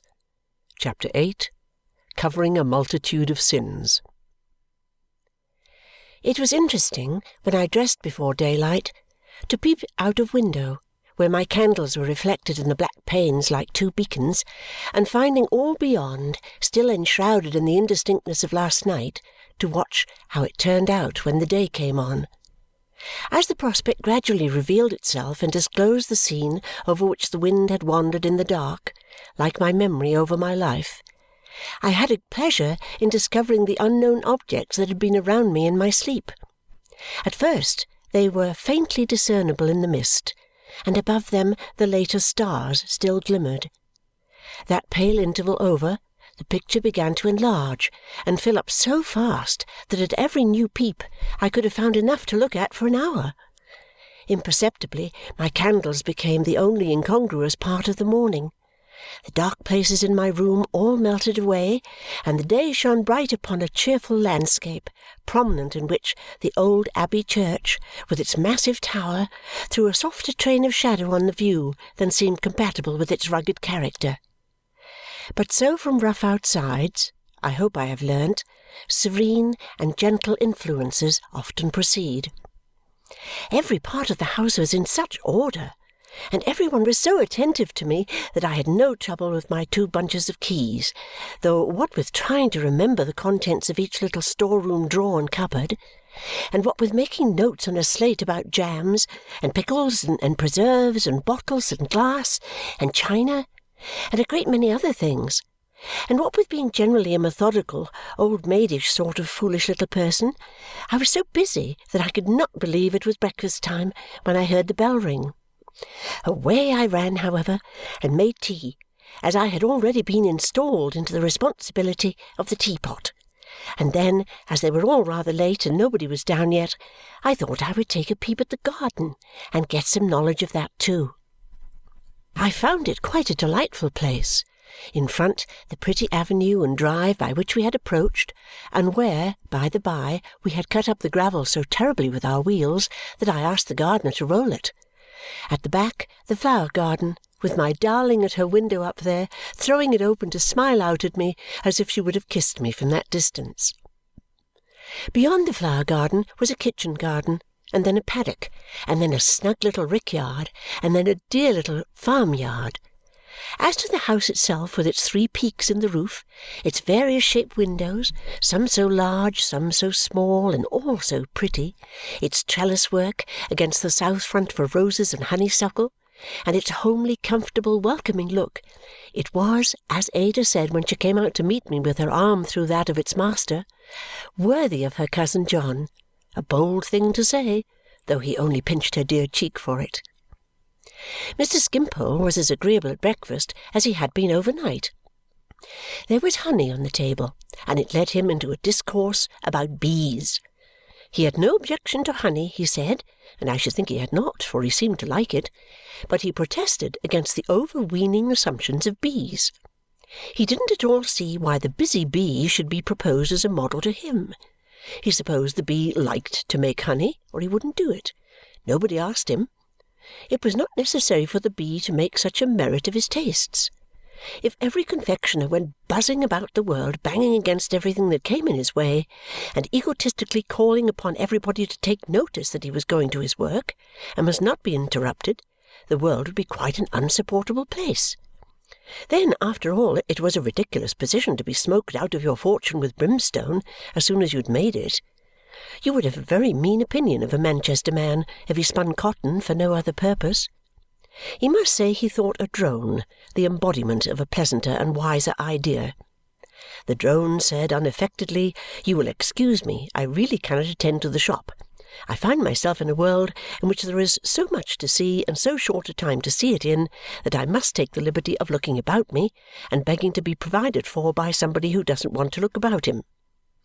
This appeared to Mr. Skimpole to be the drone philosophy, and he thought it a very good philosophy, always supposing the drone to be willing to be on good terms with the bee, which, so far as he knew, the easy fellow always was, if the consequential creature would only let him and not be so conceited about his honey. He pursued this fancy with the lightest foot over a variety of ground and made us all merry, though again he seemed to have as serious a meaning in what he said as he was capable of having. I left them still listening to him when I withdrew to attend to my new duties. They had occupied me for some time, and I was passing through the passages on my return with my basket of keys on my arm when Mr. Jarndyce called me into a small room next his bedchamber, which I found to be in part a little library of books and papers, and in part quite a little museum of his boots and shoes and hat-boxes. "Sit down, my dear," said Mr. Jarndyce. "This, you must know, is the growlery. When I am out of humour, I come and growl here." "You must be here very seldom, sir," said I. "Oh, you don't know me," he returned. "When I am deceived or disappointed in the wind, and it's easterly, I take refuge here. The growlery is the best used room in the house. You are not aware of half my humours yet. My dear, how you are trembling!" I could not help it. I tried very hard, but being alone with that benevolent presence, and meeting his kind eyes, and feeling so happy and so honoured there, and my heart so full, I kissed his hand. I don't know what I said, or even that I spoke.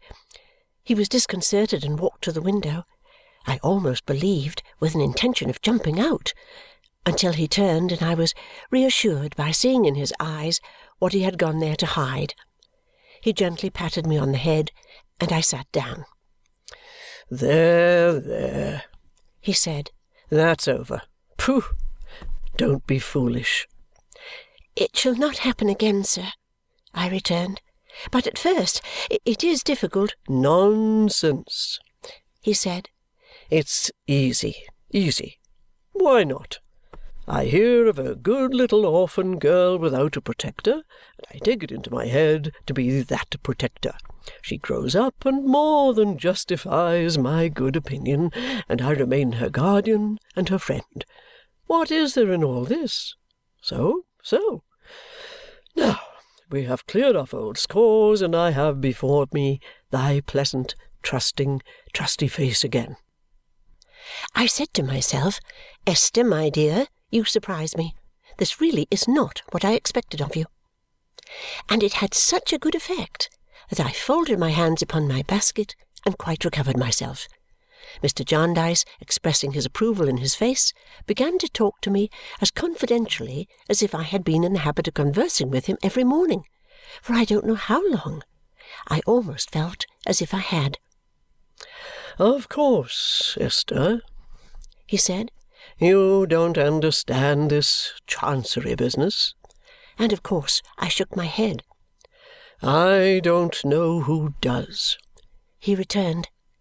"The lawyers have twisted it into such a state of bedevilment that the original merits of the case have long disappeared from the face of the earth. It's about a will, and the trust's under a will, or it was once. It's about nothing but costs now. We are always appearing and disappearing and swearing and interrogating and filing and cross-filing and arguing and sealing and motioning and referring and reporting and revolving about the Lord Chancellor and all his satellites and equitably waltzing ourselves off to dusty death about costs. That's the great question. All the rest, by some extraordinary means, has melted away." "But it was, sir," said I, to bring him back, for he began to rub his head, "about a will?" "Why, yes, it was about a will, when it was about anything," he returned.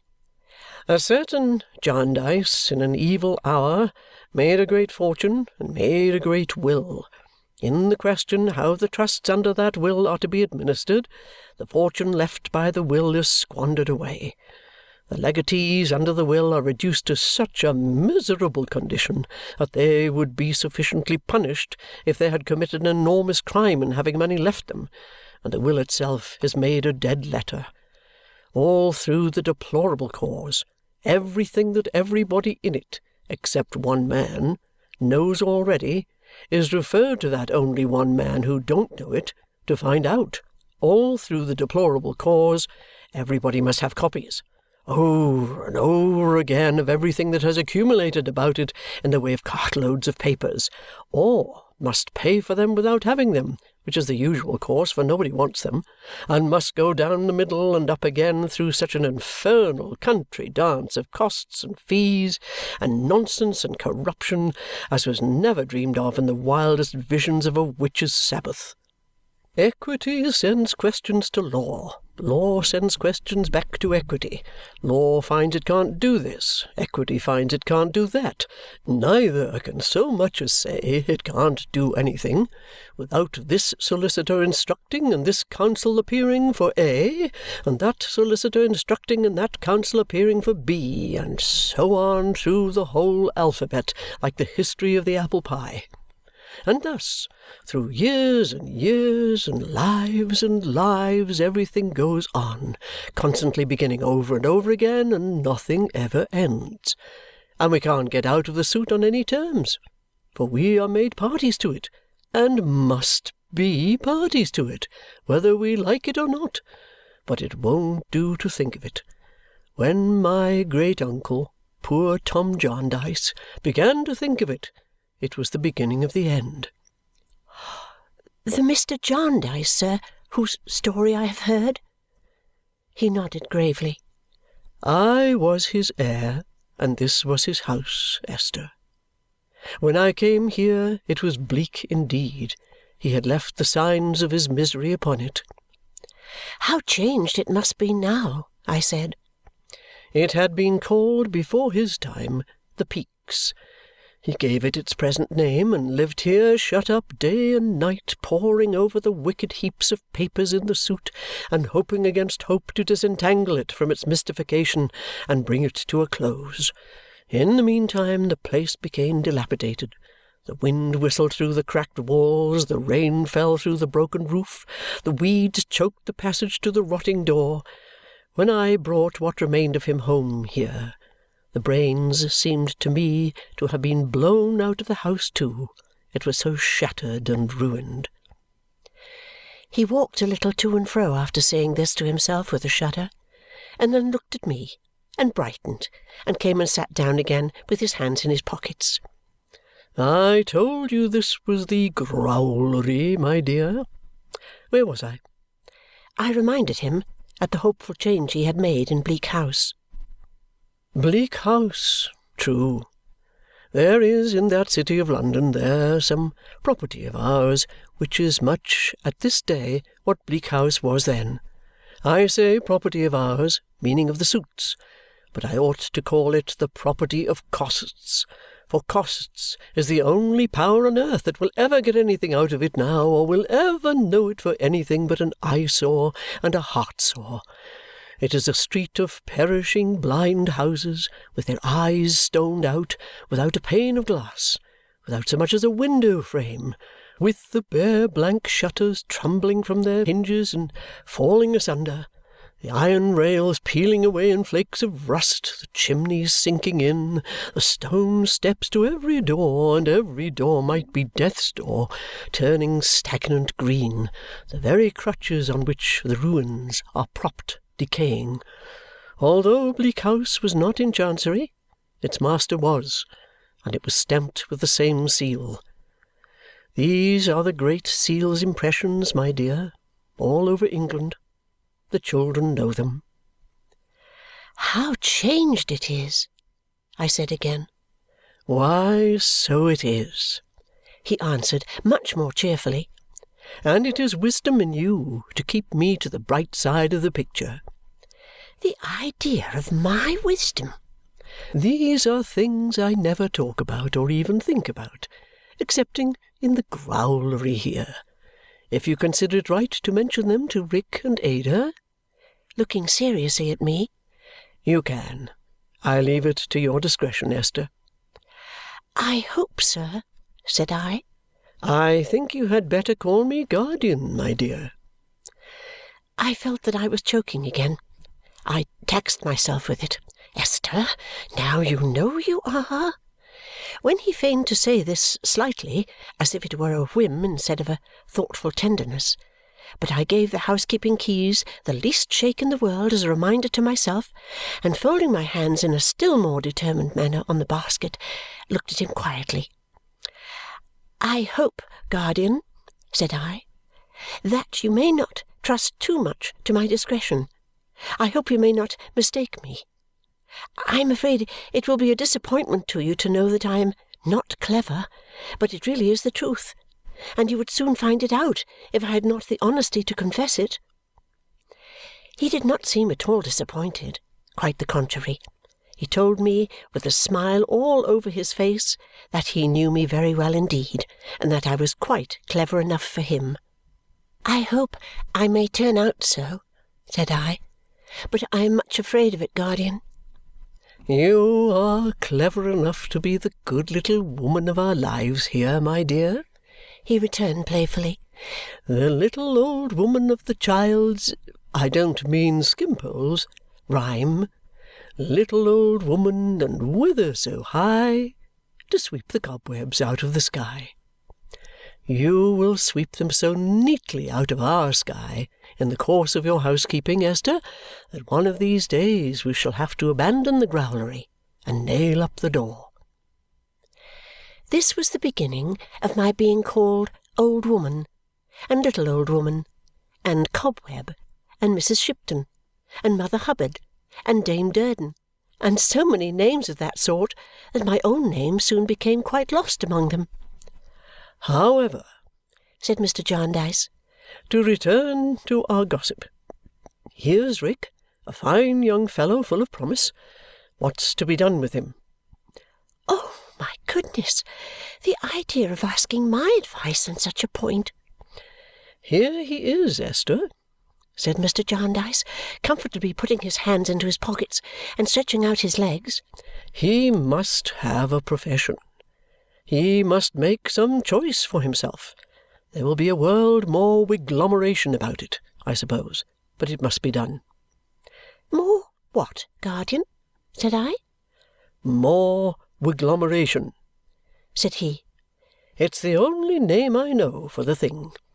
He is a ward in Chancery, my dear. Kenge and Carboy will have something to say about it. Master somebody. A sort of ridiculous sexton digging graves for the merits of causes in a back room at the end of Quality Court. Chancery Lane will have something to say about it. Council will have something to say about it. The Chancellor will have something to say about it. The satellites will have something to say about it. They will all have to be handsomely feed, all round, about it.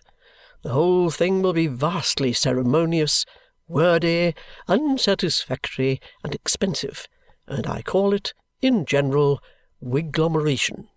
How mankind ever came to be afflicted with wiglomeration, or for whose sins these young people ever fell into a pit of it, I don't know. So it is.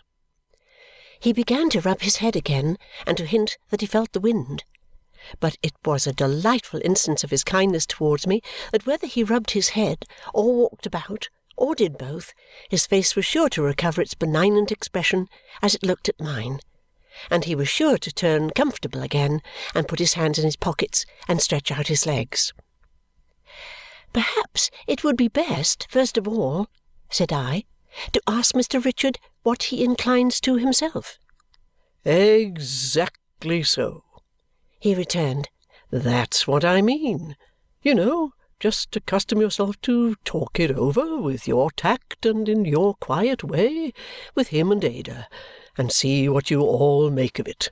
We are sure to come at the heart of the matter by your means, little woman." I was really frightened at the thought of the importance I was attaining and the number of things that were being confided to me. I had not meant this at all. I had meant that he should speak to Richard. But of course I said nothing in reply, except that I would do my best, though I feared, I really felt it necessary to repeat this, that he thought me much more sagacious than I was, at which my guardian only laughed the pleasantest laugh I ever heard. "Come," he said, rising and pushing back his chair. "I think we may have done with the growlery for one day. Only a concluding word, Esther, my dear. Do you wish to ask me anything?" He looked so attentively at me that I looked attentively at him and felt sure I understood him. "About myself, sir?" said I. "Yes." "Guardian," said I, venturing to put my hand, which was suddenly colder than I could have wished, in his, "nothing. I am quite sure that if there were anything I ought to know, or had any need to know, I should not have to ask you to tell it to me. If my whole reliance and confidence were not placed in you, I must have a hard heart indeed. I have nothing to ask you, nothing in the world." He drew my hand through his arm, and we went away to look for Ada. From that hour I felt quite easy with him, quite unreserved, quite content to know no more, quite happy. We lived at first rather a busy life at Bleak House, for we had to become acquainted with many residents in and out of the neighbourhood who knew Mr. Jarndyce. It seemed to Ada and me that everybody knew him who wanted to do anything with anybody else's money. It amazed us when we began to sort his letters and to answer some of them for him in the growlery of a morning, to find how the great object of the lives of nearly all his correspondents appeared to be to form themselves into committees for getting in and laying out money. The ladies were as desperate as the gentlemen. Indeed, I think they were even more so. They threw themselves into committees in the most impassioned manner, and collected subscriptions with a vehemence quite extraordinary.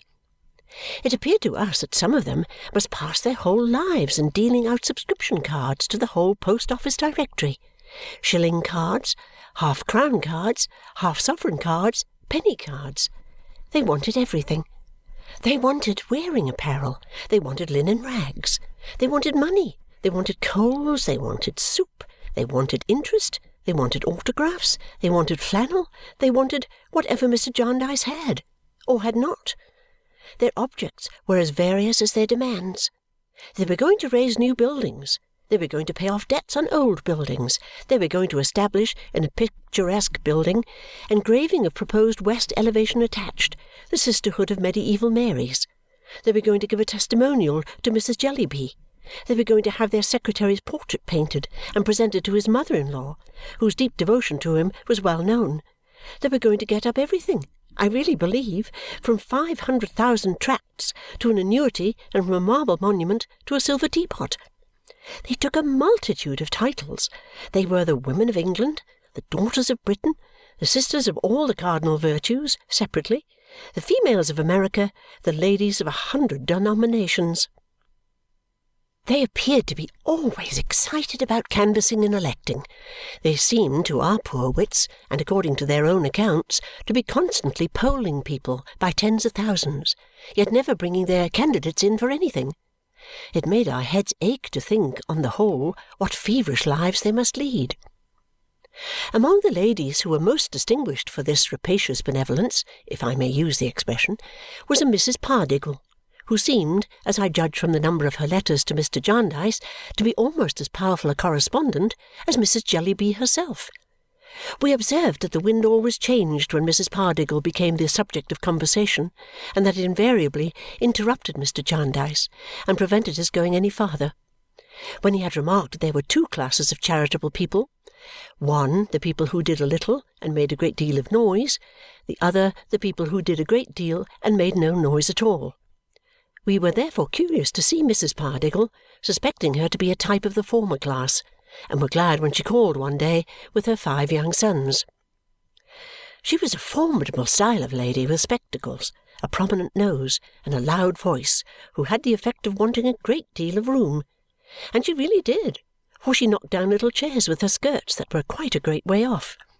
As only Ada and I were at home, we received her timidly, for she seemed to come in like cold weather, and to make the little Pardiggles blue as they followed.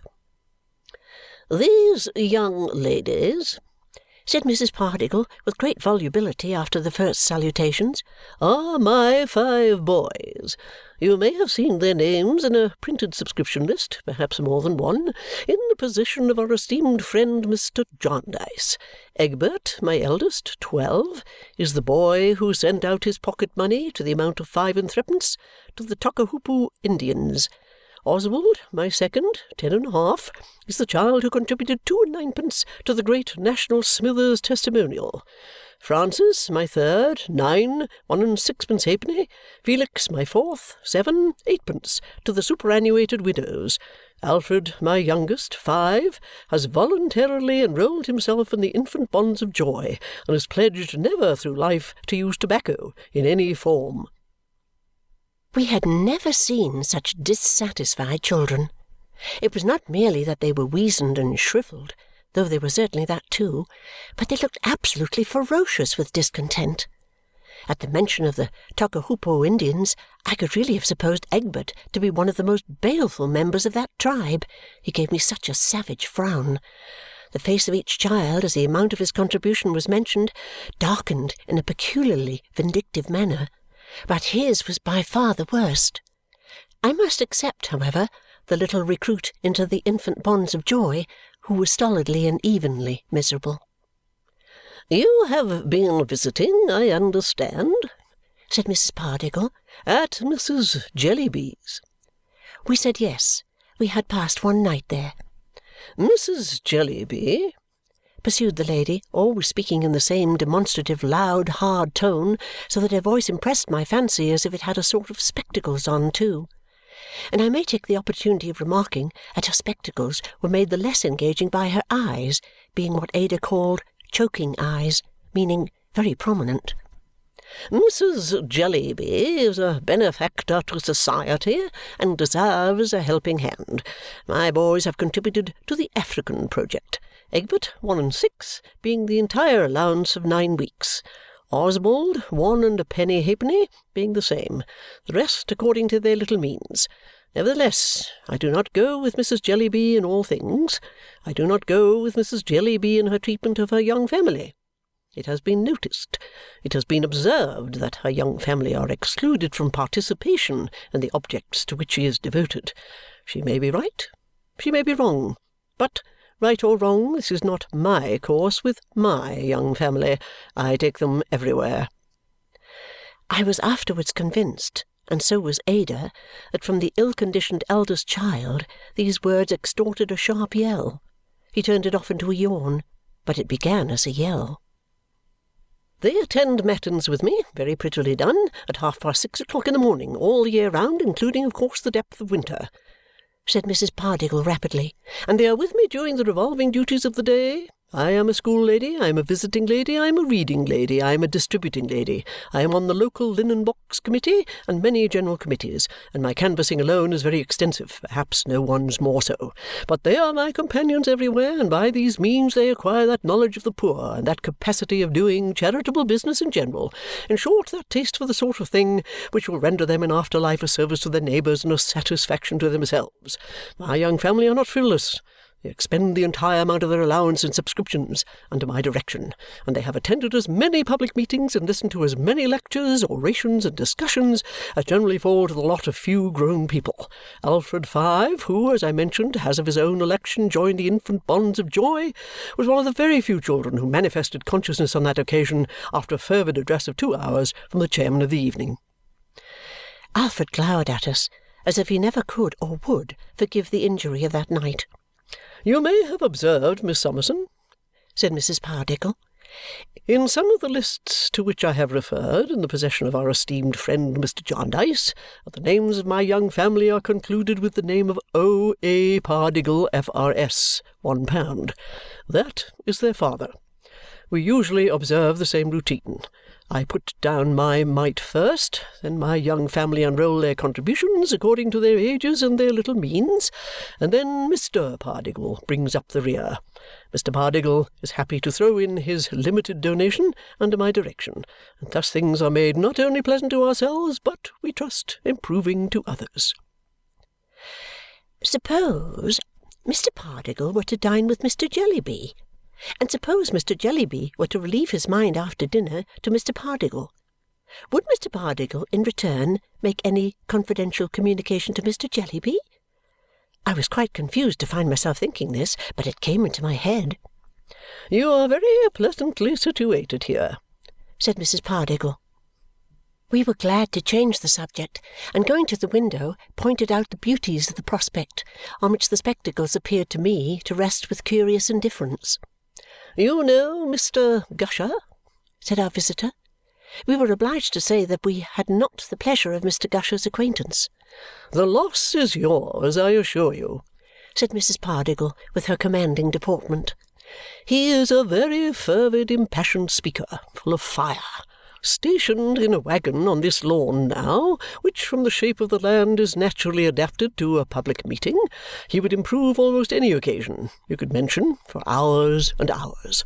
By this time, young ladies," said Mrs. Pardiggle, moving back to her chair and overturning as if by invisible agency a little round table at a considerable distance with my work-basket on it, "by this time you have found me out, I dare say?" This was really such a confusing question that Ada looked at me in perfect dismay. As to the guilty nature of my own consciousness, after what I had been thinking, it must have been expressed in the colour of my cheeks. "Found out, I mean," said Mrs. Pardiggle, "the prominent point in my character. I am aware that it is so prominent as to be discoverable immediately. I lay myself open to detection, I know.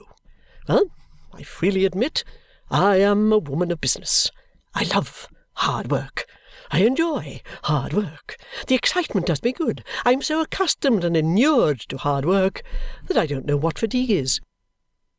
We murmured that it was very astonishing and very gratifying, or something to that effect. I don't think we knew what it was either, but this is what our politeness expressed. "I do not understand what it is to be tired. You cannot tire me if you try," said Mrs. Pardiggle. "The quantity of exertion, which is no exertion to me, the amount of business, which I regard as nothing, that I go through sometimes astonishes myself. I have seen my young family and Mr. Pardiggle quite worn out with witnessing it, when I may truly say I have been as fresh as a lark." If that dark-visaged eldest boy could look more malicious than he had already looked, This was the time when he did it. I observed that he doubled his right fist and delivered a secret blow into the crown of his cap, which was under his left arm. "This gives me a great advantage when I am making my rounds," said Mrs. Pardiggle. "If I find a person unwilling to hear what I have to say, I tell that person directly, 'I am incapable of fatigue, my good friend. I am never tired, and I mean to go on until I have done.' It answers admirably. Miss Summerson, I hope I shall have your assistance in my visiting rounds immediately, and Miss Clare's very soon." At first I tried to excuse myself for the present on the general ground of having occupations to attend to which I must not neglect. But as this was an ineffectual protest, I then said, more particularly, that I was not sure of my qualifications, that I was inexperienced in the art of adapting my mind to minds very differently situated and addressing them from suitable points of view, that I had not that delicate knowledge of the heart which must be essential to such a work, that I had much to learn myself before I could teach others, and that I could not confide in my good intentions alone. For these reasons I thought it best to be as useful as I could, and to render what kind services I could to those immediately about me, and to try to let that circle of duty gradually and naturally expand itself. All this I said with anything but confidence, because Mrs. Pardiggle was much older than I, and had great experience, and was so very military in her manners. "You are wrong, Miss Summerson," said she. "But perhaps you are not equal to hard work or the excitement of it, and that makes a vast difference. If you would like to see how I go through my work, I am now about, with my young family, to visit a brickmaker in the neighbourhood, a very bad character, and shall be glad to take you with me. Miss Clare also, if she will do me the favour." Ada and I interchanged looks, and as we were going out in any case, accepted the offer.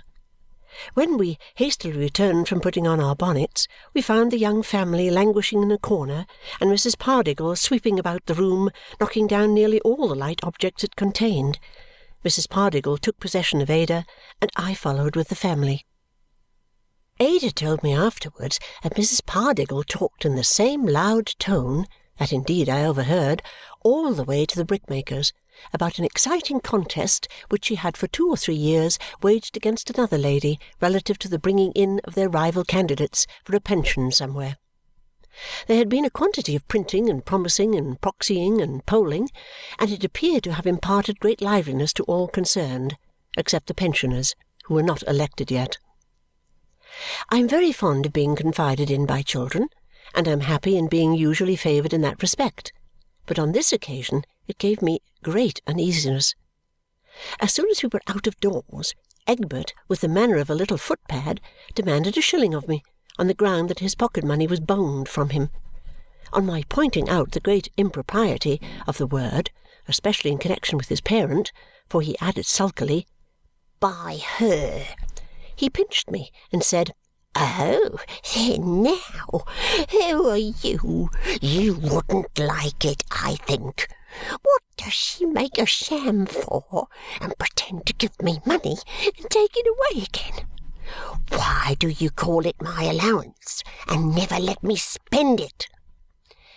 These exasperating questions so inflamed his mind and the minds of Oswald and Francis that they all pinched me at once, and in a dreadfully expert way, screwing up such little pieces of my arms that I could hardly forbear crying out. Felix at the same time stamped upon my toes, and the Bond of Joy, who on account of always having the whole of his little income anticipated, stood in fact pledged to abstain from cakes as well as tobacco, so swelled with grief and rage when we passed a pastry-cook's shop that he terrified me by becoming purple. I never underwent so much, both in body and mind, in the course of a walk with young people as from these unnaturally constrained children when they paid me the compliment of being natural. I was glad when we came to the brickmaker's house, though. It was one of a cluster of wretched hovels in a brick field, with pigsties close to the broken windows, and miserable little gardens before the doors, growing nothing but stagnant pools. Here and there an old tub was put to catch the droppings of rain-water from a roof, or they were banked up with mud into a little pond like a large dirt pie. At the doors and windows some men and women lounged or prowled about and took little notice of us except to laugh to one another or to say something as we passed about gentlefolks minding their own business and not troubling their heads and muddying their shoes with coming to look after other people's. Mrs. Pardiggle, leading the way with a great show of moral determination and talking with much volubility about the untidy habits of the people, though I doubted if the best of us could have been tidy in such a place, conducted us into a cottage at the farthest corner, the ground-floor room of which we nearly filled.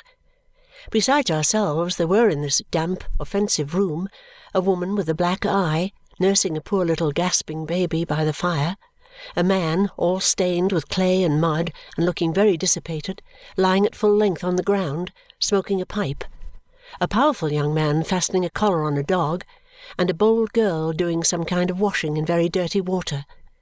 They all looked up at us as we came in, and the woman seemed to turn her face towards the fire, as if to hide her bruised eye. Nobody gave us any welcome.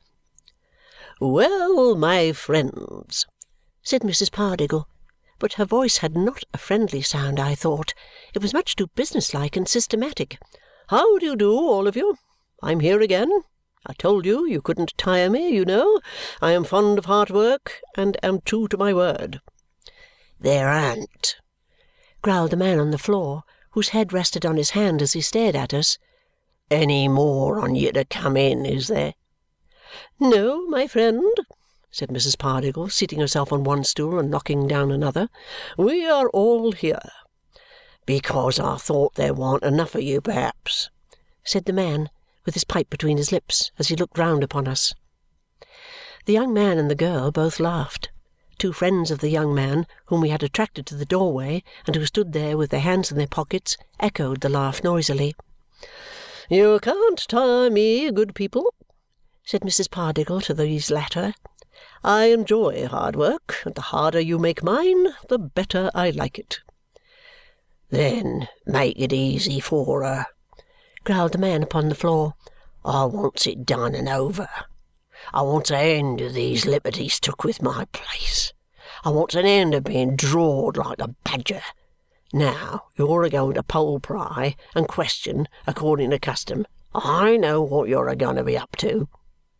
Well, you haven't got no occasion to be up to it. I'll save you the trouble. Is my daughter a-washing? Yeah, she is a-washing. Look at the water. Smell it. That's what we drinks. How do you like it? And what do you think of gin instead? Ain't my place dirty? Yes, it is dirty. It's naturally dirty, and it's naturally unwholesome. And we've had 5 dirty and unwholesome children, as is all dead infants, and so much the better for them, and for us besides. Have I read the little book what you left? No, I ain't read the little book what you left. There ain't nobody here as knows how to read it, and if there was, it wouldn't be suitable to me. It's a book fit for a babby, and I'm not a babby. If you was to leave me a doll, I shouldn't nuss it. How have I been conducting of myself? Why, I've been drunk for 3 days, and I'd have been drunk 4 if I'd had the money. Don't I never mean for to go to church? No, I don't never mean for to go to church. I shouldn't be expected there if I did. The beadle's too genteel for me. And how did my wife get that black eye? Why, I give it her, and if she says I didn't, she's a lie." He had pulled his pipe out of his mouth to say all this, and he now turned over on his other side and smoked again. Mrs. Pardiggle, who had been regarding him through her spectacles with a forcible composure, calculated, I could not help thinking, to increase his antagonism, pulled out a good book, as if it were a constable's staff, and took the whole family into custody. I mean into religious custody, of course, but she really did it as if she were an inexorable moral policeman, carrying them all off to a station-house. Ada and I were very uncomfortable. We both felt intrusive and out of place, and we both thought that Mrs. Pardiggle would have got on infinitely better if she had not had such a mechanical way of taking possession of people. The children sulked and stared. The family took no notice of us whatever, except when the young man made the dog bark, which he usually did when Mrs. Pardiggle was most emphatic.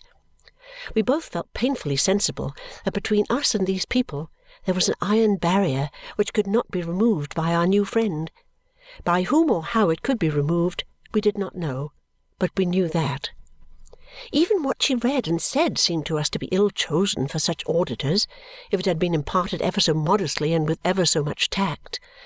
As to the little book to which the man on the floor had referred, we acquired a knowledge of it afterwards, and Mr. Jarndyce said he doubted if Robinson Crusoe could have read it, though he had had no other on his desolate island. We were very much relieved under these circumstances when Mrs. Pardiggle left off. The man on the floor, then turning his head round again, said morosely, "Well, you've done, have you?" "For to-day I have, my friend, but I am never fatigued. I shall come to you again in your regular order," returned Mrs. Pardiggle with demonstrative cheerfulness. "So long as you goes now," said he, folding his arms and shutting his eyes with an oath, "you may do what you like." Mrs. Pardiggle accordingly rose and made a little vortex in the confined room from which the pipe itself very narrowly escaped. Taking one of her young family in each hand and telling the others to follow closely, and expressing her hope that the brickmaker and all his house would be improved when she saw them next, she then proceeded to another cottage. I hope it is not unkind in me to say that she certainly did make, in this as in everything else, a show that was not conciliatory of doing charity by wholesale and of dealing in it to a large extent. She supposed that we were following her, but as soon as the space was left clear, we approached the woman sitting by the fire to ask if the baby were ill. She only looked at it as it lay on her lap. We had observed before that when she looked at it, she covered her discoloured eye with her hand, as though she wished to separate any association with noise and violence and ill treatment from the poor little child. Ada, whose gentle heart was moved by its appearance, bent down to touch its little face. As she did so, I saw what happened and drew her back. The child died. "Oh, Esther!" cried Ada, sinking on her knees beside it. "Look here! Oh, Esther, my love, the little thing, the suffering, quiet, pretty little thing. I'm so sorry for it. I'm so sorry for the mother. I never saw a sight so pitiful as this before. Oh, baby, baby!" Such compassion, such gentleness as that with which she bent down weeping and put her hand upon the mother's, might have softened any mother's heart that ever beat. The woman at first gazed at her in astonishment, and then burst into tears. Presently I took the light burden from her lap, did what I could to make the baby's rest the prettier and gentler, laid it on a shelf, and covered it with my own handkerchief. We tried to comfort the mother, and we whispered to her what our Saviour said of children. She answered nothing, but sat weeping, weeping very much. When I turned, I found that the young man had taken out the dog and was standing at the door looking in upon us with dry eyes, but quiet. The girl was quiet too, and sat in a corner looking on the ground. The man had risen. He still smoked his pipe with an air of defiance, but he was silent. An ugly woman, very poorly clothed, hurried in while I was glancing at them, and coming straight up to the mother, said, "Jenny, Jenny!"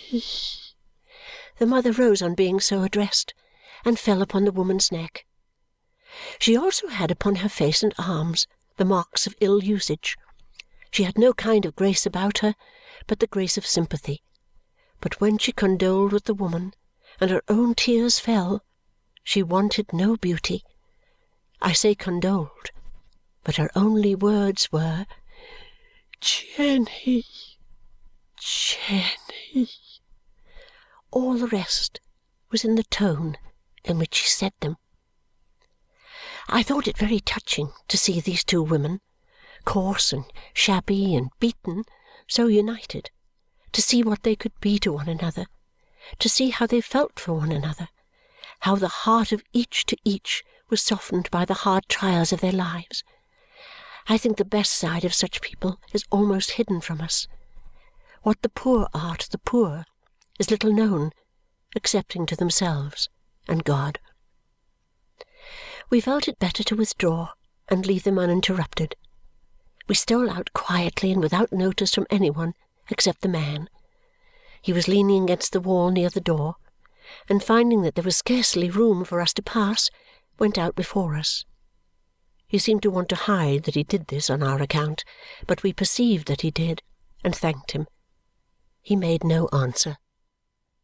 Ada was so full of grief all the way home, and Richard, whom we found at home, was so distressed to see her in tears, though he said to me, when she was not present, how beautiful it was too, that we arranged to return at night with some little comforts, and repeat our visit at the brickmaker's house. We said as little as we could to Mr. Jarndyce, but the wind changed directly. Richard accompanied us at night to the scene of our morning expedition. On our way there we had to pass a noisy drinking-house where a number of men were flocking about the door. Among them, and prominent in some dispute, was the father of the little child. At a short distance we passed the young man and the dog in congenial company. The sister was standing laughing and talking with some other young women at the corner of the row of cottages, but she seemed ashamed and turned away as we went by. We left our escort within sight of the brickmaker's dwelling and proceeded by ourselves. When we came to the door, we found the woman who had brought such consolation with her standing there looking anxiously out. "Is it you, young ladies, is it?" she said in a whisper.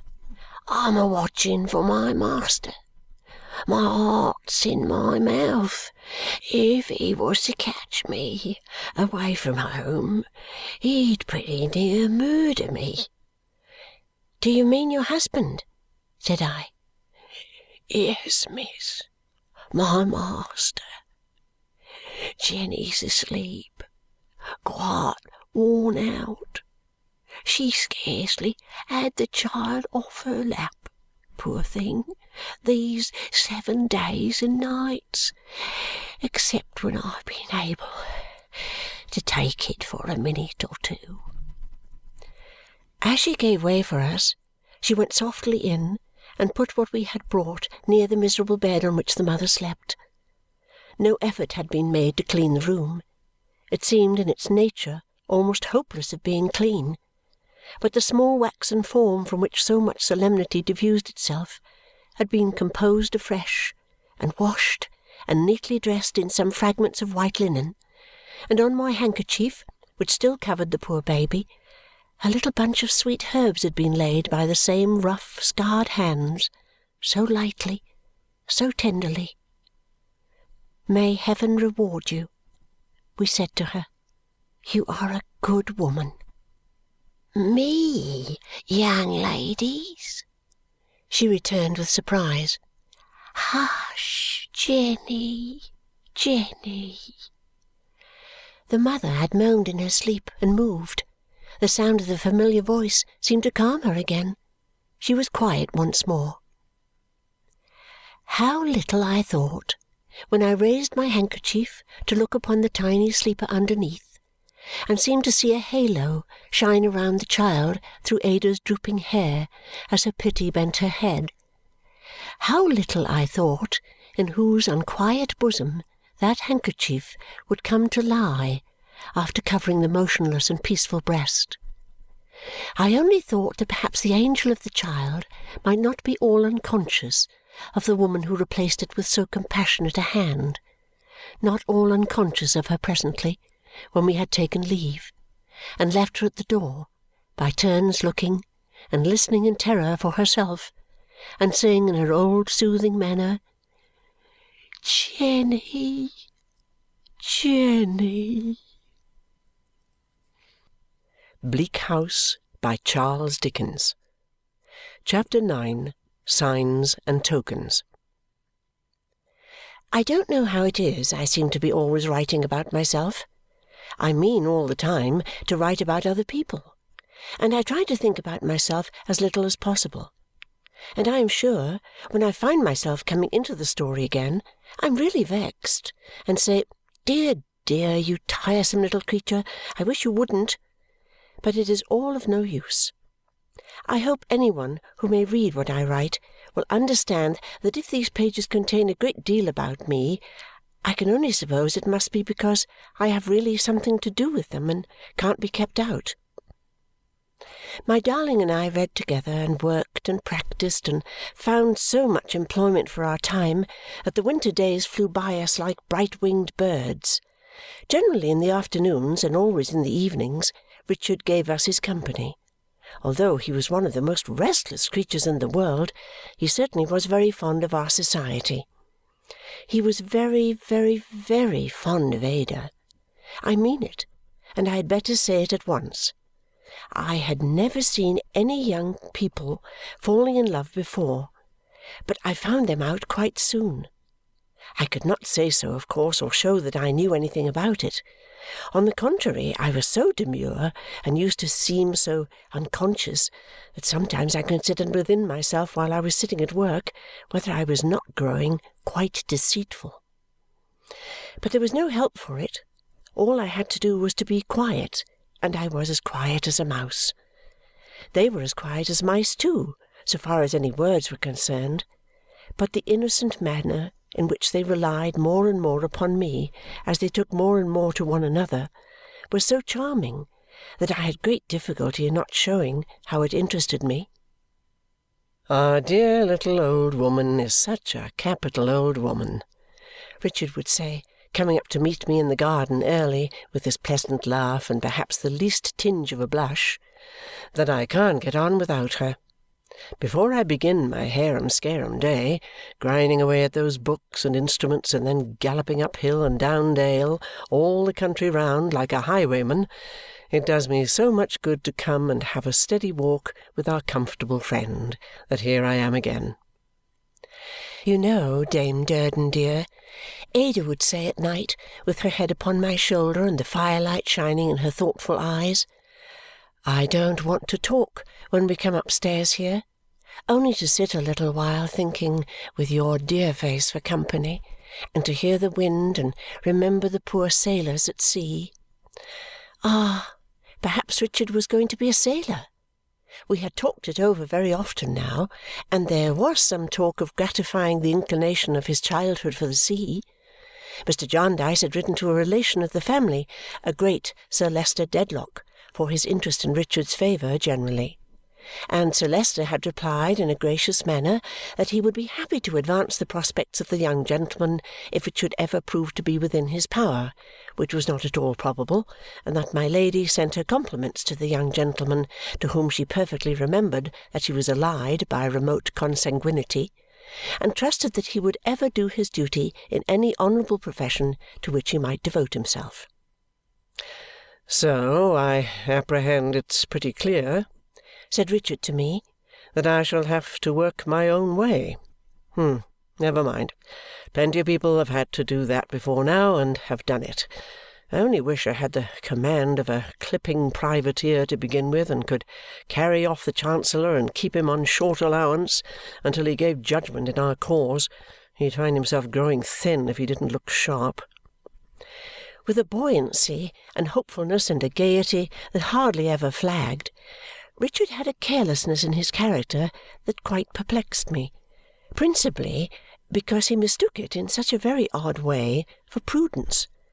It entered into all his calculations about money in a singular manner which I don't think I can better explain than by reverting for a moment to our loan to Mr. Skimpole.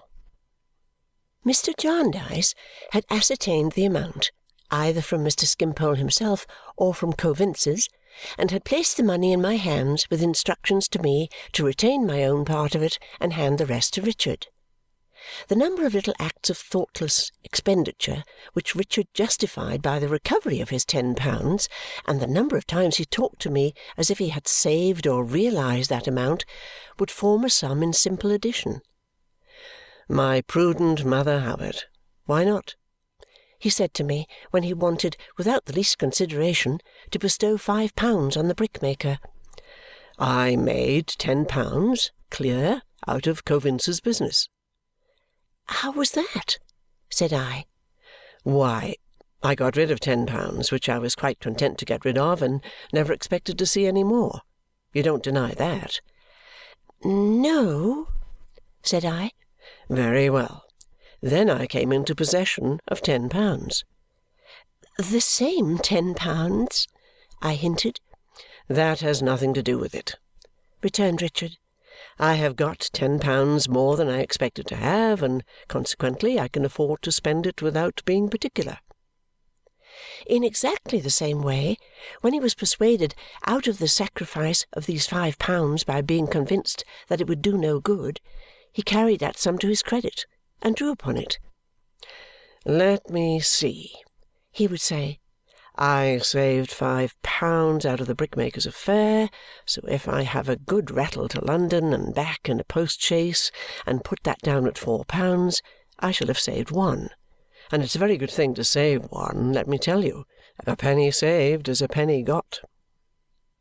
I believe Richard's was as frank and generous a nature as there possibly can be.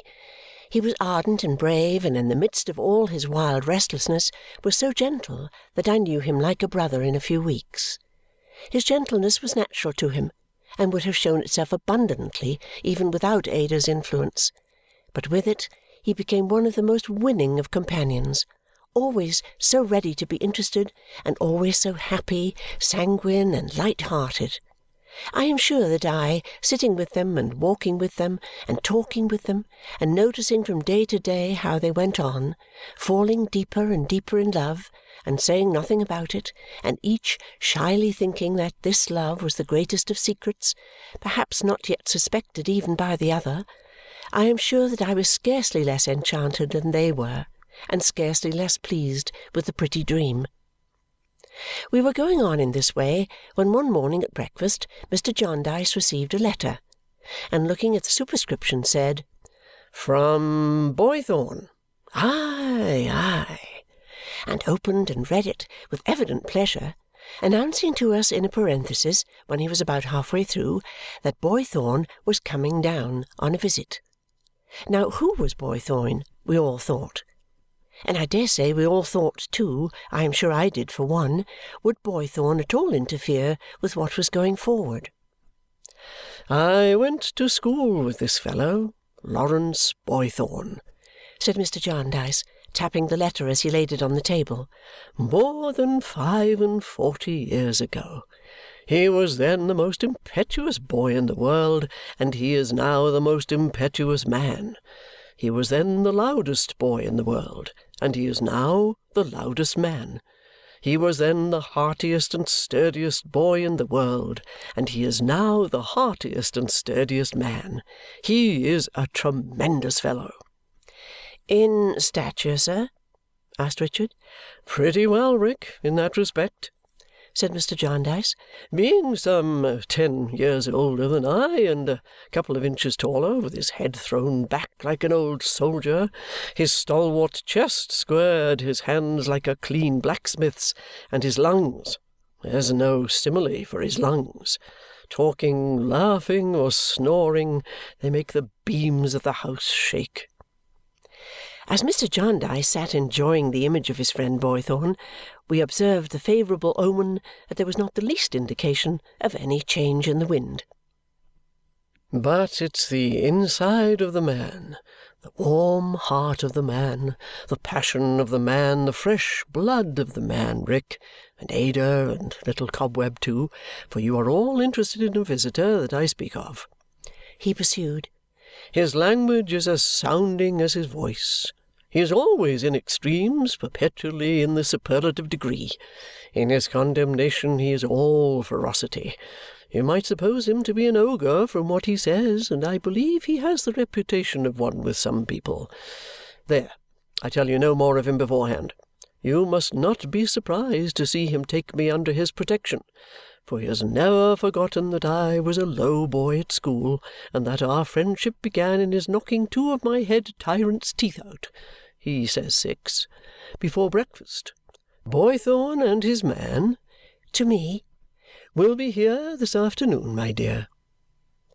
I took care that the necessary preparations were made for Mr. Boythorn's reception, and we looked forward to his arrival with some curiosity. The afternoon wore away, however, and he did not appear. The dinner hour arrived, and still he did not appear. The dinner was put back an hour, and we were sitting round the fire with no light but the blaze, when the hall door suddenly burst open, and the hall resounded with these words, uttered with the greatest vehemence and in a stentorian tone. "We have been misdirected, Jarndyce, by a most abandoned ruffian who told us to take the turning to the right instead of to the left. He is the most intolerable scoundrel on the face of the earth. His father must have been a most consummate villain, ever to have such a son. I would have had that fellow shot without the least remorse." "Did he do it on purpose?" Mr. Jarndyce inquired. "I have not the slightest doubt that the scoundrel has passed his whole existence in misdirecting travellers," returned the other. "By my soul, I thought him the worst-looking dog I had ever beheld when he was telling me to take the turning to the right, and yet I stood before that fellow face to face and didn't knock his brains out." "Teeth, you mean?" said Mr. Jarndyce. Laughed Mr. Lawrence Boythorn, really making the whole house vibrate. "What, have you not forgotten it yet?" "And that was another most consummate vagabond. By my soul, the countenance of that fellow when he was a boy was the blackest image of perfidy, cowardice, and cruelty ever set up as a scarecrow in a field of scoundrels. If I were to meet that most unparalleled despot in the streets to-morrow, I would fell him like a rotten tree." "I have no doubt of it," said Mr. Jarndyce. "Now, will you come upstairs?" "By my soul, Jarndyce," returned his guest, who seemed to refer to his watch, "if you had been married, I would have turned back at the garden gate and gone away to the remotest summits of the Himalaya mountains sooner than I would have presented myself at this unseasonable hour." "Not quite so far, I hope," said Mr. Jarndyce. "By my life and honour, yes!" cried the visitor. "I wouldn't be guilty of the audacious insolence of keeping a lady of the house waiting all this time for any earthly consideration. I would infinitely rather destroy myself, infinitely rather." Talking thus, they went upstairs, and presently we heard him in his bedroom thundering, and again,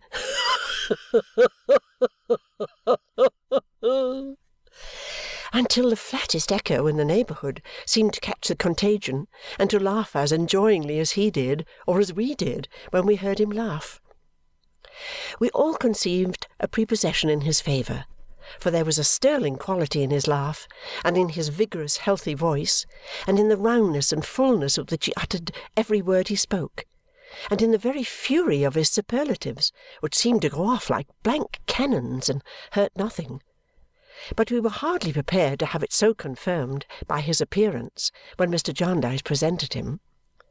He was not only a very handsome old gentleman, upright and stalwart as he had been described to us, with a massive grey head, a fine composure of face when silent, a figure that might have become corpulent but for his being so continually in earnest that he gave it no rest, and a chin that might have subsided into a double chin but for the vehement emphasis in which it was constantly required to assist.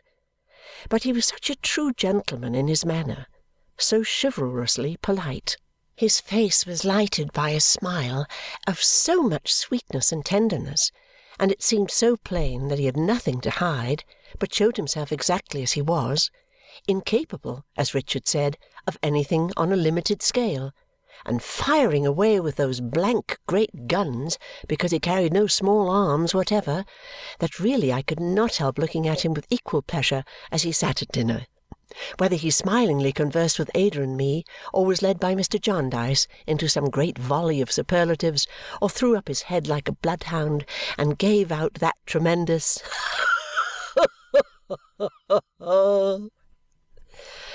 "You have brought your bird with you, I suppose?" said Mr. Jarndyce. "By heaven, he is the most astonishing bird in Europe," replied the other. "He is the most wonderful creature. I wouldn't take 10,000 guineas for that bird. I have left an annuity for his sole support in case he should outlive me. He is in sense and attachment a phenomenon, and his father before him was one of the most astonishing birds that ever lived." The subject of this laudation was a very little canary, who was so tame that he was brought down by Mr. Boythorn's man on his forefinger, and after taking a gentle flight round the room, alighted on his master's head.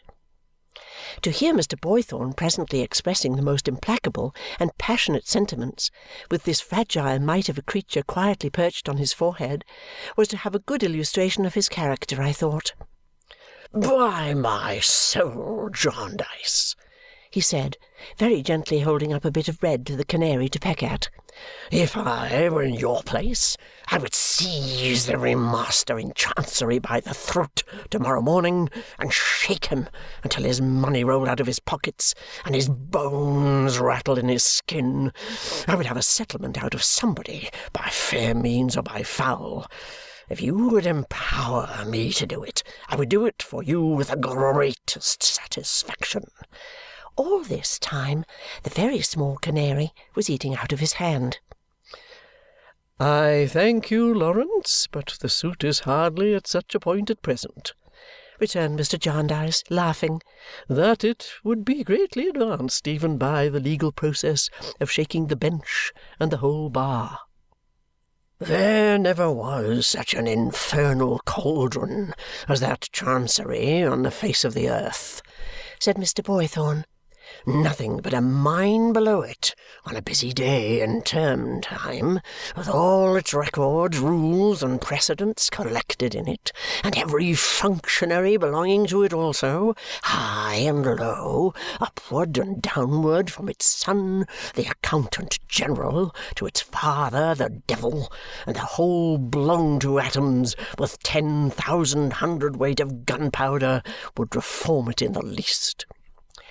It was impossible not to laugh at the energetic gravity with which he recommended this strong measure of reform. When we laughed, he threw up his head and shook his broad chest, and again the whole country seemed to echo to his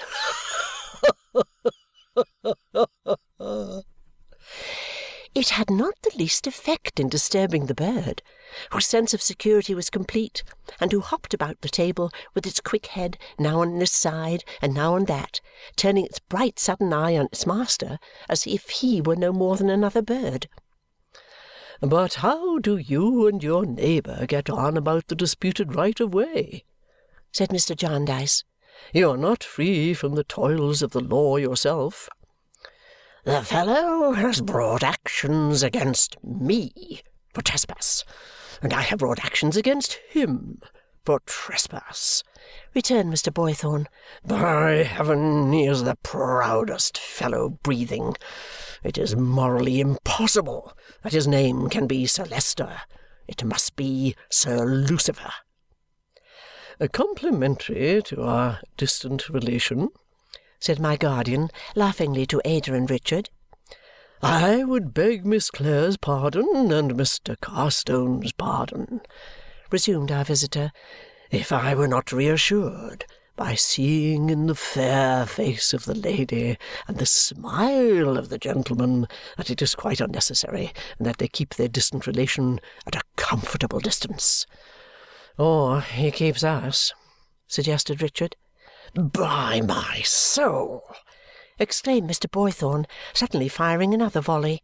"That fellow is, and his father was, and his grandfather was, the most stiff-necked, arrogant, imbecile, pig-headed numbskull ever, by some inexplicable mistake of nature, born in any station of life but a walking-sticks. The whole of that family are the most solemnly conceited and consummate blockheads. But it's no matter. He should not shut up my path if he were 50 baronets melted into one, and living in 100 Chesney wolds, one within another, like the ivory balls in a Chinese carving. The fellow, by his agent or secretary or somebody, writes to me, 'Sir Leicester Dedlock, Baronet, presents his compliments to Mr. Lawrence Boythorn, and has to call his attention to the fact that the green pathway by the old parsonage house, now the property of Mr. Lawrence Boythorn, is Sir Leicester's right of way, being in fact a portion of the park of Chesney Wold, and that Sir Leicester finds it convenient to close up the same.' I write to the fellow, 'Mr. Lawrence Boythorn presents his compliments to Sir Leicester Dedlock, Baronet,' and has to call his attention to the fact that he totally denies the whole of Sir Leicester Dedlock's positions on every possible subject, and has to add, in reference to closing up the pathway, that he will be glad to see the man who may undertake to do it. The fellow sends a most abandoned villain with one eye to construct a gateway. I play upon that execrable scoundrel with a fire-engine until the breath is nearly driven out of his body. The fellow erects a gate in the night. I chop it down and burn it in the morning. He sends his myrmidons to come over the fence and pass and repass. I catch them in humane man-traps, fire split peas at their legs, play upon them with the engine, resolve to free mankind from the insupportable burden of the existence of those lurking ruffians. He brings actions for trespass. I bring actions for trespass. He brings actions for assault and battery. I defend them and continue to assault and batter.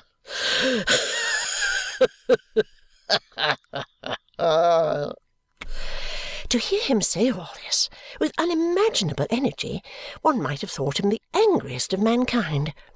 To see him at the very same time looking at the bird now perched upon his thumb and softly smoothing its feathers with his forefinger, one might have thought him the gentlest. To hear him laugh and see the broad good nature of his face then, one might have supposed that he had not a care in the world, or a dispute, or a dislike, but that his whole existence was a summer joke. "No, no," he said, "no closing up of my paths by any Dedlock, though I willingly confess," here he softened in a moment, "that Lady Dedlock is the most accomplished lady in the world, to whom I would do any homage that a plain gentleman, and no baronet with a head 700 years thick, may. A man who joined his regiment at 20, and within a week challenged the most imperious and presumptuous coxcomb of a commanding officer that ever drew the breath of life through a tight waist, and got broke for it, is not the man to be walked over by all the Sir Lucifers, dead or alive, locked or unlocked."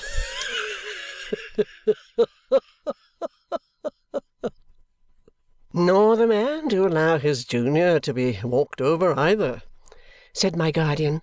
"Most assuredly not," said Mr. Boythorn, clapping him on the shoulder with an air of protection that had something serious in it, though he laughed.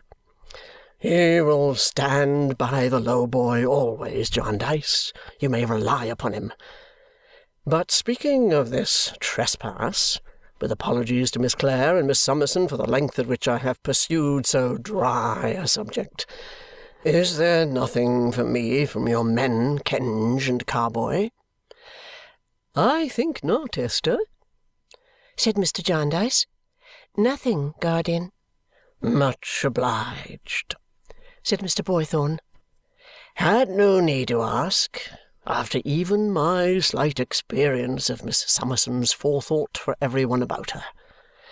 "They all encouraged me. They were determined to do it."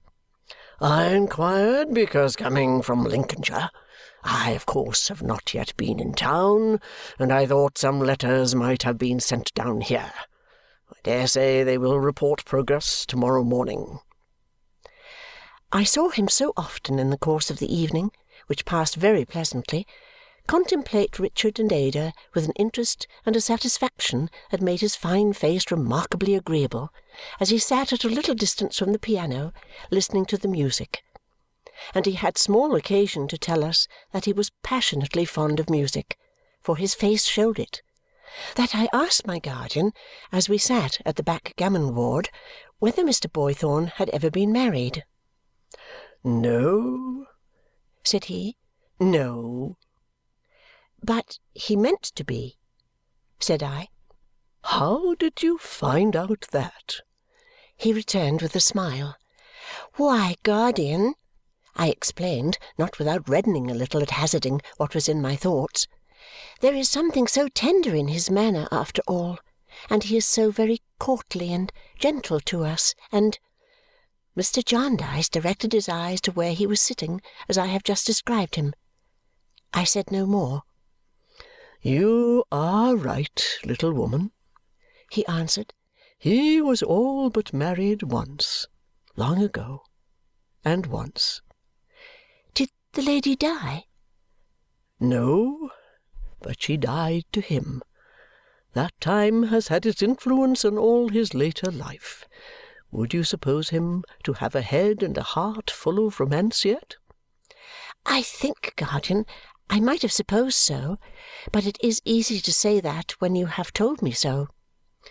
He has never since been what he might have been, said Mr. Jarndyce. And now you see him in his age, with no one near him but his servant and his little yellow friend. It's your throw, my dear. I felt, from my guardian's manner, that beyond this point I could not pursue the subject without changing the wind. I therefore forbore to ask any further questions. I was interested, but not curious. I thought a little while about this old love story in the night, when I was awakened by Mr. Boythorn's lusty snoring. And I tried to do that very difficult thing, imagine old people young again, and invested with the graces of youth. But I fell asleep before I had succeeded, and dreamed of the days when I lived in my godmother's house. I am not sufficiently acquainted with such subjects to know whether it is at all remarkable that I almost always dreamed of that period of my life. With the morning there came a letter from Messrs. Kenge and Carboy to Mr. Boythorn, informing him that one of their clerks would wait upon him at noon. As it was the day of the week on which I paid the bills and added up my books and made all the household affairs as compact as possible, I remained at home while Mr. Jarndyce, Ada, and Richard took advantage of a very fine day to make a little excursion. Mr. Boythorn was to wait for Kenge and Carboy's clerk, and then was to go on foot to meet them on their return. Well, I was full of business, examining tradesmen's books, adding up columns, paying money, filing receipts, and I dare say making a great bustle about it, when Mr. Guppy was announced and shown in. I had had some idea that the clerk who was to be sent down might be the young gentleman who had met me at the coach office, and I was glad to see him, because he was associated with my present happiness. I scarcely knew him again, he was so uncommonly smart. He had an entirely new suit of glossy clothes on, a shining hat, lilac kid gloves, a neckerchief of a variety of colours, a large hothouse flower in his buttonhole, and a thick gold ring on his little finger. Besides which, he quite scented the dining-room with bear's grease and other perfumery. He looked at me with an attention that quite confused me when I begged him to take a seat until the servant should return. And as he sat there, crossing and uncrossing his legs in a corner, and I asked him if he had had a pleasant ride and hoped that Mr. Kenge was well, I never looked at him, but I found him looking at me in the same scrutinizing and curious way. When the request was brought to him that he would go upstairs to Mr. Boythorn's room, I mentioned that he would find lunch prepared for him when he came down, of which Mr. Jarndyce hoped he would partake. He said with some embarrassment, holding the handle of the door, "Shall I have the honour of finding you here, miss?" I replied yes, I should be there, and he went out with a bow and another look. I thought him only awkward and shy, for he was evidently much embarrassed, and I fancied that the best thing I could do would be to wait until I saw that he had everything he wanted, and then to leave him to himself. The lunch was soon brought, but it remained for some time on the table. The interview with Mr. Boythorn was a long one, and a stormy one too, I should think, for although his room was at some distance, I heard his loud voice rising every now and then like a high wind, and evidently blowing perfect broadsides of denunciation. At last Mr. Guppy came back, looking something the worse for the conference. "My eye, miss," he said in a low voice, "he's a Tartar." "Pray take some refreshment, sir," said I. Mr. Guppy sat down at the table and began nervously sharpening the carving knife on the carving fork, still looking at me, as I felt quite sure without looking at him, in the same unusual manner. The sharpening lasted so long that at last I felt a kind of obligation on me to raise my eyes in order that I might break the spell under which he seemed to labour, of not being able to leave off. He immediately looked at the dish and began to carve. "What will you take yourself, miss? You'll have a morsel of something?" No, thank you, said I. "Shan't I give you a piece of anything at all, miss?" said Mr. Guppy, hurriedly drinking off a glass of wine. Nothing, thank you, said I. I have only waited to see that you have everything you want. Is there anything I can order for you? No, I'm much obliged to you, miss, I'm sure. I've everything that I can require to make me comfortable. At least not comfortable. I'm never that." He drank off 2 more glasses of wine, one after another. I thought I had better go. "I beg your pardon, miss," said Mr. Guppy, rising when he saw me rise, "but would you allow me the favour of a minute's private conversation?" Not knowing what to say, I sat down again. "What follows is without prejudice, miss," said Mr. Guppy, anxiously bringing a chair towards my table. I don't understand what you mean," said I, wondering. "It's one of our law terms, miss. You won't make any use of it to my detriment at Kenge and Carboy's or elsewhere. If our conversation shouldn't lead to anything, I am to be as I was, and am not to be prejudiced in my situation or worldly prospects. In short, it's in total confidence." "I am at a loss, sir," said I, "to imagine what you can have to communicate in total confidence to me, whom you have never seen but once, but I should be very sorry to do you any injury." "Thank you, miss. I'm sure of it. That's quite sufficient." All this time Mr. Guppy was either planing his forehead with his handkerchief or tightly rubbing the palm of his left hand with the palm of his right. "If you would excuse my taking another glass of wine, miss, I think it might assist me in getting on without a continual choke that cannot fail to be mutually unpleasant." He did so and came back again. I took the opportunity of moving well behind my table. "You wouldn't allow me to offer you one, would you, miss?" said Mr. Guppy, apparently refreshed. "Not any," said I. "Not half a glass?" said Mr. Guppy. "Quarter? No? Then, to proceed.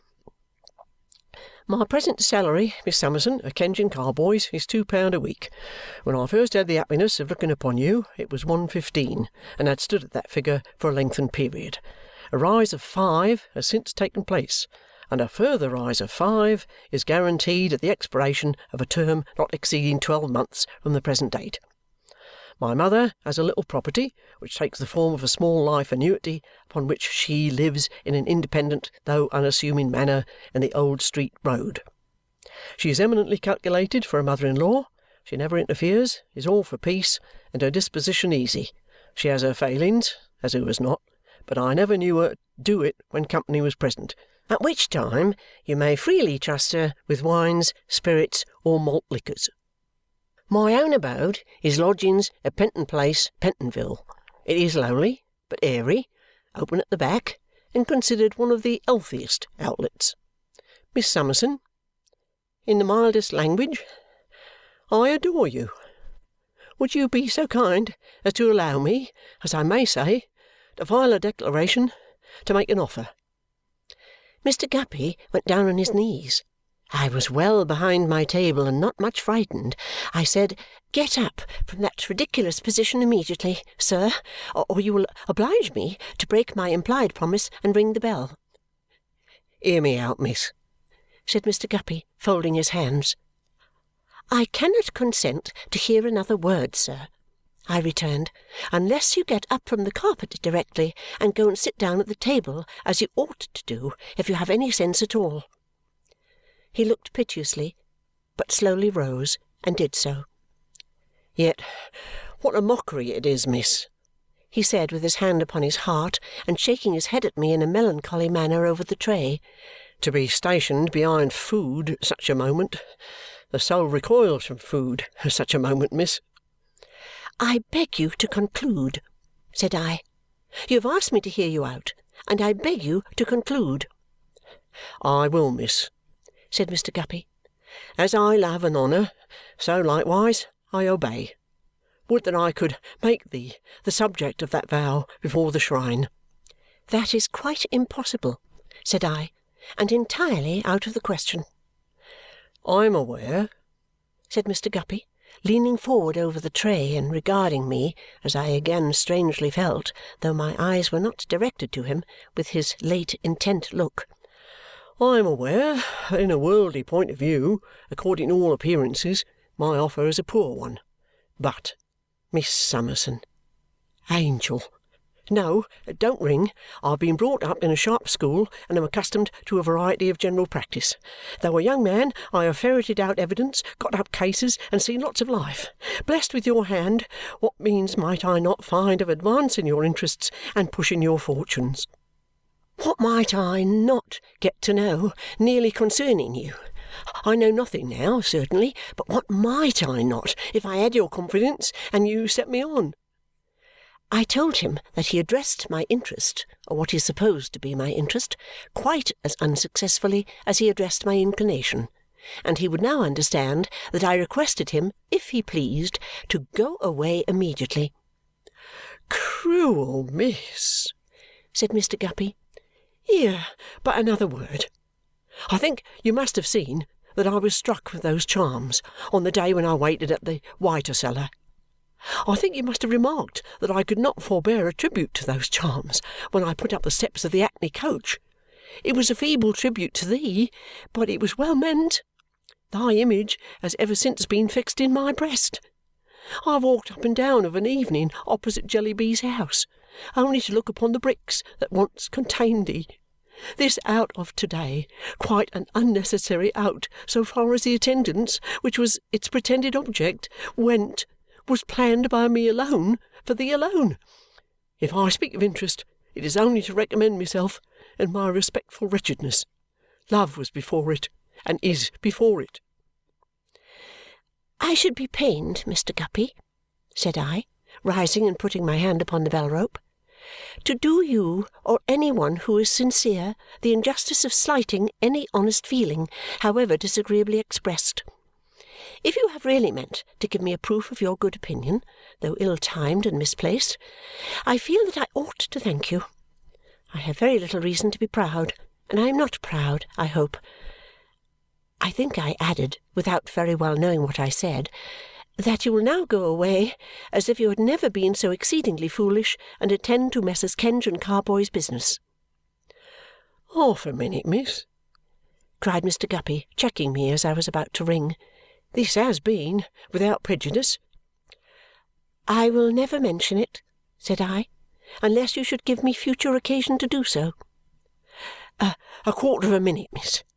In case you should think better at any time, however distant, that's no consequence, for my feelings can never alter. Of anything I have said, particularly what might I not do, Mr. William Guppy, 87, Penton Place, or if removed, or dead, of blighted hopes or anything of that sort, care of Mrs. Guppy, 302 Old Street Road, will be sufficient." I rang the bell, the servant came, and Mr. Guppy, laying his written card upon the table and making a dejected bow, departed. Raising my eyes as he went out, I once more saw him looking at me after he had passed the door.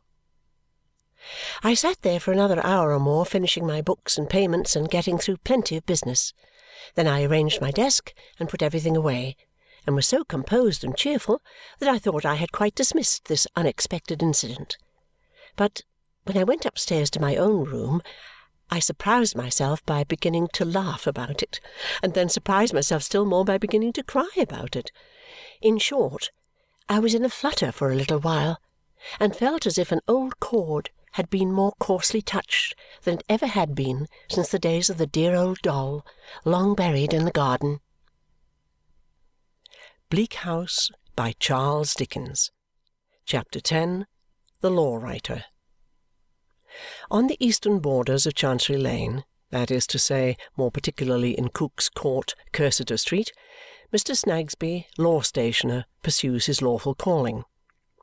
In the shade of Cook's Court, at most times a shady place, Mr. Snagsby has dealt in all sorts of blank forms of legal process, in skins and rolls of parchment, in paper, foolscap, brief, draft, brown, white, whitey brown, and blotting, in stamps, in office quills, pens, ink, india rubber, pounce, pins, pencils, sealing wax, and wafers, in red tape and green ferret, in pocket-books, almanacs, diaries, and law lists, in string boxes, rulers, inkstands, glass and leaden, penknives, scissors, bodkins, and other small office cutlery.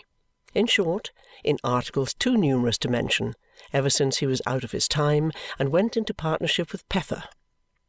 On that occasion, Cook's Court was in a manner revolutionized by the new inscription in fresh paint, Peffer and Snagsby, displacing the time-honoured and not easily to be deciphered legend Peffer only. For smoke, which is the London ivy, had so wreathed itself round Peffer's name and clung to his dwelling-place that the affectionate parasite quite overpowered the parent tree. Peffer is never seen in Cook's Court now. He is not expected there, for he has been recumbent this quarter of a century in the churchyard of St. Andrew's, Holborn, with the waggons and hackney coaches roaring past him all the day and half the night like one great dragon.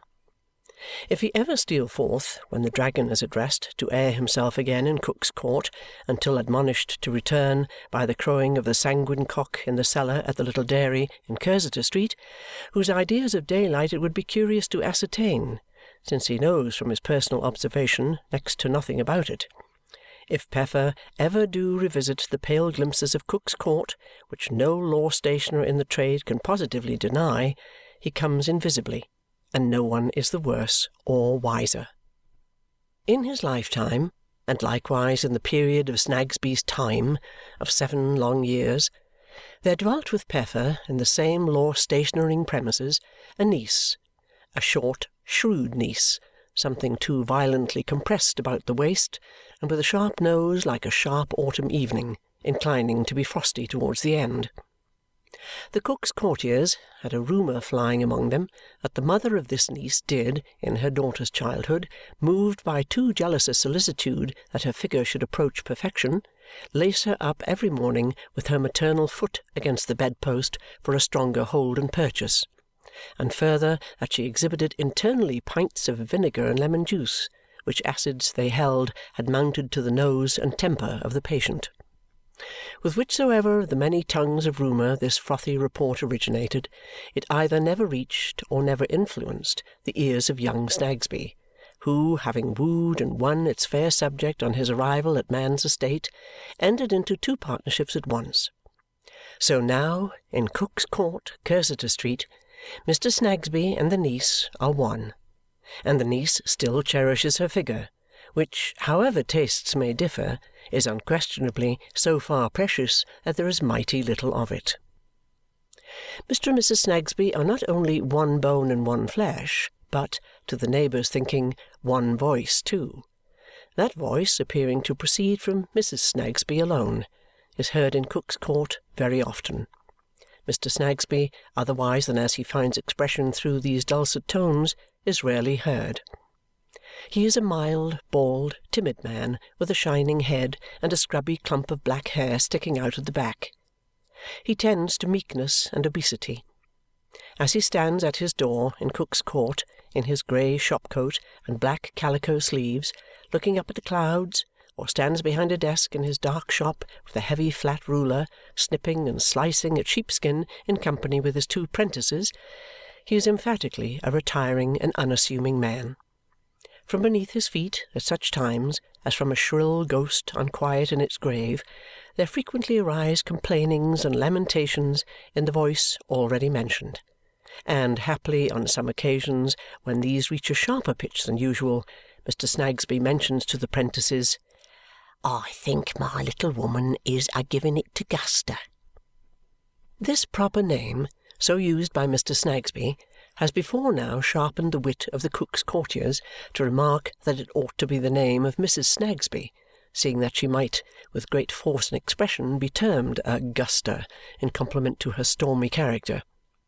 It is, however, the possession, and the only possession, except 50 shillings per annum and a very small box indifferently filled with clothing, of a lean young woman from a workhouse, by some supposed to have been christened Augusta, who, although she was farmed or contracted for during her growing time by an amiable benefactor of his species resident at Tooting, and cannot fail to have been developed under the most favourable circumstances, has fits, which the parish can't account for.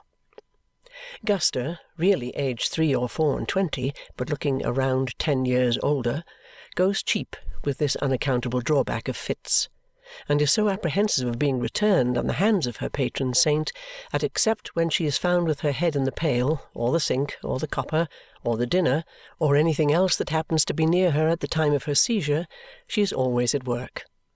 She is a satisfaction to the parents and guardians of the 'prentices, who feel that there is little danger of her inspiring tender emotions in the breast of youth. She is a satisfaction to Mrs. Snagsby, who can always find fault with her. She is a satisfaction to Mr. Snagsby, who thinks it a charity to keep her.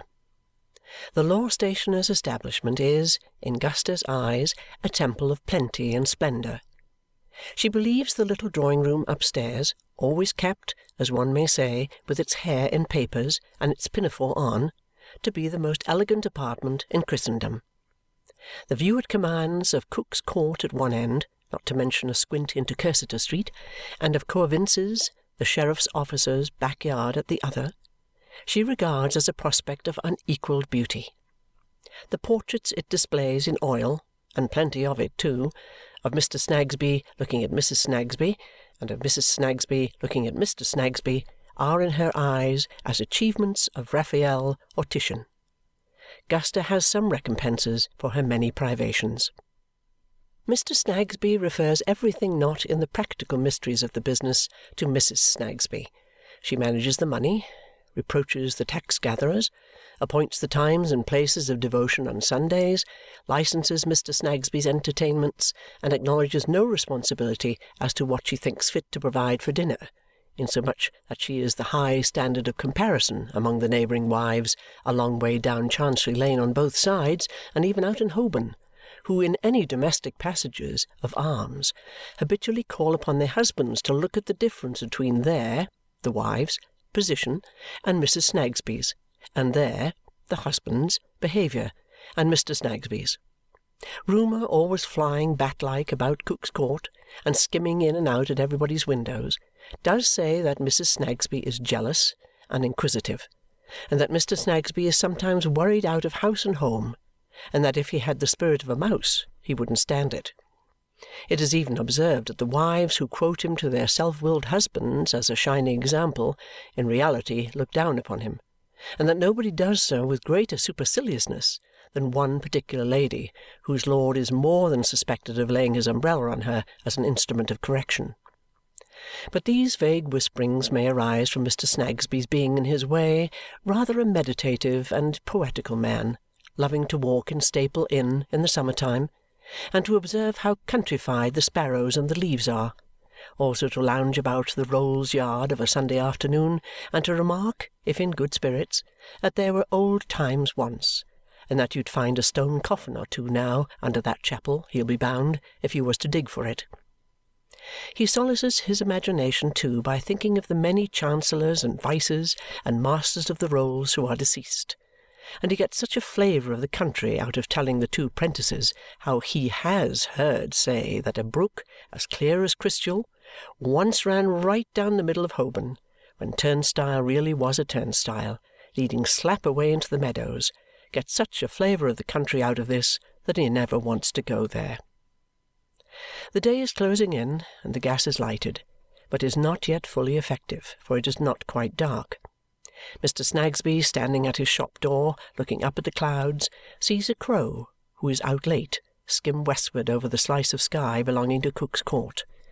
The crow flies straight across Chancery Lane and Lincoln's Inn Garden into Lincoln's Inn Fields. Here, in a large house, formerly a house of state, lives Mr. Tulkinghorn. It is let off in sets of chambers now, and in those shrunken fragments of its greatness lawyers lie like maggots in nuts. But its roomy staircases, passages, and antechambers still remain, and even its painted ceilings, where allegory and Roman helmet and celestial linen sprawls among balustrades and pillars, flowers, clouds, and big-legged boys, and makes the head ache, as would seem to be allegory's object always, more or less. Here among his many boxes labelled with transcendent names lives Mr. Tulkinghorn, when not speechlessly at home in country houses where the great ones of the earth are bored to death. Here he is to-day, quiet at his table, an oyster of the old school whom nobody can open. Like as he is to look at, so is his apartment in the dusk of the present afternoon. Rusty, out of date, withdrawing from attention, able to afford it. Heavy, broad-backed, old-fashioned mahogany and horsehair chairs, not easily lifted. Obsolete tables with spindle legs and dusty baize covers. Presentation prints of the holders of great titles in the last generation or the last but one environ him. A thick and dingy Turkey carpet muffles the floor where he sits, attended by 2 candles in old-fashioned silver candlesticks that give a very insufficient light to his large room. The titles on the backs of his books have retired into the binding. Everything that can have a lock has got one. No key is visible. Very few loose papers are about. He has some manuscript near him, but is not referring to it. With the round top of an inkstand and 2 broken bits of sealing-wax, he is silently and slowly working out whatever train of indecision is in his mind. Now the inkstand top is in the middle, now the red bit of sealing-wax, now the black bit. That's not it. Mr. Tulkinghorn must gather them all up and begin again. Here beneath the painted ceiling, with foreshortened allegory staring down at his intrusion as if it meant to swoop upon him, and he cutting it dead, Mr. Tulkinghorn has at once his house and office. He keeps no staff, only one middle-aged man, usually a little out at elbows, who sits in a high pew in the hall and is rarely overburdened with business. Mr. Tulkinghorn is not in a common way. He wants no clerks. He is a great reservoir of confidences, not to be so tapped. His clients want him. He is all in all. Drafts that he requires to be drawn are drawn by special pleaders in the Temple on mysterious instructions. Fair copies that he requires to be made are made at the stationer's, expense being no consideration. The middle-aged man in the pew knows scarcely more of the affairs of the peerage than any crossing sweeper in Holborn. The red bit, the black bit, the inkstand top, the other inkstand top, the little sandbox. So, you to the middle, you to the right, you to the left. This train of indecision must surely be worked out now or never. Now. Mr. Tulkinghorn gets up, adjusts his spectacles, puts on his hat, puts the manuscript in his pocket, goes out, tells the middle-aged man out at elbows, "I shall be back presently." Very rarely tells him anything more explicit. Mr. Tulkinghorn goes, as the crow came, not quite so straight, but nearly, to Cook's Court, Cursitor Street, to Snagsby's, law stationers, deeds engrossed and copied, law writing executed in all its branches, etc., etc., etc. It is somewhere about 5 or 6 o'clock in the afternoon, and a balmy fragrance of warm tea hovers in Cook's Court. It hovers about Snagsby's door. The hours are early there, dinner at 1:30 and supper at 9:30. Mr. Snagsby was about to descend into the subterranean regions to take tea when he looked out of his door just now and saw the crow, who was out late. "Master at home?" Guster is minding the shop, for the 'prentices take tea in the kitchen with Mr. and Mrs. Snagsby. Consequently, the robe-maker's 2 daughters, combing their curls at the 2 glasses in the 2 second-floor windows of the opposite house, are not driving the 2 'prentices to distraction, as they fondly suppose, but are merely awakening the unprofitable admiration of Guster, whose hair won't grow, and never would, and it is confidently thought never will. "Master at home?" says Mr. Tulkinghorn. Master is at home, and Guster will fetch him. Guster disappears, glad to get out of the shop, which she regards with mingled dread and veneration as a storehouse of awful implements of the great torture of the law, a place not to be entered after the gas is turned off. Mr. Snagsby appears, greasy, warm, herbaceous, and chewing, bolts a bit of bread and butter, and says, "Bless my soul, sir, Mr. Tulkinghorn." "I want half a word with you, Snagsby." "Certainly, sir. Dear me, sir, why didn't you send your young man round for me? Pray walk into the back shop, sir." Snagsby has brightened in a moment. The confined room, strong of parchment grease, is warehouse, counting-house, and copying office. Mr. Tulkinghorn sits, facing round, on a stool at the desk. "Jarndyce and Jarndyce, Snagsby?" "Yes, sir." Mr. Snagsby turns up the gas and coughs behind his hand, modestly anticipating profit. Mr. Snagsby, as a timid man, is accustomed to cough with a variety of expressions, and so to save words. "You copied some affidavits in that cause for me lately?" "Yes, sir, we did." "There was one of them," says Mr. Tulkinghorn, carelessly feeling, tight, unopenable oyster of the old school, in the wrong pocket, "the handwriting of which is peculiar, and I rather like. As I happened to be passing and thought I had it about me, I looked in to ask you, but I haven't got it. No matter. Any other time will do. Ah, here it is. I looked in to ask you who copied this."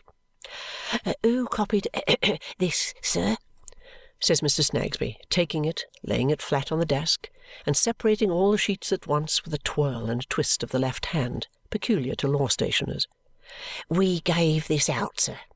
We were giving out rather a large quantity of work just at that time. I can tell you in a moment who copied it, sir, by referring to my book." Mr. Snagsby takes his book down from the safe, makes another bolt of the bit of bread and butter, which seemed to have stopped short, eyes the affidavit aside, and brings his right forefinger travelling down a page of the book. "Juby, Packer, Jarndyce.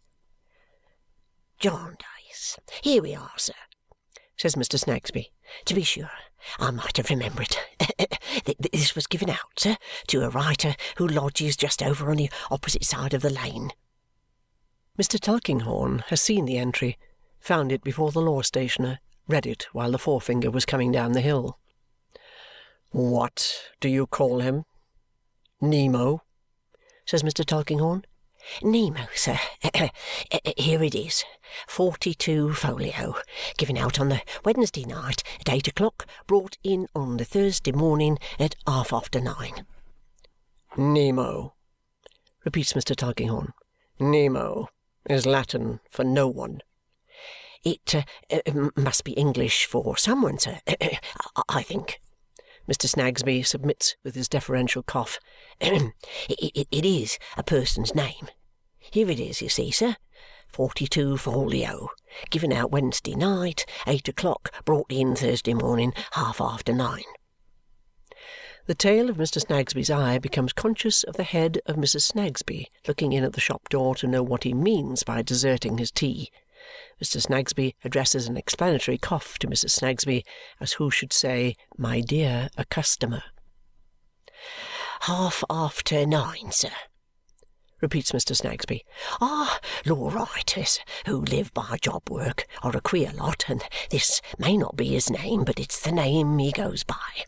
I remember now, sir, that he gives it in a written advertisement he sticks up down at the Rule Office and the King's Bench Office and the Judges' Chambers and so forth. You know the kind of document, sir. Wanting employ. Mr. Tulkinghorn glances through the little window at the back of Coavinses, the sheriff's officers, where lights shine in Coavinses' windows.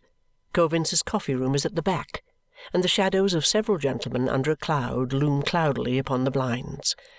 Mr. Snagsby takes the opportunity of slightly turning his head to glance over his shoulder at his little woman and to make apologetic motions with his mouth to this effect: "Tulkinghorn rich, influential." "Have you given this man work before?" asked Mr. Tulkinghorn. Oh dear, yes, sir. Work of yours." Thinking of more important matters, I forget where you said he lived. Across the lane, sir. In fact, he lodges at a... Mr. Snagsby makes another bolt, as if the bit of bread and butter were insurmountable. At a rag and bottle shop. Can you show me the place as I go back? Oh, with the greatest of pleasure, sir. Mr. Snagsby pulls off his sleeves and his grey coat, pulls on his black coat, takes his hat from its peg. "Oh, here is my little woman," he says aloud.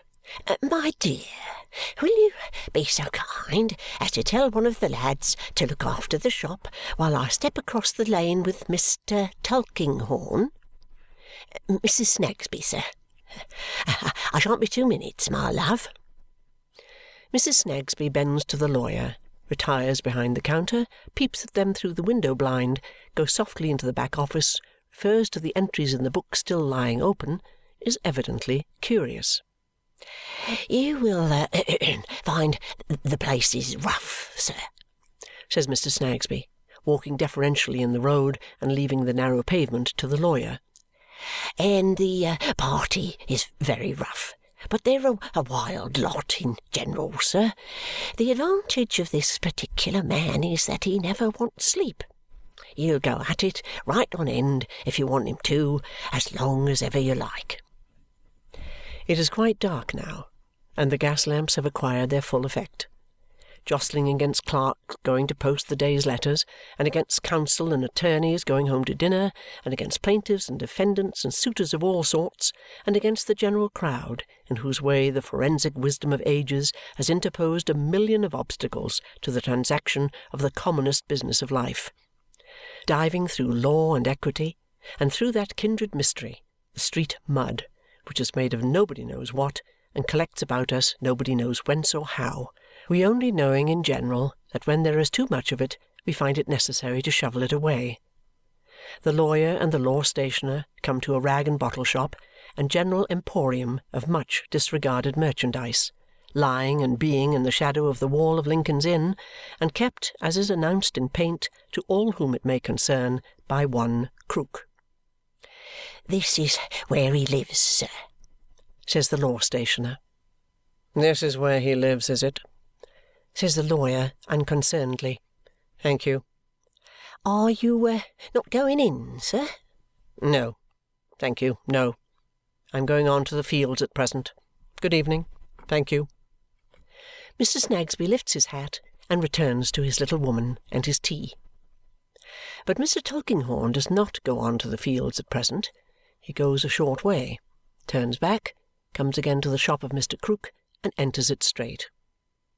It is dim enough, with a blot-headed candle or so in the windows, and an old man and a cat sitting in the back part by a fire. The old man rises and comes forward with another blot-headed candle in his hand. "Pray, is your lodger within?" "Male or female, sir?" says Mr. Krook. "Male. The person who does copying." Mr. Krook has eyed his man narrowly, knows him by sight, has an indistinct impression of his aristocratic repute. "Did you wish to see him, sir?" "Yes." "It's what I seldom do myself," says Mr. Krook with a grin. "Shall I call him down? But it's a weak chance if he comes, sir." "I'll go up to him, then," says Mr. Tulkinghorn. "Second floor, sir. Take the candle. Up there." Mr. Krook, with his cat beside him, stands at the bottom of the staircase, looking after Mr. Tulkinghorn. "Hi, hi," he says when Mr. Tulkinghorn has nearly disappeared. The lawyer looks down over the handrail. The cat expands her wicked mouth and snarls at him. "Order, Lady Jane. Behave yourself to visitors, my lady. You know what they say of my lodger?" whispers Krook, going up a step or two. "What do they say of him?" "They say he has sold himself to the enemy, but you and I know better. He don't buy. I'll tell you what, though, My lodger is so black-humoured and gloomy that I believe he'd as soon make that bargain as any other. Don't put him out, sir. That's my advice." Mr. Tulkinghorn, with a nod, goes on his way. He comes to the dark door on the second floor. He knocks, receives no answer, opens it, and accidentally extinguishes his candle in doing so. The air of the room is almost bad enough to have extinguished it if he had not. It is a small room, nearly black with soot and grease and dirt. In the rusty skeleton of a grate, pinched at the middle as if poverty had gripped it, a red coke fire burns low. In the corner by the chimney stand a deal table and a broken desk, a wilderness marked with a rain of ink. In another corner, a ragged old portmanteau on one of the two chairs serves for cabinet or wardrobe. No larger one is needed, for it collapses like the cheeks of a starved man. The floor is bare, except that one old mat, trodden to shreds of rope yarn, lies perishing upon the hearth. No curtain veils the darkness of the night, but the discoloured shutters are drawn together, and through the two gaunt holes pierced in them, famine might be staring in, the banshee of the man upon the bed. For on a low bed opposite the fire, a confusion of dirty patchwork, lean-ribbed ticking, and coarse sacking, the lawyer, hesitating just within the doorway, sees a man. He lies there, dressed in shirt and trousers, with bare feet. He has a yellow look, and the spectral darkness of a candle that has guttered down until the whole length of its wick, still burning, has doubled over and left a tower of winding sheet about it. His hair is ragged, mingling with his whiskers and his beard, the latter ragged too and grown, like the scum and mist around him in neglect. Foul and filthy as the room is, foul and filthy as the air is, it is not easy to perceive what fumes those are which most oppress the senses in it, but through the general sickliness and faintness and the odour of stale tobacco there comes into the lawyer's mouth the bitter, vapid taste of opium. "Hello, my friend!" he cries, and strikes his iron candlestick against the door. He thinks he has awakened his friend. He lies a little turned away, but his eyes are surely open. "Hello, my friend!" he cries again. "Hello! Hello!" As he rattles on the door, the candle which has drooped so long goes out and leaves him in the dark, with the gaunt eyes and the shutters staring down upon the bed.